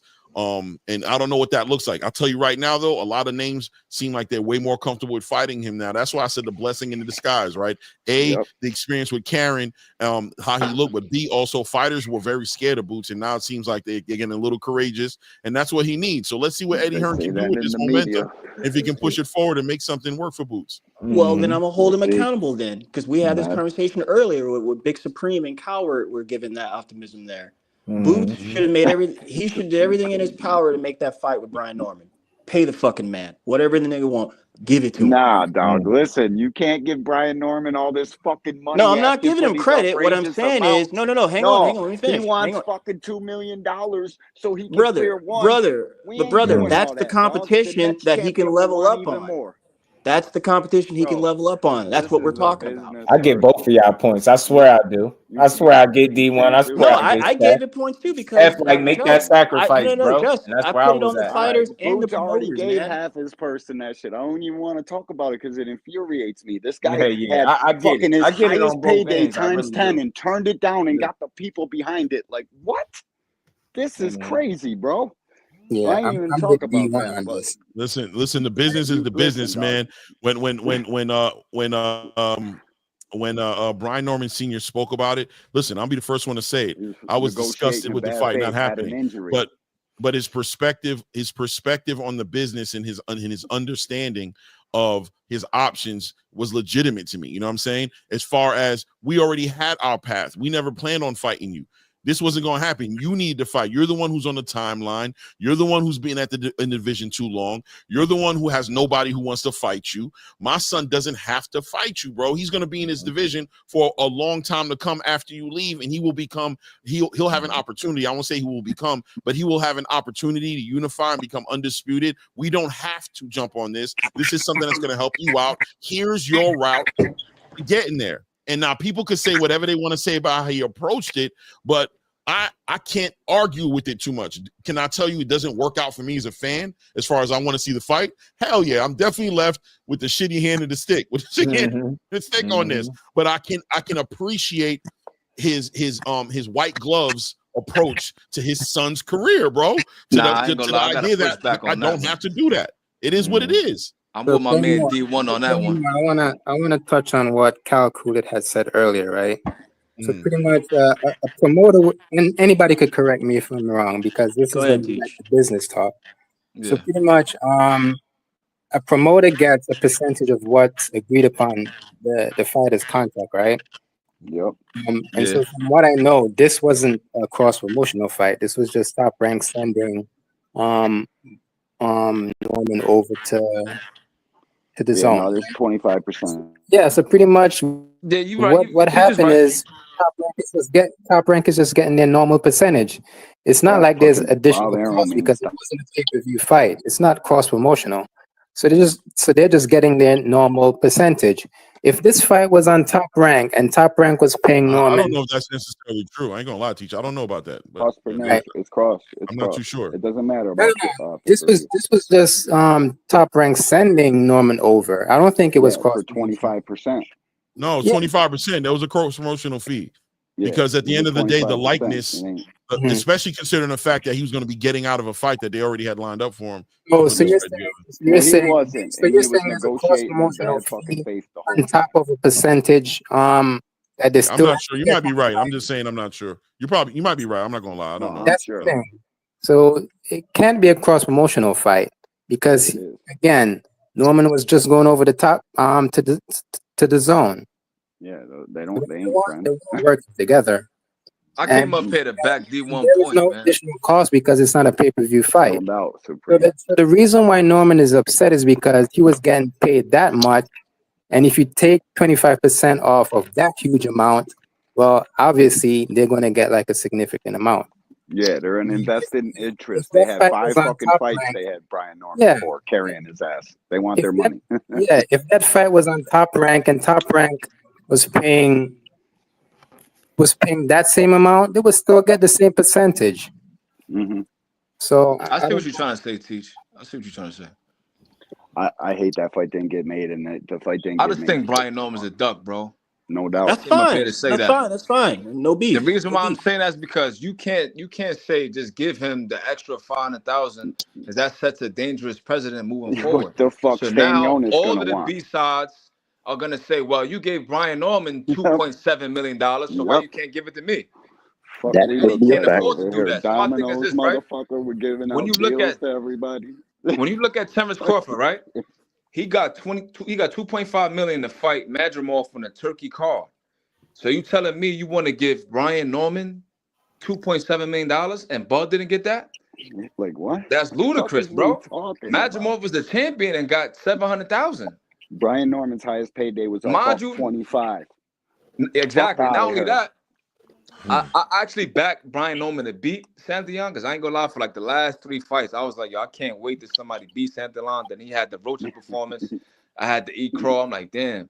But when that fight was made, I'm like, yeah, I think Brian Norman gonna get him. Yeah, what I'm trying to say is, everybody thought that Brian Norman was gonna lose that fight. If you look at the comments on Twitter, if you look at the comments on YouTube, everybody thought Brian Norman was gonna get washed. He's gonna get beat up. That was his pink slip fight. He did come out smoking guns blazing and got the job done, but that doesn't mean that you could get $3 million, bro. And then if you look at the arguments that Brian Norman Pops was using, oh, let's put the fight in Vegas, or let's do this and let's do that. Like, what are you talking about, bro? Let's say, for example, right? Let's say Eddie Hearns capitulated and said, look, we're gonna make the fight in Vegas instead of Philly. It still would have been a matchroom event, so those judges still would have been paid by Eddie Hearn. So you still would have been the B-side regardless. Right. So it's like, what are you talking about, bro? You 23 years old. You just became champion. You said that Boots has got a glass chin. You said his power's not real. You said that you dogged him in sparring. Now that the pressure's on you, you don't want to fight. Now you want 2.7 million. So now my thing is this, right? What I don't like is anybody else that talks like that, we're going to call him a duck. I'm gonna keep it 100. Pull up at the YouTube channel, Crawford, so he's straight. And for some reason, people didn't like that. They like, look, he challenged Bud. He's bugging out. Why he don't fight Spence? Why he don't do this? So this is the reason why people are siding with the nonsense over Boots, bro. Call it out. This dude is bugging out. You want $2.7 million, bro? This was strictly a you just made 100,000 after taxes. That's like 60K. Come on, bro. You bugging out. So this was strictly a matchroom fight, just like the Barrios and the dude he fought was strictly an MVP fight. PBC just got a cut of what Barrios made. That's it. Yeah, but that's what I'm saying, right? That's exactly what I'm trying to say is Brian Norman is saying he's going to have to give up a cut of his bread. I get it, but that's listen, what he's saying. You can't be out here talking about. All right, but it's also part of the. Listen, guys, listen. The fucking deal. I don't care how much I'm okay. I'm okay with that being part of the game, right? But also, what's part of the game is if I have options, it's part of the game as well for me to take my options. That doesn't. The reason why I'm coming down so hard on Brian Norman is this. Look, right? Eddie Hearn said, "Look, all right, we're gonna give you the 2.5 million. I mean, 2.2 million, right? If you take away the fees and all that for crossing the street and stuff like that, you would have walked away with 1.7, 1.8 million, bro. 20. And No, then no, he wouldn't have walked away with that with it. He wouldn't have, bro. Look what I'm saying. Once the he probably Eddie would have walked Hearn, away with like $1 million, like a little over $1 million, like that's 1.1. cap, bro. That's cap. Nah, you telling me? You're telling me? No, bro. He's not. You walking telling away me with that if I give you 2.2 million, you're gonna walk away with $1 million? Bro, he got to many pay fees? taxes on the. He got to pay taxes on the money, pay But you fees gonna on do the that money. regardless, bro. You don't Exactly. So what I'm saying is, I'm saying what he's trying to go home with is $1 million. He's trying to walk I ain't gonna away. lie, Claymore. I ain't gonna lie, I like you, bro. Can't be out here saying I'm gonna smash you That's out. some bullshit, I'll man. knock you You out. telling me that? Oh well, I want to walk away with $1 10x. million. So that means that we gotta overpay your stupid ass nigga. No, you don't gotta overpay him. You just don't get the fight. You don't gotta overpay him. What we have to I just understand think is it's a sacrifice worth the investment when you got the best fighter in the world, as Eddie Hearn keeps saying. Nah, I agree with that.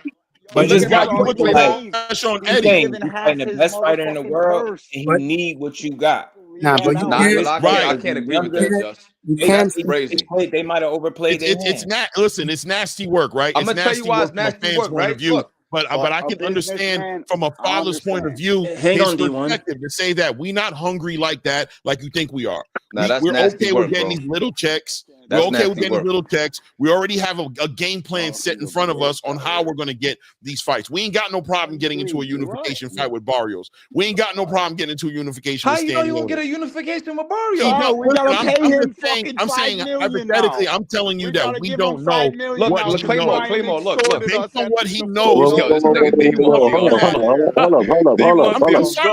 I'm sorry to be the wielder of bad news. I'll apologize if it hurts because I want because I'm being clear. I wanted nothing more than to see Brian Norman and Jaron Boots in his fight. I want to make it clear. That's what I wanted. But what I am saying is that coming from Brian Norman Sr., listen, how about this? How about I make it look like this? How about this, right? How about this, guys, Hang on, right? D1. Hang on, man. Wait, Hang listen. on, bro. How Hang on. about Let him this, go. Let right? him go. Listen, he's about to fight. He's about to fight who he's about to fight, right? Now they're going to go back into negotiations. He's probably going to get the fight anyway with the Jaron Boots Ennis, who's probably not even supposed to be at 147 anymore. He's probably going to get the money he wanted because now Eddie knows what it has to be. When you look back on this, hindsight says he made the right move. They tried to say the same thing about Terrence Crawford when he held out with Errol Spence. They tried to say that he's supposed to take. They tried to say that he was supposed to take money. I'm not talking about him losing. I'm talking about Brian Norman Sr. getting the money he wants for his son, right? They try to tell Terrence Crawford that he's supposed to take a certain amount of money, that he's a certain level of fighter, that he shouldn't be asking for more. He's not worth it. But what ended up happening with hindsight today, with the 2020 vision you got to look back at a showcase that went down, he walked away with the money he wanted and got the victory because the only person who got hurt holding out was Errol Spence, who stayed in the division too long. So it can look crazy from the outside looking in, but it's all about the end result and the end product. Now, Brian Norman Jr. has to stand on business and handle his business in the fight he got coming up. Exactly, bro. How you know he's not going to stand on intelligent. business and get knocked the fuck out the next fight? We don't know. That's Everything what I'm trying to tell you, bro. We don't know. We don't. All right, so let me just finish my last point. But what you see Brian Norman Sr. doing is betting on his son, right? He's betting on the fact that his son is going to. I ain't gonna lie. Listen, when he gets beat up by Cuevas, don't say hindsight will tell us it was a This is the horrible last bet. thing I'm gonna say, right? Because I seen I Brian can Norman get your Sr. final say words. this. Go ahead, pass it around. Big Love, C. fellas. I love all y'all, man. Everybody who pushes the sport forward. Peace and blessings to y'all. Love, man. Yeah, I'm about to go through in a Fridays second night. too. I ain't gonna lie. Let me just get this one last thing off, and then I'm gonna Yo, before y'all go, I ain't said a thing, man. I ain't gonna come in commandeering I ain't even anything. get a But I chance just to want get to mine off, man. But go ahead, Thomas. Okay, get yours off. Get yours off. But stay your butt on this panel, though. Don't leave until I'm done. All I was gonna say is, look, once Eddie Hearns agreed to the 2.2 million, Brian Norman did some slick, funny shit and asked for 2.8 million. Yep. This is why I said it's a duck. You ask for 2.2, right? Then you say, nah, we need 2.8 million. Like, what type of time is you on? You just got 100,000, bro, and you was the co-main event. Yo, you extorting us and shit. Come on, bro, that's crazy.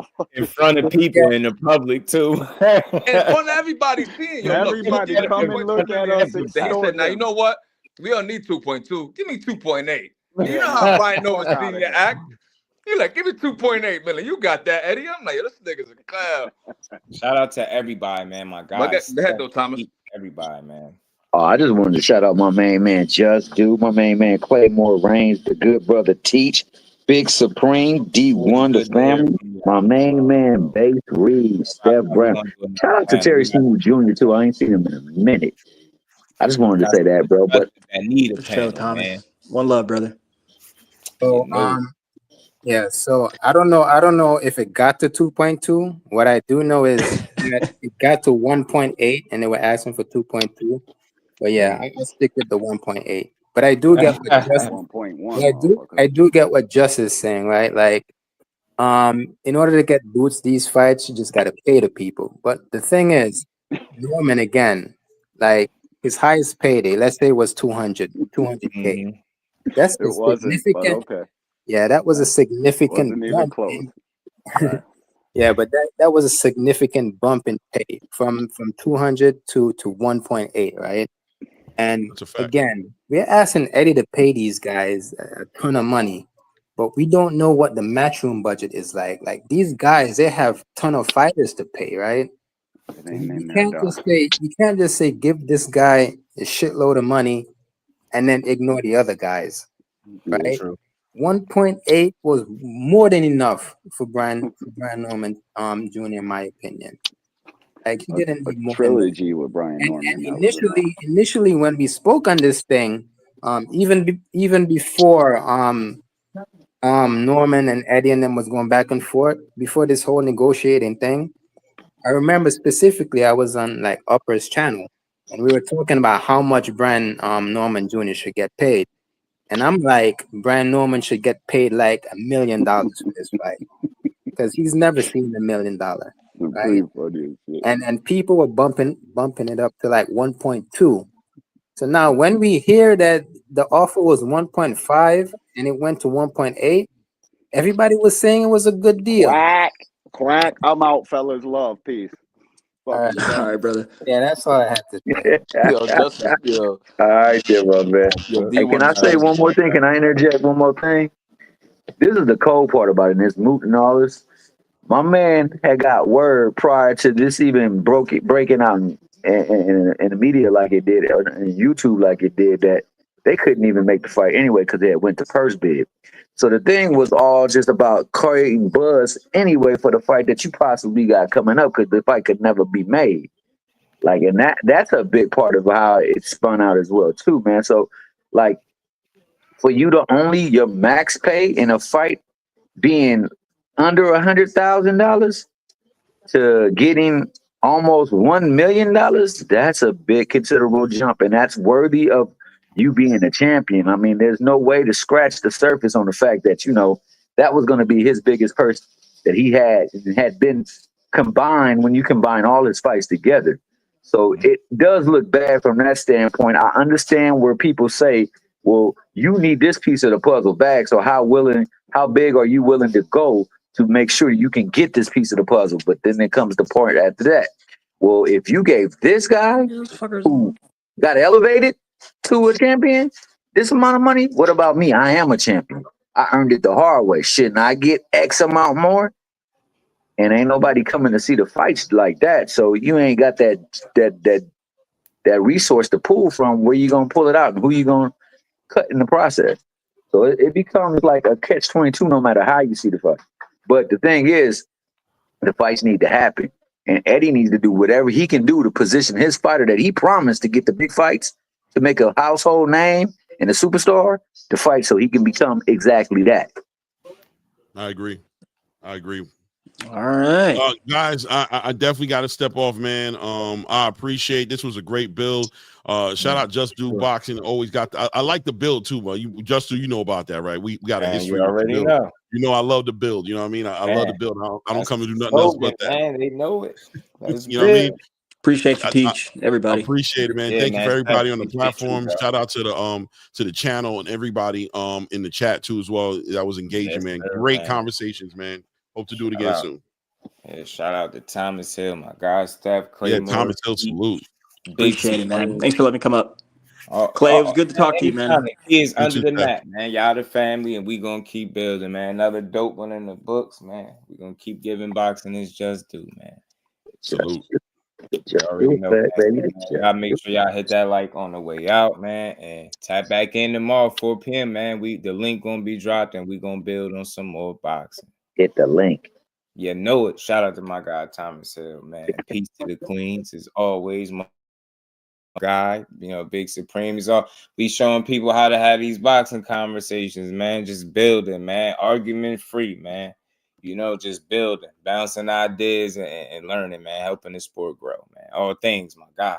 But again, Aisha, peace to the Queen always, and the building, supporting the grind, man. I appreciate every last one of y'all. Shout out to my guy Busy, my baby girl, 2 Cents, Ace. All love, family, man. Y'all beat me here tomorrow 4 p.m. and we're gonna build some more on some good boxing. So with that, enjoy the rest of y'all good Tuesday, and I'll see y'all tomorrow. Peace, family.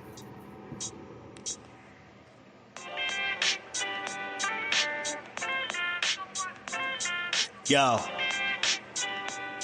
you know the deal. We back again. We never slacking. Word 'em up. Ladies and guys, whether if you drunk or you high, it's time to pay respects to the illest man alive. If you think you got a point, he'll shrink you down to size. And from there it's downhill like a slinky or a slide. Open your eyes, got a deep connection with the rise, so you might see them jump in whenever they go live. Peep it, this channel blowing up now, it's not a secret. With tons of exclusive interviews to listen to. Them other channels I hate, but yo, they missing clues. They start narratives, sip the goose and twist the truth. It don't take a rocket scientist to get the proof. Just click the live at 4 p.m. Eastern time. But when you chime in, make sure you keep it kind. But if cowards want to debate, then it's feasting time. My man Jusdu shine, busy all the time. Grind 24/7, 365. Videos he might have 365. My rhyme sick, they make you do a 365. You get a rich if you think you fit to survive. It's Jusdueboxing, time to click the live. Ain't no beginners, if you soft, you ain't down to ride. I crush you, respect too, it's Jusdu. He got the illest boxing show on the internet. The boy been a threat and he ain't even had dinner yet. Word him up. Yeah. You know what time it is.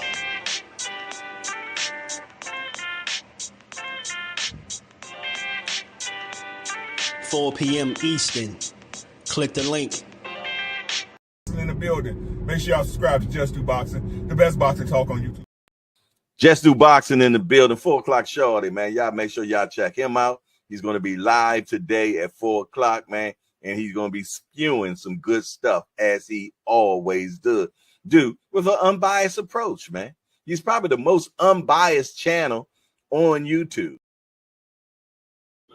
What's going on? And one of my favorite channels, if y'all into that pugilistic perfection, if y'all into that boxing, that's that boy Jusdueboxing here on YouTube. Make sure y'all check out Jusdueboxing, the only unbiased boxing channel on YouTube, because I am